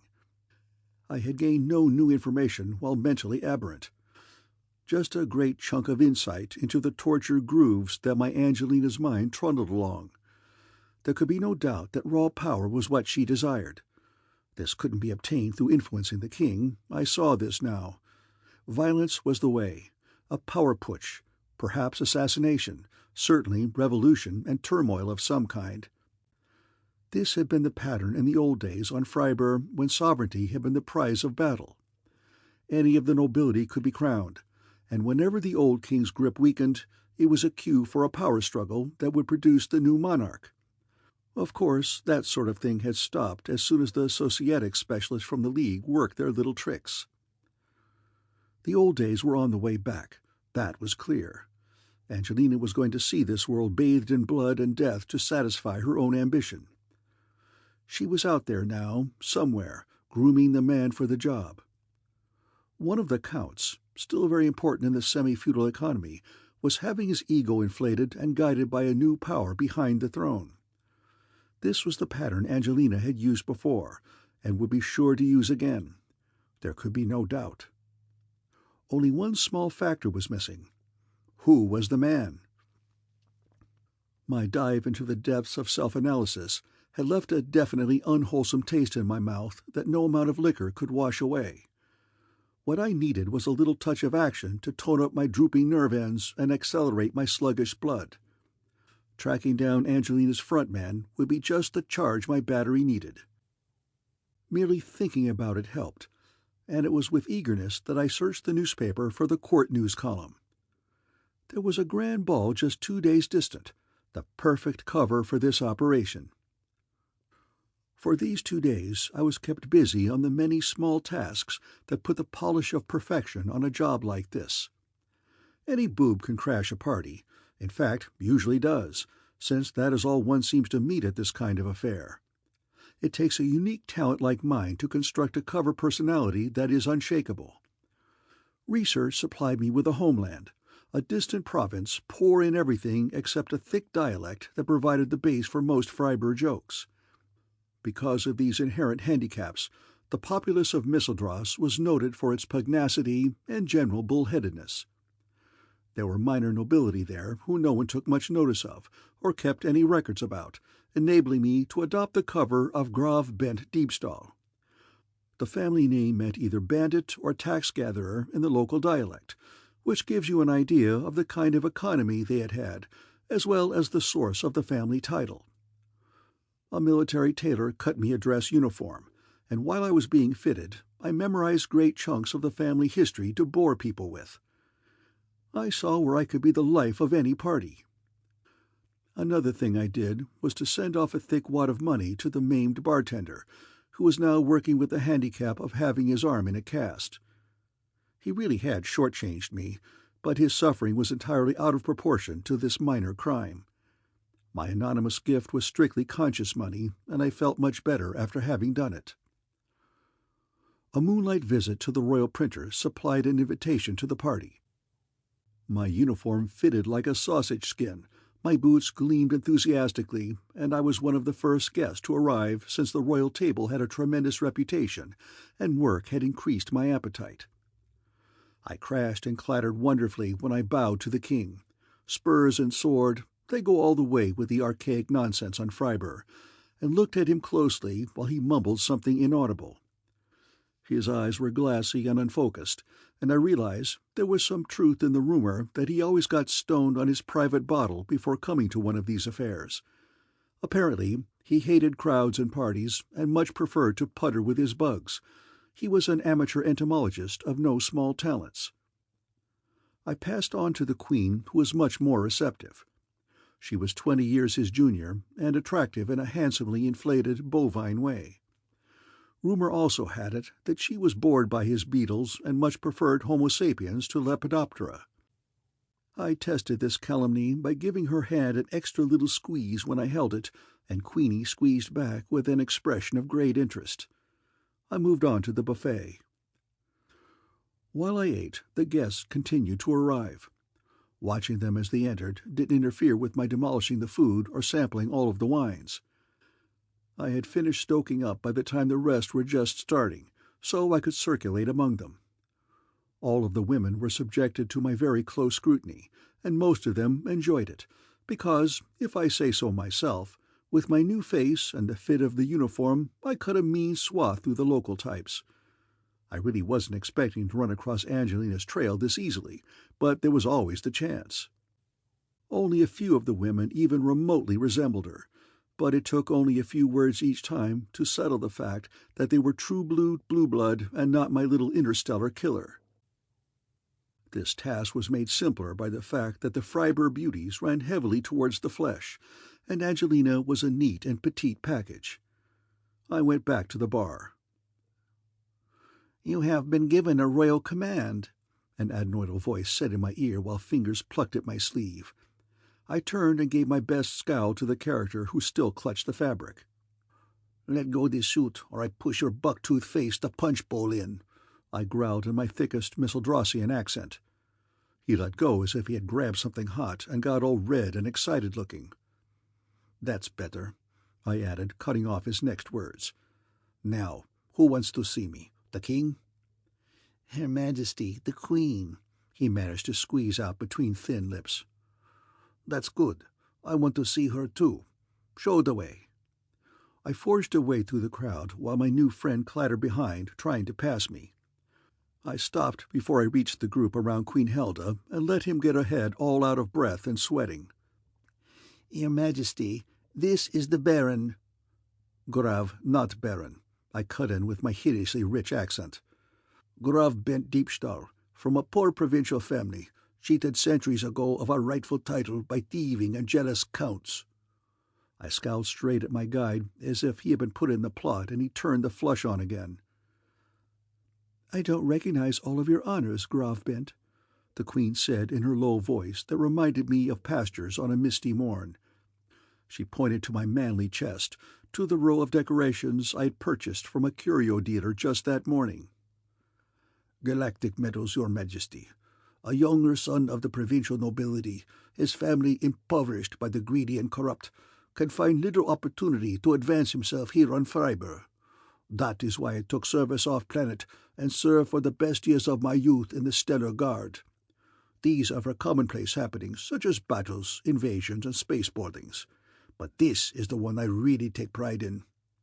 I fingered through the jingling hardware until I came to an unsightly thing, all comets, novas, and sparkling lights. "This is the Stellar Star, the most prized award in the Guards." I took it in my hand and gave it a long look. In fact, I think it was a guard decoration, given out for re-enlisting or 5 years of KP or some such. "It's beautiful," the Queen said. Her taste in metals was no better than her taste in clothes, but what can you expect on these backward planets? "It is that," I agreed. "I don't enjoy describing the metal's history, but if it is a royal command—" It was, and given very coyly indeed. I lied about my exploits for a while and kept them all interesting. There would be plenty of talk about me in the morning, and I hoped some of it would trickle down to Angelina's ears, wherever she was hiding. Thinking of her took the edge off my fun, and I managed to excuse myself and go back to the bar. I spent the rest of the evening talking up the wonders of my imaginary history to everyone I could nail. Most of them seemed to enjoy it, since the court was normally short on laughs. The only one who didn't seem to be getting a charge out of it was myself. Though the plan had seemed good at first, the more I became involved with it, the slower it appeared. I might flutter around the fringe of these fantastically dull court circles for months without finding a lead to Angelina. The process had to be accelerated. There was one idea drifting in and out of my head, but it bordered on madness. If it misfired, I would be either dead or barred from these noble circles forever. This last was a fate I could easily stand, but it wouldn't help me find my lovely quarry. However, if the plan did work, it would shortcut all the other nonsense. I flipped a coin to decide, and of course won, since I had palmed the coin before the toss. It was going to be action. Before coming, I had pocketed a few items that might come in handy during the course of the evening. One of them was a surefire introduction to the king in case I felt that getting nearer to him might be of some importance. I slipped this into an outer pocket, filled the largest glass I could find with sweet wine, and trundled through the cavernous rooms in search of my prey. If King Wilhelm had been crocked when he arrived, he was now almost paralyzed. He must have had a steel bar sewn in the back of his white uniform jacket, because I swear his own spine shouldn't have held him up. But he was still drinking and swaying back and forth, his head bobbing as though it were loosely attached. He had a crowd of old boys around him, and they must have been swapping off-color stories, because they gave me varying degrees of get-lost looks when I trundled up and snapped to attention. I was bigger than most of them, and must have made a nice blob of color, because I caught Villy's eye, and the head slowly slewed around in my direction. One of his octogenarian cronies had met me earlier in the evening, and was forced to make the introduction. "A very great pleasure to meet your Majesty," I droned with a bit of a drunken blur to my voice. Not that the king noticed, but some of the others did, and scowled. "I am, by way of being a bit of an entomologist myself, if you will pardon the expression, hoping to follow in your royal footsteps. I am keen on this, and feel that greater attention should be paid on Freiburg, more respect given, I should say, and more opportunity taken to utilize the advantageous aspects of the Foraminifera, Lepidoptera, and all the others. Heraldry, for instance. The flags might utilize the more visual aspects of insects." I babbled on like this for a while, the crowd getting impatient with the unwanted interruption. The king, who wasn't getting in more than 1 word in 10, got tired of nodding after a while, and his attention began to wander. My voice thickened and blurred, and I could see them wondering how to get rid of the drunk. When the first tentative hand reached out for my elbow, I played my trump card. "Because of your Majesty's interest," I said, fumbling in my pocket, "I carefully kept this specimen, carrying it across countless light-years to reach its logical resting place, your Highness's collection." Pulling out the flat plastic case, I held it under his nose. With an effort, he blinked his watery eyes back into focus and let out a little gasp. The others crowded around, and I gave them a few seconds to enjoy the thing. Well, it was a beautiful bug, I can't deny that. However, it had not traveled across countless light-years, because I had just made it myself that morning. Most of the parts were assembled from other insects, with a few pieces of plastic thrown in where nature had let me down. Its body was as long as my hand, and it had 3 sets of wings, each set in a different color.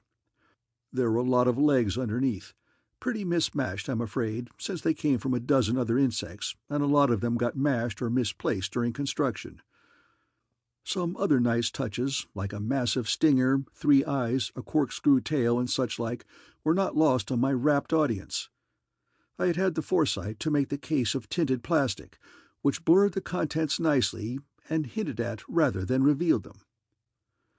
"But you must see it more closely, Your Highness," I said, snapping open the case while both of us swayed back and forth. This was a difficult juggling act, as I had to hold the case in the same hand as my wine-glass, leaving my other hand free to grasp the monstrosity. I plucked it out between thumb and forefinger, and the king leaned close, the drink in his own glass slopping back and forth in his eagerness.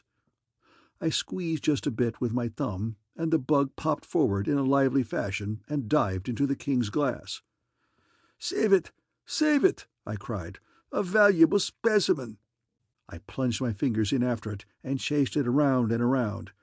Some of the drink slopped out, staining Wilhelm's gilt-edged cuff. A gasp went up, and angry voices sounded. Someone pulled hard at my shoulder. "Leave off, you title-stealing klutz!" I shouted, and pulled away roughly from the grasp. The drowned insect flew out of my fingers and landed on the king's chest, from where it fell slowly to the floor, shedding wings, legs, and other parts on the way. I must have used a very inferior glue. When I leaped to grab the dropping corpse, the forgotten drink in my other hand splashed red and sticky onto the king's jacket. A howl of anger went up from the crowd. I'll say this much for the king: he took it well. Stood there swaying like a tree in the storm, but offering no protest outside of mumbling, I say, a few times. Not even when I rubbed the wine in with my handkerchief, treading on his toes by accident as the crowd behind me pushed too close. One of them pulled hard at my arm, then let go when I shrugged. My arm struck against Wilhelm the Ninth's noble chest, and his royal upper plate popped out on the floor to add to the fun. Fun it was, too, once the old boys got cleared away. The younger nobility leapt to their majesties' defense, and I showed them a thing or two about mix-it-up fighting that I had learned on a number of planets. They made up in energy what they lacked in technique, and we had a really good go-around. Women screamed, strong men cursed, and the king was half carried out of the fracas. After that, things got dirty, and I did too. I couldn't blame them, but that didn't stop me from giving just as good as I received. My last memory is of a number of them holding me while another one hit me. I got him in the face with the shoe on my free leg, but they grabbed that too, and his replacement turned off all the lights. End of Chapter 14.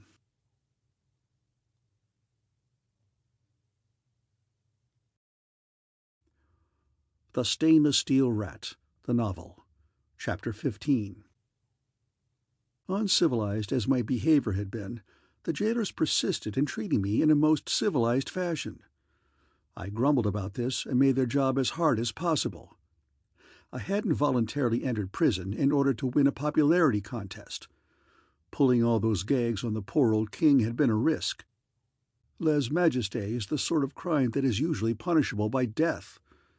Happily, the civilizing influences of the League had penetrated darkest Freiburg, and the locals now fell over backwards to show me how law-abiding they were. I would have none of it. When they brought me a meal, I ate it, then destroyed the dishes to show my contempt for this unlawful detention. This was the bait. The bruises I had suffered would be a small enough price to pay if my attempt at publicity paid off in the right quarters. Without a doubt, I was being discussed. A figure of shame, a traitor to my class, a violent man in a peaceful world, and a pugnacious, combative, uncompromising one at that. In short, I was all the things a good Freiburgian detested, and the sort of a man Angelino should have a great deal of interest in. In spite of its recent bloody past, Freiburg was woefully short of roughneck manpower. Not at the very lowest levels, of course. The port-side drinkeries were stuffed with muscle-bound apes with pinhead brains. Angelina would be able to recruit all of those she needed. But strong-arm squads alone wouldn't win her a victory. She needed allies and aid from the nobility, and from what I had seen, this sort of talent was greatly lacking. In my indirect manner, I had displayed all the traits she would be interested in, doing it in such a way that she wouldn't know the show had been arranged only for her. The trap was open, all she had to do was step into it. Metal boomed as the turnkey rapped on the door. "You have visitors, Graf Diebstahl," he said, opening the inner grille. "Tell them to go to hell," I shouted. "There's no one on this poxy planet I want to see." Paying no attention to my request, he bowed in the governor of the prison and a pair of ancient types wearing black clothes and severe looks. I did my best I could to ignore them. They waited grimly until the guard had gone. Then the skinniest opened a folder he was carrying and slowly drew out a sheet of paper with his fingertips. "I will not sign a suicide note so you can butcher me in my sleep," I snarled at him. This rattled him a bit, but he tried to ignore it. "That is an unfair suggestion," he intoned solemnly. "I am the royal attorney, and would never condone such an action." All three of them nodded together, as though they were pulled by one string, and the effect was so compulsive that I almost nodded myself. "I will not commit suicide voluntarily," I said harshly to break the spell of agreement. "That is the last word that will be said on this subject." The royal attorney had been around the courts long enough not to be thrown off his mark by this kind of obliquity. He coughed, rattled the paper, and got back to basics. "There are a number of crimes you could be charged with, young man," he droned, with an intensely gloomy expression draped on his face. I yawned, unimpressed. "I hope this will not have to be done," he went on, "since it would only cause harm to all concerned. The king himself does not wish to see this happen, and in fact has pressed upon me his earnest desire to have this affair ended quietly now. His desire for peace has prevailed upon us all, and I am here now to put his wish into action. If you will sign this apology, you will be placed aboard a starship leaving tonight. The matter will be ended." "Trying to get rid of me to cover up your drunken brawls at the palace, eh?" I sneered. The attorney's face purpled, but he controlled his temper with a magnificent effort. If they threw me off the planet now, everything was wasted. "You are being insulting, sir," he snorted. "You are not without blame in this matter, remember. I heartily recommend that you accept the king's leniency in this tragic affair and sign the apology." He handed the paper to me, and I tore it to pieces. "Apologize? Never!" I shouted at them. "I was merely defending my honor against your drunken louts and larcenous nobility, all descended from thieves who stole the titles rightly belonging to my family." They left then, and the prison governor was the only one young and sturdy enough for me to help on the way with the toe of my shoe in the appropriate spot. Everything was as it should be. The door clanged shut behind them, on a rebellious, cantankerous, belligerent son of the Freiburg soil. I had arranged things perfectly to bring me to the attention of Angelina. But unless she became interested in me soon, I stood a good chance of spending the rest of my days behind these grim walls. Waiting has always been bad for my nerves. I am a thinker during moments of peace, but a man of action most of the time. It is one thing to prepare a plan and leap boldly into it. It is another thing altogether to sit around a grubby prison cell wondering if the plan has worked or if there's a weak link in the chain of logic. Should I crack out of this pokey? That shouldn't be hard to do, but it had better be saved for a last resort. Once out, I would have to stay under cover, and there would be no chance of her contacting me. That was why I was gnawing my way through all my fingernails. The next move was up to Angelina. All I could do was wait. I only hoped that she would gather the right conclusions from all the violent evidence I had supplied. After a week, I was stir-crazy. The royal attorney never came back, and there was no talk of a trial or sentencing.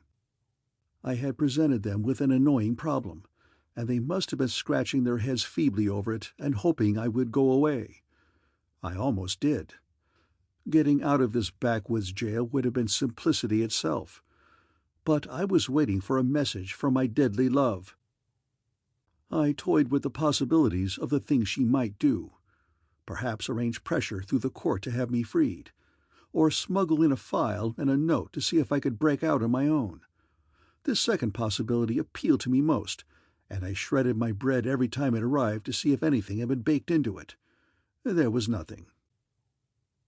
On the 8th day, Angelina made her play, in the most forthright manner of her own.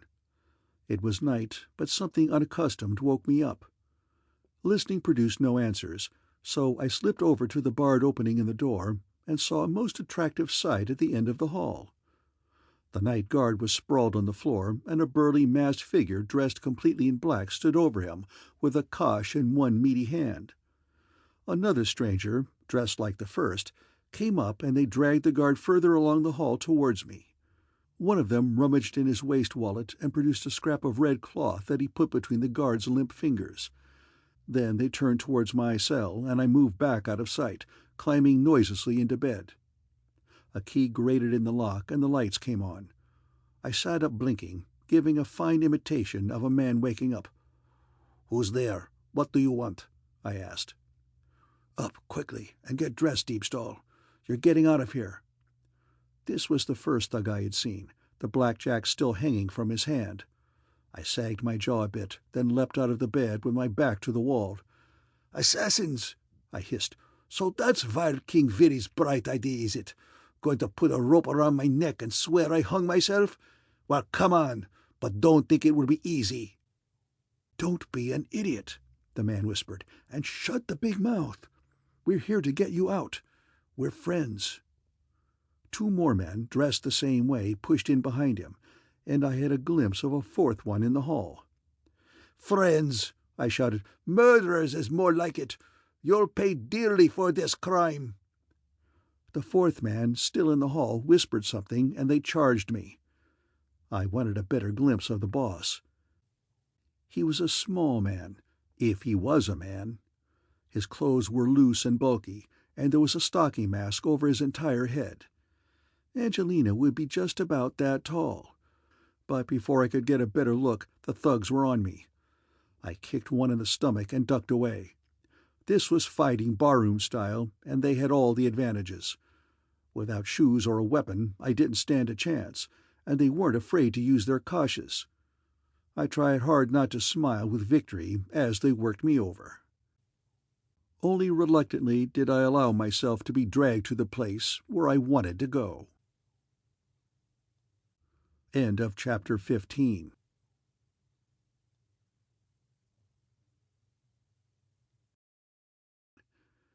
The Stainless Steel Rat, the Novel. Chapter 16.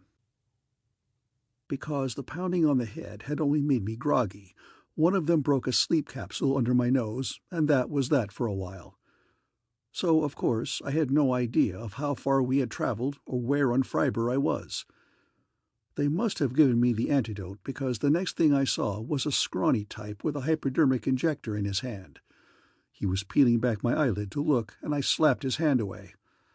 "Going to torture me before you kill me, swine?" I said, remembering the role I had to play. "Don't worry about that," a deep voice said behind me. "You are among friends, people who can understand your irritation with the present regime." This voice wasn't much like Angelina's. Neither was the burly, sour-faced owner. The medic slid out and left us alone, and I wondered if the plan had slipped up somewhere.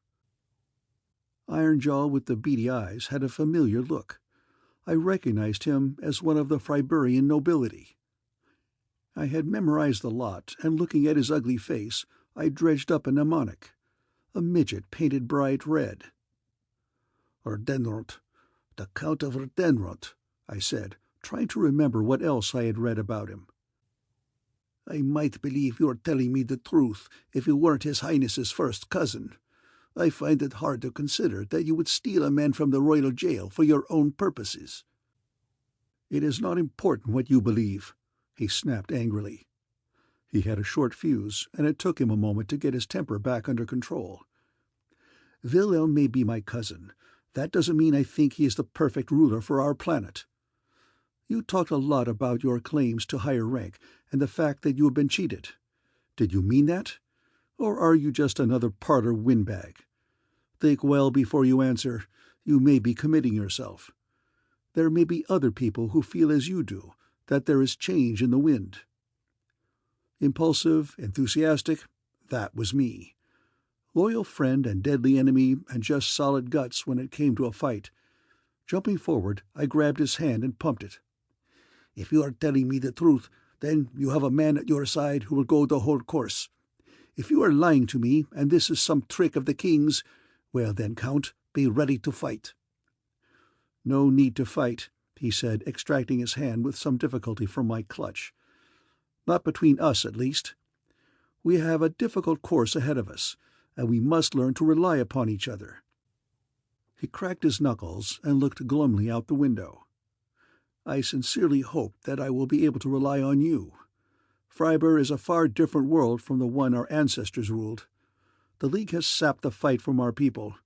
There are none I can really rely on. There is nothing wrong with the bunch who took me out of my cell. They seem to do the job well enough. Muscle, he spat, and pressed a button on the arm of his chair. Thugs with heads of solid stone. I can hire all of those I need. What I need are men who can lead. Help me to lead Freiburg into its rightful future. I didn't mention the man who led the muscle the previous night, the one who had stayed in the corridor. If Erdenrunt wasn't going to talk about Angelina, I certainly couldn't bring up the topic. Since he wanted brain, not brawn, I decided to give him a little. Did you dream up the torn piece of uniform left in the guard's hand in the prison? That was a good touch. His eyes narrowed a bit when he turned to look at me. You're quite observant, Bent, he said. A matter of training, I told him, trying to be both unassuming and positive at the same time. There was this piece of red cloth with a button in the guard's hand, like something he had grabbed in a struggle. Yet all of the men I saw were dressed only in black. Perhaps a bit of misdirection. With each passing moment, I'm getting happier that you have joined me, he said, and showed me all of his ragged teeth in an expression he must have thought was a grin. The old Duke's men wear red livery, as you undoubtedly know. And the old Duke is the strongest supporter of Wilhelm IX, I finished for him. It wouldn't hurt in the slightest if he had a falling out with the king. Not the slightest. Erdenrunt echoed, and showed me all of his teeth again. I was beginning to dislike him intensely. If this was the front man Angelina had picked for her operation, then he was undoubtedly the best one for the job on the planet. But he was such a puffed-up crumb, with barely enough imagination to appreciate the ideas Angelina was feeding him. Yet I imagine he had the money and the title and the ambition, which combination she had to have. Once more I wondered where she was. Something came in through the door, and I recoiled, thinking the war was on. It was only a robot, but it made such a hideous amount of hissing and clanking that I wondered what was wrong with it. The Count ordered the ghastly thing to wheel over the bar. As it turned away, I saw what could only have been a chimney projecting behind one shoulder. There was the distinct odor of coal smoke in the air. "Does that robot burn coal?" I gurgled. "It does," the Count said, pouring us out a pair of drinks. "It is a perfect example of what is wrong with the Freiburgian economy under the gracious rule of Wilhelm the Incompetent. You don't see any robots like this in the capital." "I should hope not," I gasped, staring bug-eyed at the trickle of steam escaping from the thing, and the stains of rust and coal dust on its plates. "Of course, I have been away a long time. Things change." "They don't change fast enough. And don't act galactic-wise with me, Deepstall. I've been to Misseldross and seen how the rubes live. You have no robots at all, much less a contraption like this." He kicked at the thing in sullen anger, and it staggered back a bit, valves clicking open as steam pumped into its leg pistons to straighten it up. 200 years come next Grunlov's day we will have been in the League, milked dry and pacified by them. And for what? To provide luxuries for the king in Freiberbad. While out here we get a miserable consignment of a few robot brains and some control circuitry. We have to build the rest of the inefficient monsters ourselves. and out in the real sticks where you come from, they think robot is a misspelling of a boat that goes with oars." He drained his glass, and I made no attempt to explain to him the economics of galactic commerce, planetary prestige, or the multifold levels of intercommunication. This lost planet had been cut off from the mainstream of galactic culture for maybe 1,000 years, until contact had been re-established after the breakdown. They were being eased back into the culture gradually, without any violent repercussions that might upset the process. Sure, 1 billion robots could be dumped here tomorrow. What good would that do the economy?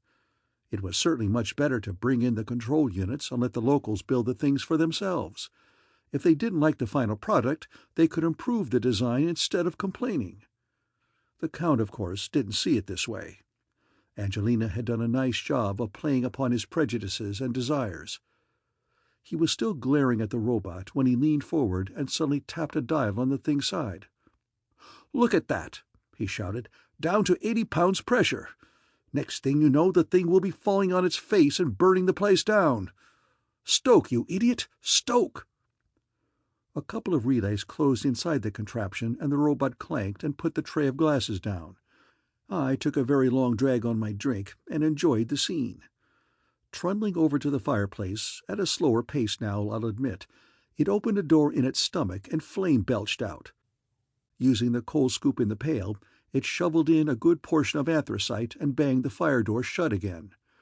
Rich black smoke boiled from its chimney.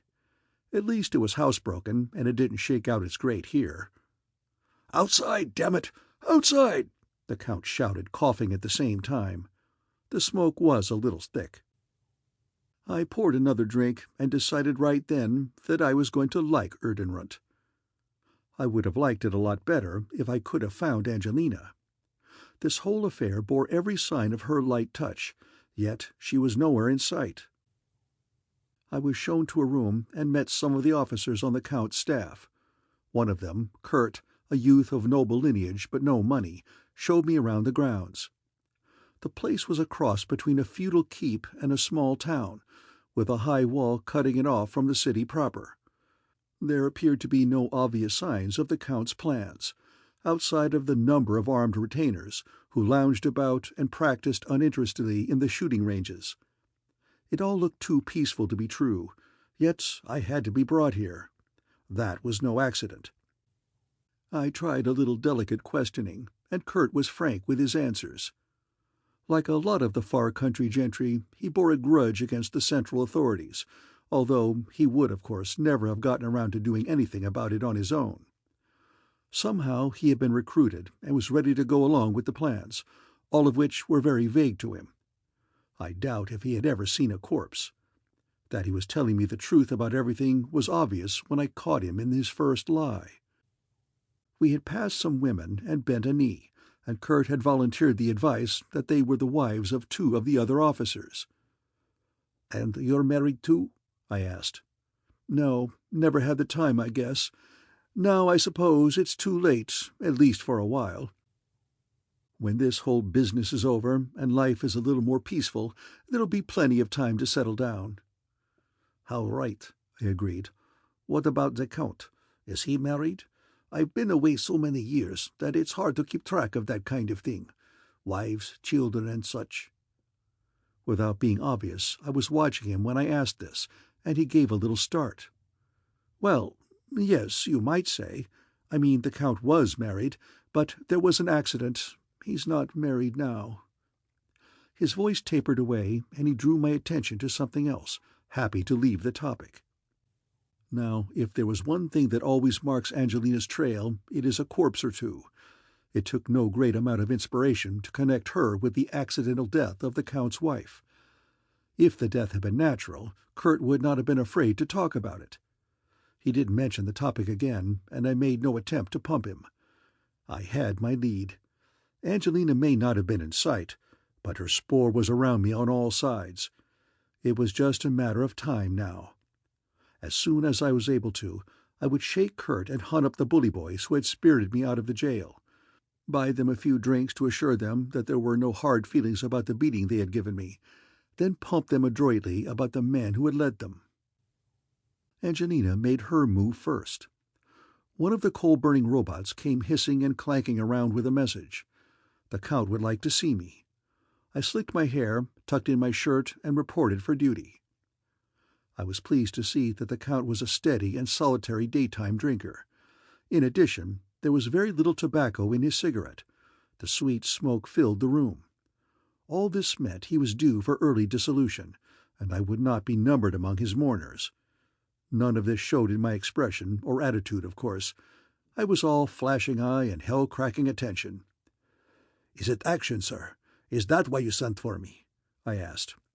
Sit down," he mumbled, waving me towards a chair. "Relax. Want a cigarette?" He pushed the box towards me, and I eyed the thin brown cylinders with distaste. "Not today, sir. I'm laying off smoking for a while. Sharpening up the old eye. Keeping the old trigger finger limber and ready for action." The Count's mind was occupied elsewhere, and I doubt if he heard a word I said. He chewed abstractedly at the inside of his cheek while he looked me up and down. A decision finally struggled up through his half-clotted brain. "What do you know about the Radebrecken family?" he asked, which is about as exotic a question as I ever had thrown at me. "Absolutely nothing," I answered truthfully. "Should I?" No, he answered vaguely, and went back to chewing his cheek. I was getting high just from breathing the air in the room, and I wondered how he was feeling. "Come with me," he said, pushing over his chair and almost falling on top of it. We plodded through a number of halls deeper into the building, until we came to a door no different from the ones we had passed, except this one had a guard in front of it, a rough-looking brawny type with his arms casually crossed, just casual enough to let his fingers hang over his pistol grip. He didn't budge when we came up. "It's all right," the Duke of Erdenrut said, with what I swear was a peevish tone. "He's with me." "Gotta search him anyway," the guard said. "Orders." More and more interesting. Who issued orders the Count couldn't change in his own castle? As if I didn't know. And I recognized the guard's voice. He was one of the men who had taken me from my prison cell. He searched me quickly and efficiently, then stepped aside. The Count opened the door, and I followed him in, trying not to tread on his heels. One thing about reality, it is always so much superior to theory. I had every reason to believe that Angelina would be here, yet it was still a healthy shock to see her sitting at the table. A kind of electric charge in my spine tingled right up to the roots of my hair. This was a moment I had waited for a very long time. It took a positive effort to relax and appear indifferent. At least as indifferent as any healthy young male is in front of an attractive package of femininity. Of course, this girl didn't resemble Angelina very much. Yet I still had no doubt. The face was changed, as was the color of the hair, and though the face was a new one, it still held the same sweet, angelic quality as the old. Her figure was much the way I remembered it, with perhaps a few slight improvements. Hers was a surface transformation, with no attempt at being as complete as the one I had done to me. "This is Grav Bent Deepstall," the Count said, fixing his hot and smoky little eyes on her. "The man you wanted to see, Angela." So she was still an angel, though under a different name. That was a bad habit she should watch, only I wasn't going to tell her. A lot of people have been caught by taking an alias too similar to their old one. "Why, thank you, Cassiter," she said. Cassiter, indeed. I'd look unhappy, too, if I had to go through life with a handle like Cassiter Erdenrunt. "It was very nice of you to bring Grav Bent here," she said in the same light and empty voice. Cassie must have been expecting a warmer welcome, because he stood first on one foot and then another, and mumbled something which neither of us heard. But Angelina Angella's welcome stayed at the same temperature, or perhaps dropped a degree or two as she shuffled some papers on the table in front of her.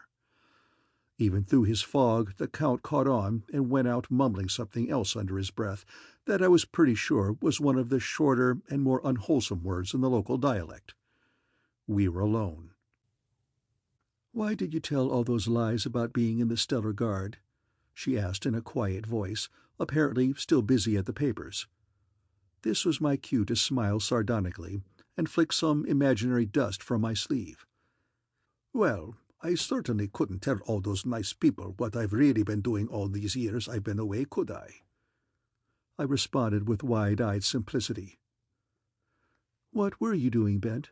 she asked, and there wasn't a trace of any emotion in her voice. "That's really my business, isn't it?" I told her, matching toneless tone for tone. "And while we're asking questions, I would like to know who you are, and how come you seem to throw more weight around than the great Count Cassiter." I'm good at playing this kind of guessing game, but Angie was just as good and dragged the conversation back to her own grounds. "Since I am in the stronger position here, I think you'll find it wise to answer my questions. Don't be afraid of shocking me. You will be surprised at the things I know about." "No, Angelica, love, I wouldn't be surprised at all. But I couldn't just tell all without a little resistance." "You're the one behind this revolution idea, aren't you?" I said as a statement, not a question. "Yes," she said, laying her cards on the table so she could see mine. "Well, if you must know then," I said, "I was smuggling. It is a very interesting occupation if you happen to know what to take where. For a number of years I found it was a most lucrative business. Finally, though, a number of governments felt I was giving them unfair competition, since they were the only ones allowed to cheat the public. With the pressure on, I returned to my sluggish native land for a period of rest." Angel Mine was buying no sealed packages, and gave me an exhaustive cross-examination into my smuggling career that showed she had more than a passing knowledge of the field herself. I had, of course, no trouble answering her questions, since in my day I have turned many a mega-credit in this illegal fashion. The only thing I was afraid of was making it too good, so I described a career of a successful but still young and not too professional operator. All the time I was talking, I tried to live the role and believe everything I said. This was a crucial time when I must let drop no hints or mannerisms that might bring slippery Jim diGriz to her mind. I had to be the local punk who had made good and was still on my way up in the universe. Mind you, our talk was of course all most casual, and carried on in an atmosphere of passing drinks and lighting cigarettes, all designed to relax me enough to make a few slips. I did, of course, slipping in a lie or two about my successes that she would catch and credit to my boyish enthusiasm. When the chit-chat slowed, I tried a question of my own. "Would you mind telling me what a local family named Radebrecken has to do with you?" "What makes you ask?" she said so calm and coolly. "Your smiling friend Cassiter Erdenroth asked me about them before we came here. I told him I knew nothing. What's their connection with you?" "They want to kill me," she said. "That would be a shame, and a waste," I told her with my best come-hither grin. She ignored it. "What can I do about it?" I asked, going back to business, since she didn't seem interested in my masculine attractions. "I want you to be my bodyguard," she said. And when I smiled and opened my mouth to speak, she went on, "And please, spare me any remarks about how it is a body you would like to guard. I get enough of that from Cassiter." All I wanted to say was that I accepted the position, which was a big lie, because I had had some such phrase in mind. It was hard to stay ahead of Angelina, and I mustn't relax for an instant, I reminded myself again. "Just tell me more about the people who are out to kill you." "It seems that Count Erdenrunt was married," Angelica said, toying with her glass in a simple, girlish way. "His wife committed suicide in a very stupid and compromising manner. Her family, who are of course the Radebrecken, think I killed her, and want to revenge her supposed murder by killing me in turn. Apparently, in this lost corner of Freiburg, the vendetta still has meaning, and this family of rich morons still subscribe to it." All at once the picture was getting clearer. Count Erdenrunt, a born opportunist, aided his noble fortunes by marrying the daughter of this family. This must have worked well enough until Angelina came along. Then the extra wife was in the way, and ignorant of this charming local custom of revenge killing, Angelina had removed a stumbling stone. Something had gone wrong. Probably the Count had bungled, from the look of the man, and now the vendetta was on. And my angel wanted me to interpose my frail flesh between her and the killers. Apparently, she was finding this retarded planet more than she had bargained for. Now was the time for me to be bold. "Was it suicide?" I asked. "Or did you kill her?" "Yes, I killed her," she said. The sparring was over, and all our cards were on the table. The decision was up to me. End of chapter 16.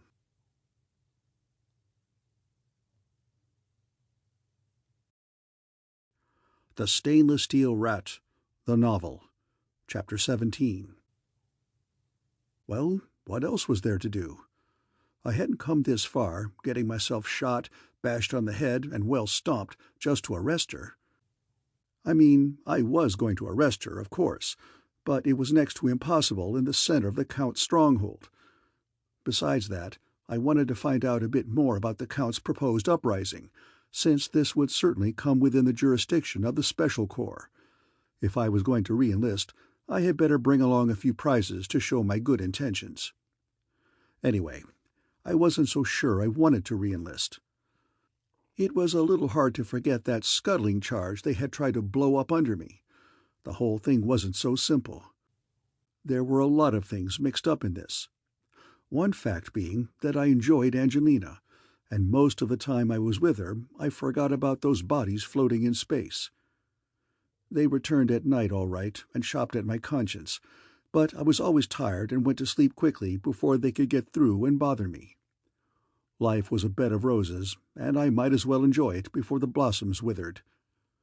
Watching Angel Lady at work was a distinct pleasure, and if you stood my back to the wall and made me swear, I would be forced to admit that I learned a thing or two from her.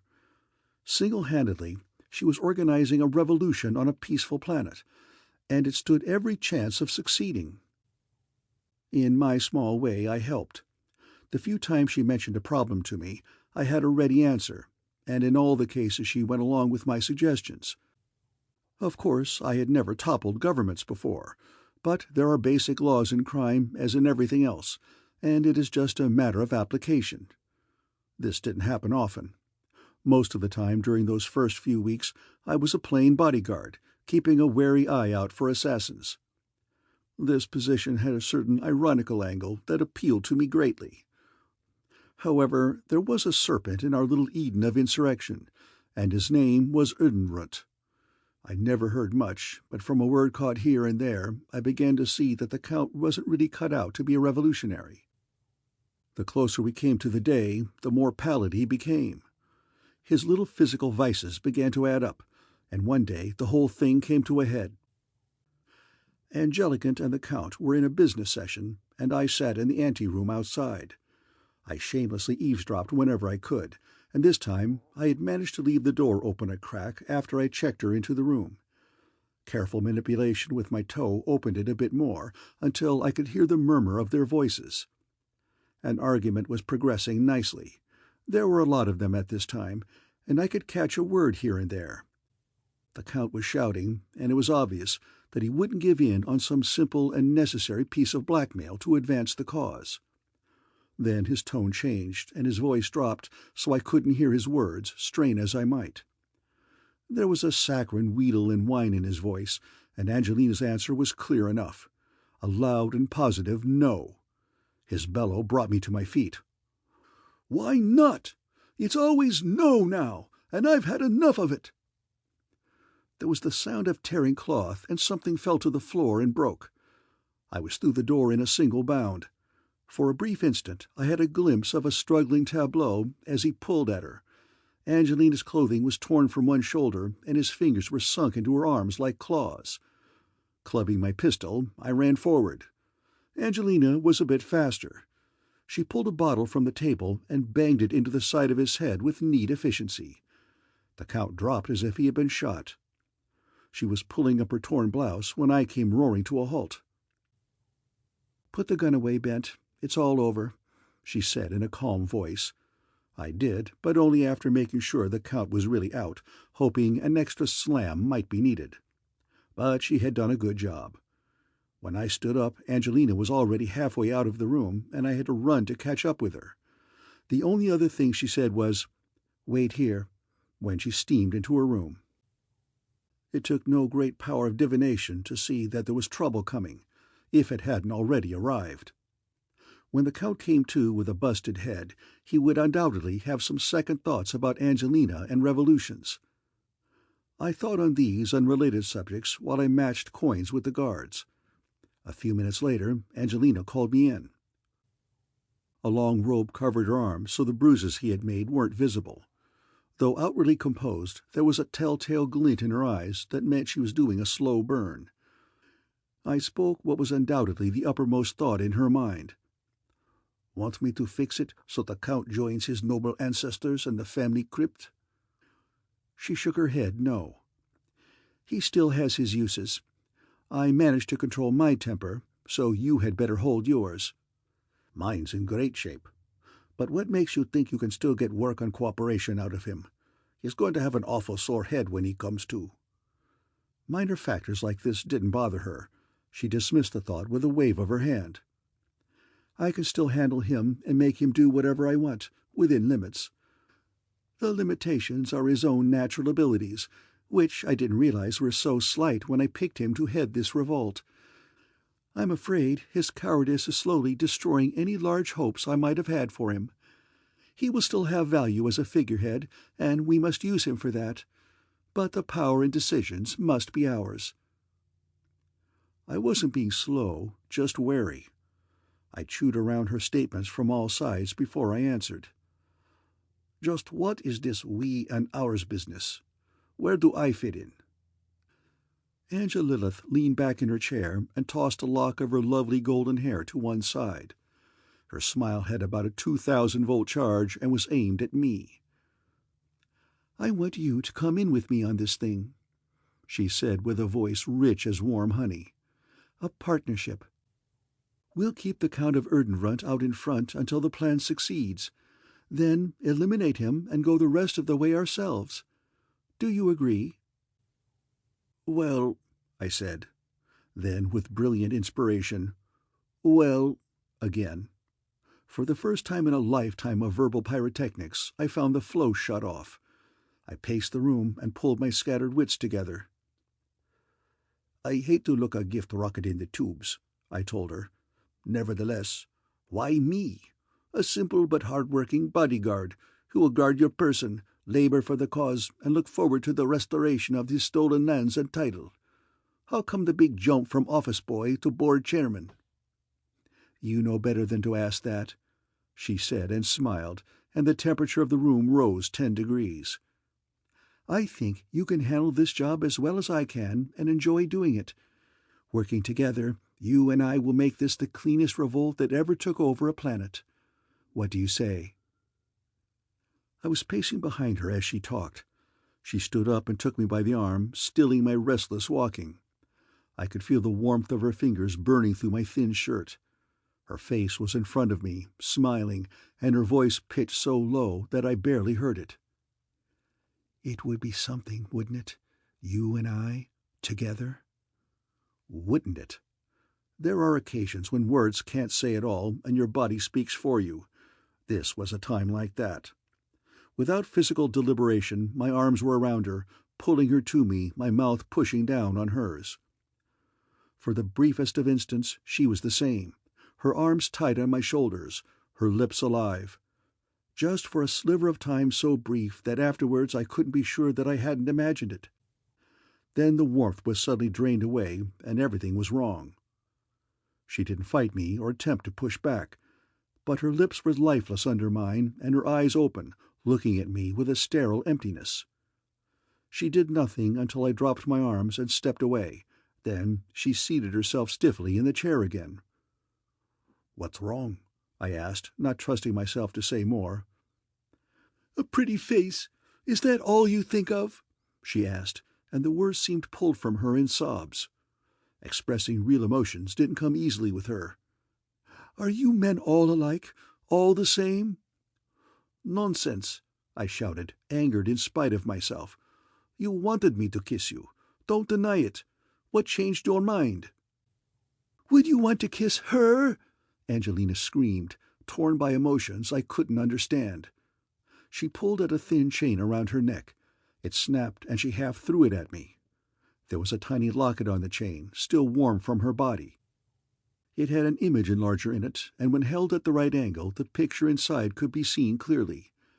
I had the chance for only a single glimpse at the girl in the photograph. Then Angelina changed her mind and pulled it away, pushing me towards the door at the same time. It slammed behind me, and I heard the heavy safety bolts thud home. Ignoring the guard's raised eyebrows, I stamped down the hall to my own room. My emotions had triumphed nicely over my powers of reason, and apparently Angelina's had too, for just an instant.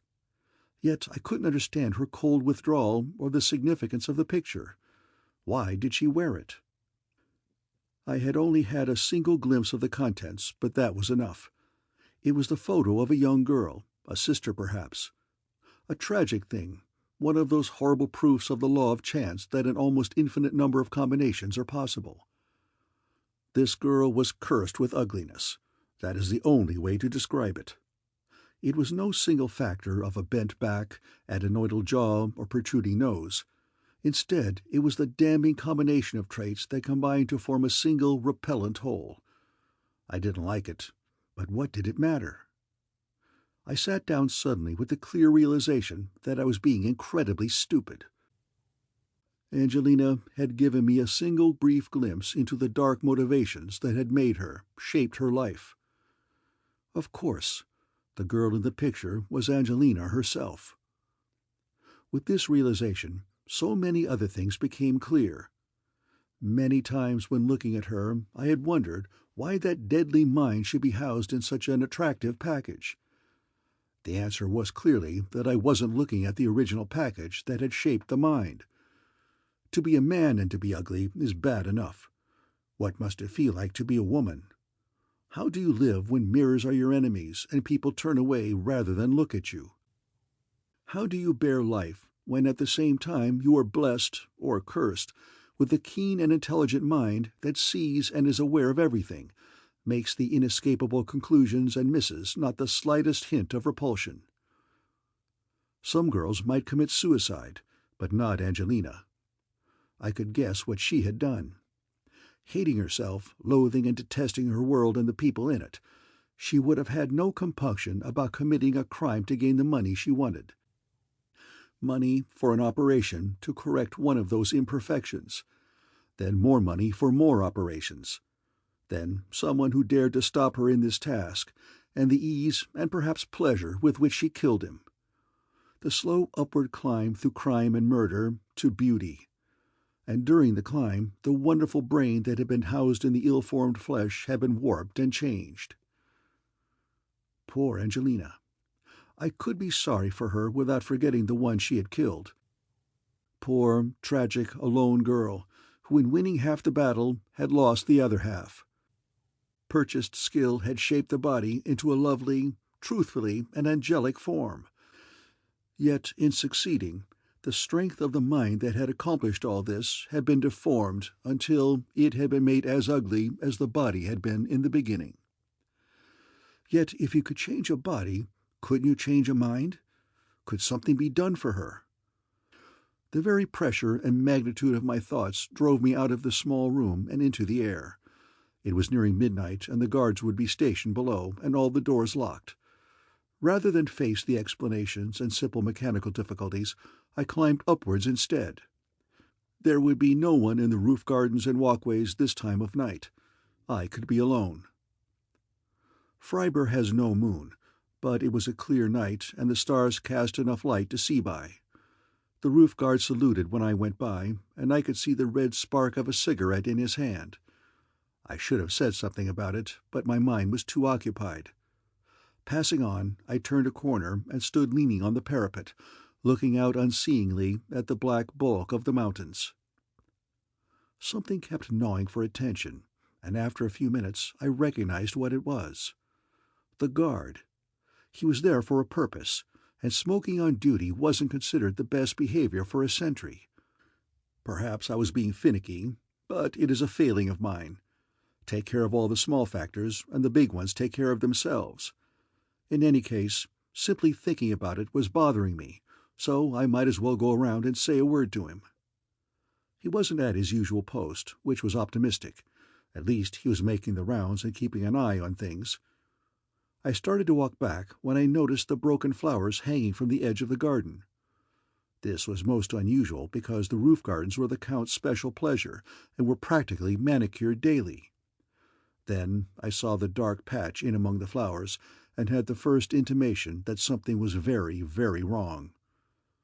It was the guard, and he was either dead or deeply unconscious. I didn't bother to find out which. There was only one reason I could think of for someone to be here at night like this: Angelina. Her room was on the top floor, almost below this spot. Silently, I ran to the decorative railing and looked over. 5 meters below was the white patch of the balcony outside her window. Something black and formless was crouching there. My gun was in my room. For one of the few times in my life I had been so disturbed that my normal precautions were forgotten. My concern over Angelina was going to cost her her life. All of this I realized in a fraction of a second as my fingers ran along the balustrade. A shiny blob was fixed there, anchoring a strand so thin that it was invisible, yet I knew was as strong as a cable. The assassin had lowered himself with a web spinner, a tiny device that spun a thin strand like a spider. Only the strand's substance was formed of a single long-chain molecule that could support a man's weight. It would slice my hands like the sharpest blade if I tried to slide down it.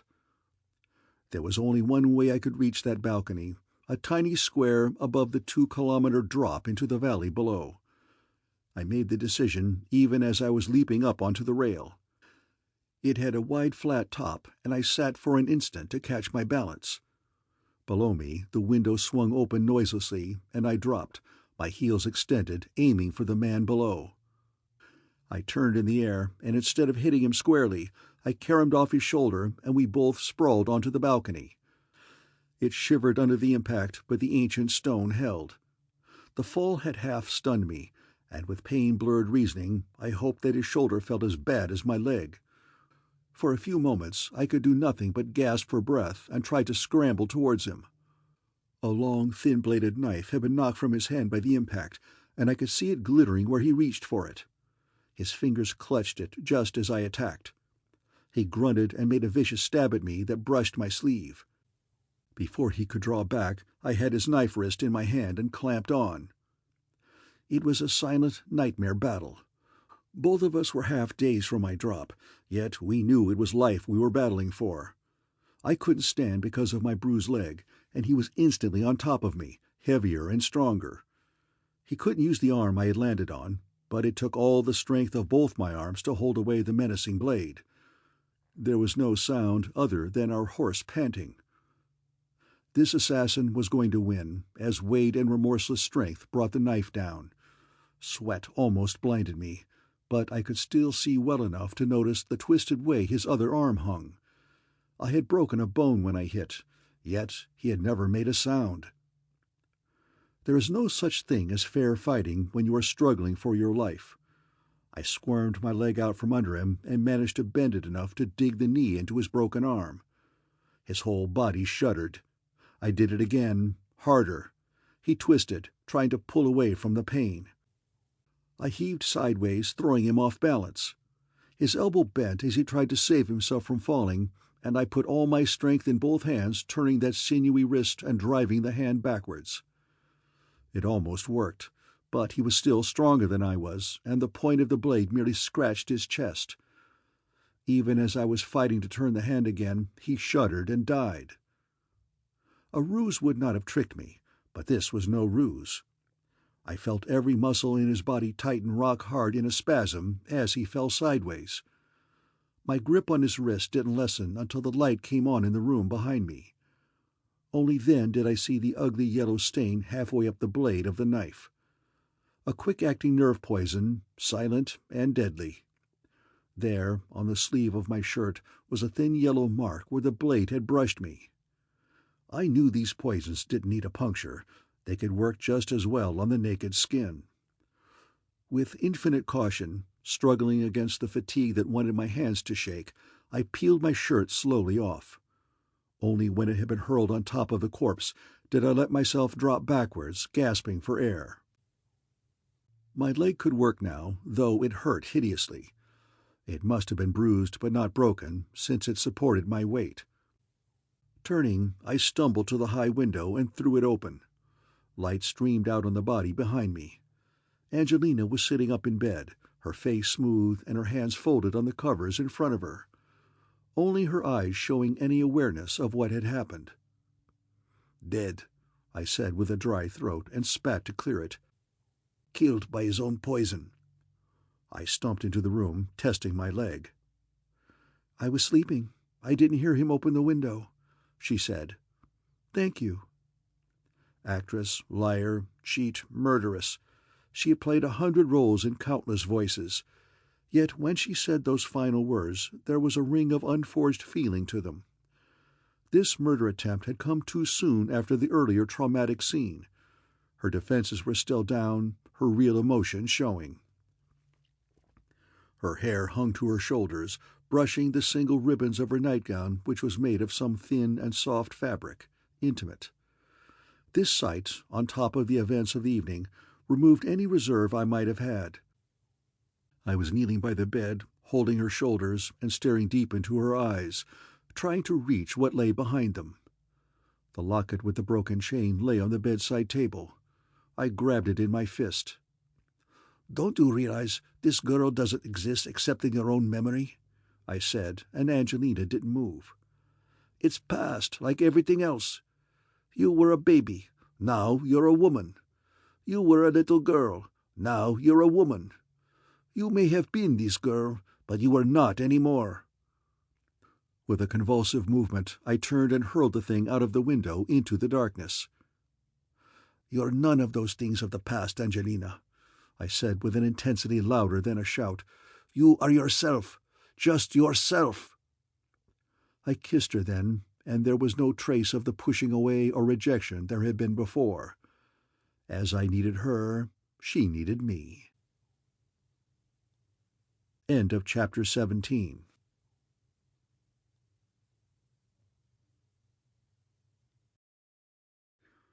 The Stainless Steel Rat, the Novel, Chapter 18.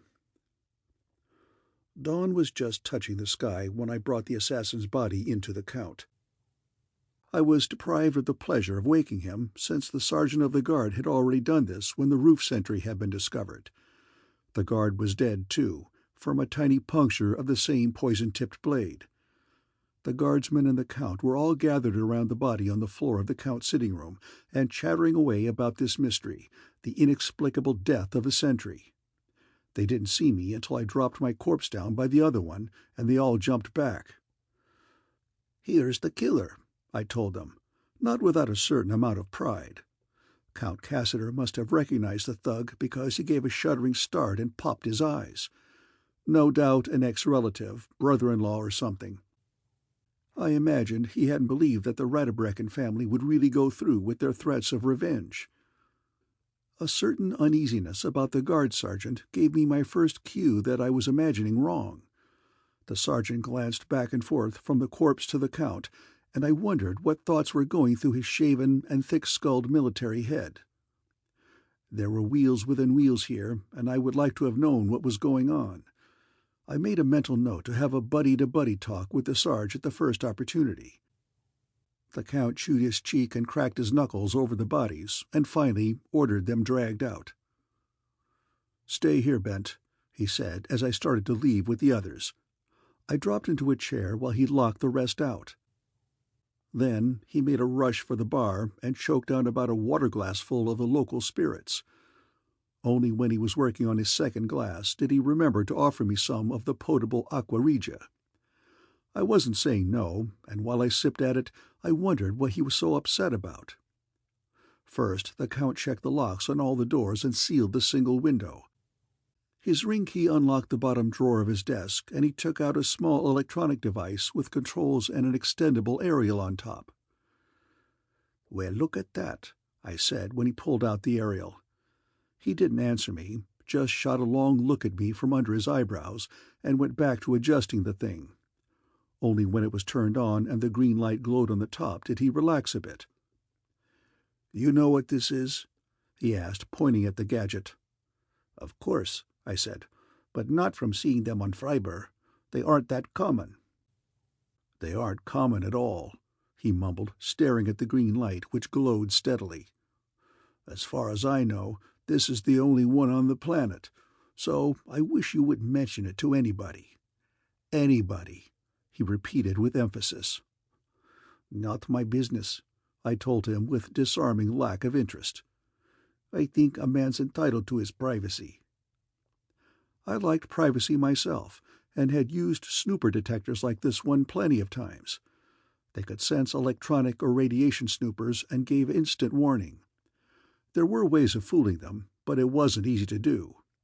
As long as no one knew about the thing, the Count could be sure that he wasn't being eavesdropped on. But who would want to do that?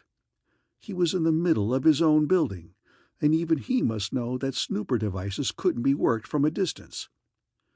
There was a distinct smell of rat in the air, and I was beginning to get an idea of what was going on. The Count didn't leave me any doubt as to who the rat was. "You're not a stupid man, Graf Diebstahl," he said, which means he thought I was a lot stupider than he was. "You've been off-planet and seen other worlds. You know how backward and suppressed we are here, or you wouldn't have joined with me to help throw off the yoke around our planet's neck. No sacrifice is too great if it will bring closer this day of liberation." For some reason he was sweating now, and had resumed his unpleasant habit of cracking the knuckles. The side of his head, where Angelina had landed the bottle, was covered with plastiskin and dry of sweat. I hoped it hurt. "This foreign woman you have been guarding," the Count said, turning sideways, but still watching me from the corners of his eyes. "She had been of some help in organizing things, but is now putting us in an embarrassing position. There has been one attempt on her life, and there will probably be others. The Radebrecken are an old and loyal family. Her presence is a continued insult to them." Then he pulled at his drink and delivered the punchline. "I think that you can do the job she is doing, just as well, and perhaps better.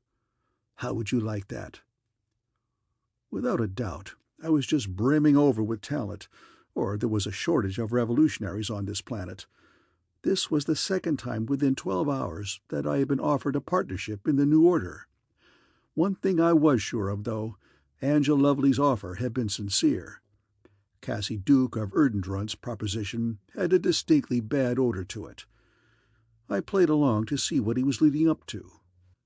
"I am honored, noble Count," I oozed. "But what will happen to the foreign woman? I don't imagine she would think much of the idea." "What she thinks is not important," he snarled and touched his fingers lightly to the side of his head. He swallowed and got his temper back under control. "We cannot be cruel to her," he said with one of the most insincere smiles I have ever seen on a human being's face. "We'll just hold her in custody. She has some guards who I imagine will be loyal, but my men will take care of them. You will be with her and arrest her at the proper time. Just turn her over to the jailers who will keep her safe. Safe for herself, and out of sight where she can cause no more trouble for us." "It's a good plan," I agreed with winning insincerity. "I don't enjoy the thought of putting this poor woman in jail, but if it is necessary to the cause, it must be done. The ends justify the means." "You're right. I only wish I was able to state it so clearly." "You have a remarkable ability to turn a phrase, Bent. I'm going to write that down so I can remember it. The ends justify—" He scratched away industriously on a note-plate. What a knowledge of history he had, just the man to plan a revolution. I searched my memory for a few more old saws to supply him with, until my brain was flooded with a sudden anger. I jumped to my feet. "If we are going to do this, we should not waste any time, Count Erdnroth," I said. "I suggest 1800 hours tonight for the action. That will give you enough time to arrange for the capture of her guards. I will be in her rooms, and will arrest her as soon as I have a message from you that the first move has succeeded." "You're correct. A man of action as always, Bent. It will be as you say." We shook hands then, and it took all the willpower I possessed to stop from crushing to a pulp his limp, moist, serpentine paw. I went straight to Angelina. "Can we be overheard here?" I asked her. "No, the room is completely shielded." "Your former boyfriend, Count Cassie, has a snooper detector. He may have other equipment for listening to what goes on here." This thought didn't bother Angelic in the slightest. She sat by the mirror brushing her hair. The scene was lovely but distracting. There were strong winds blowing through the revolution that threatened to knock everything down. "I know about the detector," she said calmly, brushing. "I arranged for him to get it, without his knowledge, of course, and made sure it was useless on the best frequencies. I keep a close watch on his affairs that way." "Were you listening in a few minutes ago when he was making arrangements with me to kill your guards and throw you into the dungeons downstairs?" "No, I wasn't listening," she said with that amazing self-possession and calm that marked all her actions. She smiled in the mirror at me. "I was busy just remembering last night." Women. They insist on mixing everything up together. Perhaps they operate better that way, but it is very hard on those of us who find that keeping emotion and logic separate produces sounder thinking. I had to make her understand the seriousness of the situation. "Well, if that little bit of news doesn't interest you," I said as calmly as I could, "perhaps this does. The rough Radebreckens didn't send that killer last night. The Count did." Success at last. Angelina actually stopped combing her hair, and her eyes widened a bit at the import of what I had said. She didn't ask any stupid questions, but waited for me to finish. "I think you have underestimated the desperation of that rat upstairs. When you dropped him with that bottle yesterday, you pushed him just as far as he could be pushed. He must have had his plans already made, and you made up his mind for him. The sergeant of the guard recognized the assassin and connected him with the Count. That also explains how the killer got access to the roof and knew just where to find you. It's also the best explanation I can imagine for the suddenness of this attack. There's too much coincidence here with the thing happening right after your battle with Cassiter the Cantankerous." Angelina had gone back to combing her hair while I talked, fluffing up the curls. She made no response. Her apparent lack of interest was beginning to try my nerves. "Well, what are you going to do about it?" I asked, with more than a little note of peevishness in my voice. "Don't you think it's more important to ask what you are going to do about it?" She delivered this line very lightly, but there was a lot behind it. I saw she was watching me in the mirror, so I turned and went over to the window, looking out over the fatal balcony at the snow-summited mountain peaks beyond. What was I going to do about it?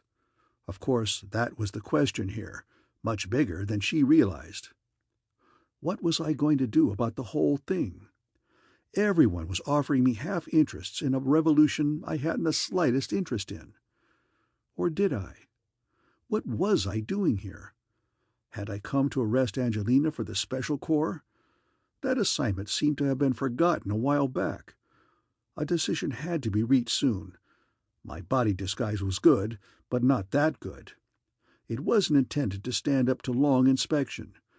Only the fact that Angelina was undoubtedly sure that she had killed me had prevented her from recognizing my real identity so far. I had certainly recognized her easily enough, facial changes and all. Just at this point, the bottom dropped out of everything. There is a little process called selective forgetting, whereby we suppress and distort memories we find distasteful. My disguise hadn't been meant to stand inspection this long. Originally, I had been sure she would have penetrated it by now. With this realization came the memory of what I had said the night before. a wickedly revealing statement that I'd pushed back and forgotten until now. "You're none of these things out of the past," I had shouted. "None of these things, Angelina." I had bellowed this, and there had been no protest from her, except that she no longer used the name Angelina. She used the alias Angela here. When I turned to face her, my guilty thoughts must have been scrawled all over my face, but she only gave me that enigmatic smile and said nothing. At least she had stopped combing her hair. "You know I'm not Grav Bent Deepstall," I said with an effort. "How long have you known?" "For quite a while. Since soon after you came here, in fact." "Do you know who I am?" "I have no idea what your real name is, if that's what you mean. But I do remember how angry I was when you tricked me out of the battleships, after all my work. And I recall the intense satisfaction with which I shot you in Friberbad. Can you tell me your name now?" "Jim," I said, through the haze I was rooted in. "James diGriz, known as Slippery Jim to the trade." "How nice. My name is really Angela. I think it was done as a horrid joke by my father, which is one of the reasons I enjoyed seeing him die." "Why haven't you killed me?" I asked, having a fairly good idea of how Father had passed on. "Why should I, darling?" she asked, and her light, empty tone was gone. "We've both made mistakes in the past, and it has taken us a dreadfully long time to find out that we are just alike. I might as well ask you why you haven't arrested me. That's what you started out to do, isn't it?" "It was, but—" "But what? You must have come here with that idea in mind, but you were fighting an awful battle with yourself. That's why I hid the fact that I knew who you really were. You were growing up, getting over whatever idiotic notions ever involved you with the police in the first place. I had no idea how the whole thing would come out, though I did hope. You see, I didn't want to kill you, not unless I had to. I knew you loved me. That was obvious from the beginning. It was different from the feeble animal passion of all those male brutes who have told me that they love me. They loved a malleable case of flesh. You love me for everything that I am, because we are both the same." "We are not the same," I insisted, but there was no conviction in my voice. She only smiled. "You kill, and enjoy killing. That's our basic difference. Don't you see that?" "Nonsense." She dismissed the idea with an airy wave. "You killed last night. Rather a good job, too, and I didn't notice any reluctance on your part. In fact, wasn't there a certain amount of enthusiasm?" I don't know why, but I felt as if a noose was tightening around my neck.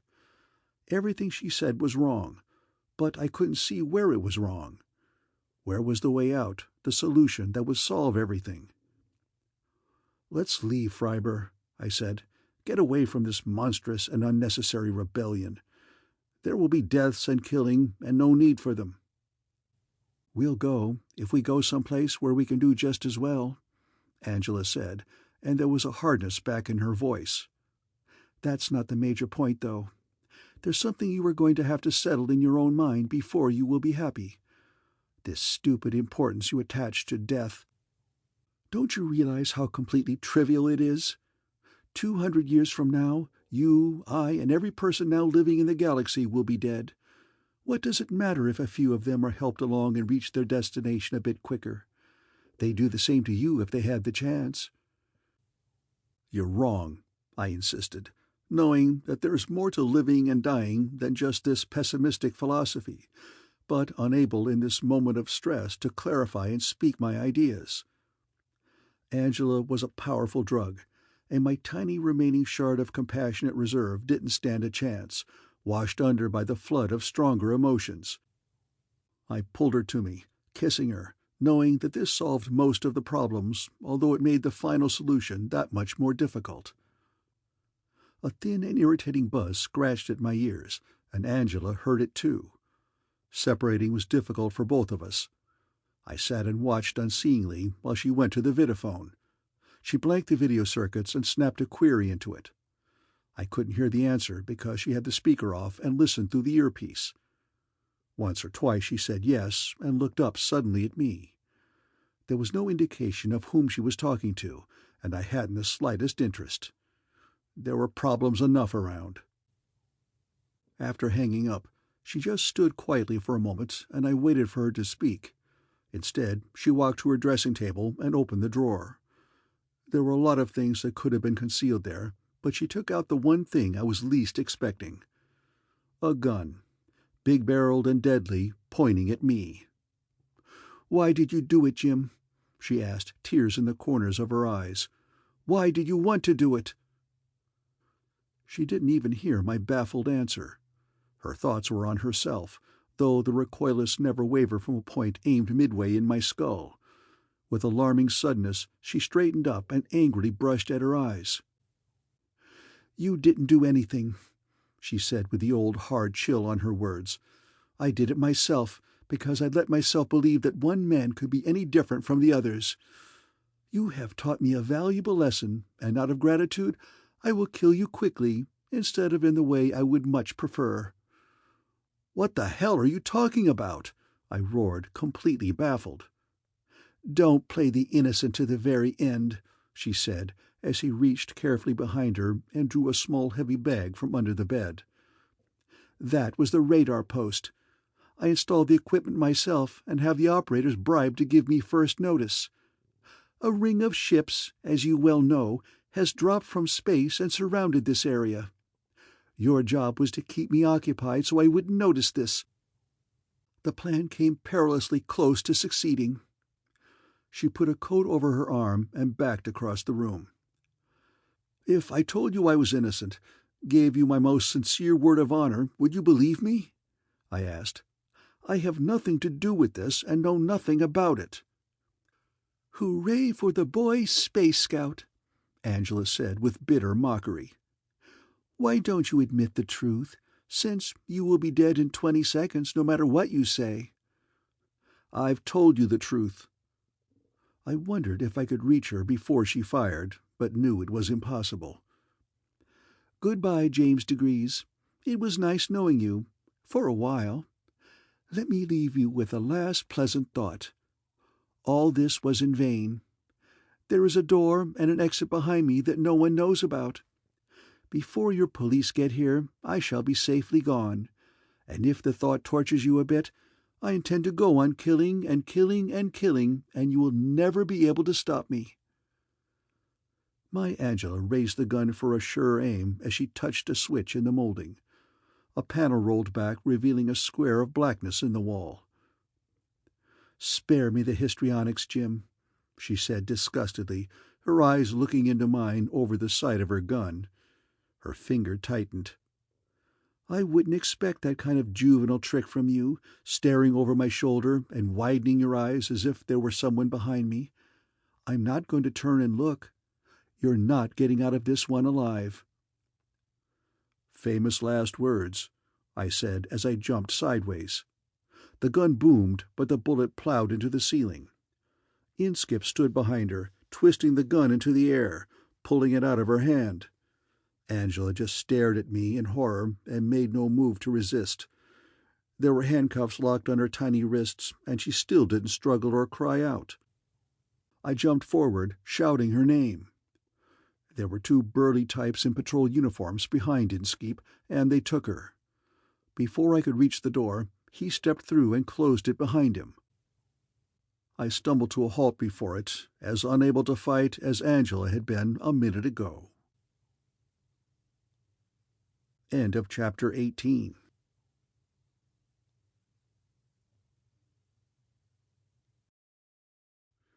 The Stainless Steel Rat, the Novel, Chapter 19. "Have a drink," Inskip said, dropping into Angela's chair and pulling out a hip flask. "Ersatz Terran brandy, not this local brand of plastic solvent." He offered me a cupful. "Drop dead, you—" I followed with some of the choicer selections from my interstellar vocabulary and tried to knock the cup out of his hand. He fooled me by raising it and drinking it himself, not in the least annoyed. "Is that any kind of language to use on your superior officer in this special corps?" he asked, and refilled the cup. "It's a good thing we're a relaxed organization without too many rules. Still, there are limits." He held out the cup again, and this time I grabbed it and drained it. "Why did you do it?" I asked, still racked by conflicting emotions. "Because you didn't, that's why. The operation is over. You are a success. Before you were merely on probation, but now you are a full agent." He grubbed in one pocket and pulled out a little gold star made of paper. After licking it carefully and solemnly, he reached out and stuck it to the front of my shirt. "I hereby appoint you a full agent of the Special Corps," he intoned, "by authority of the power vested in me." Cursing, I reached to pick the damn thing off, and laughed instead. It was absurd. It was also a fine commentary on the honors that went with the job. "I thought I was no longer a member of the crew," I told him. "I never received your resignation," Inskip said. "Not that it would have meant anything. You can't resign from the Corps." "Yeah, but I got your message when you gave me a discharge. Or did you forget that I stole a ship and you set off the scuttling charge by remote to blow me up?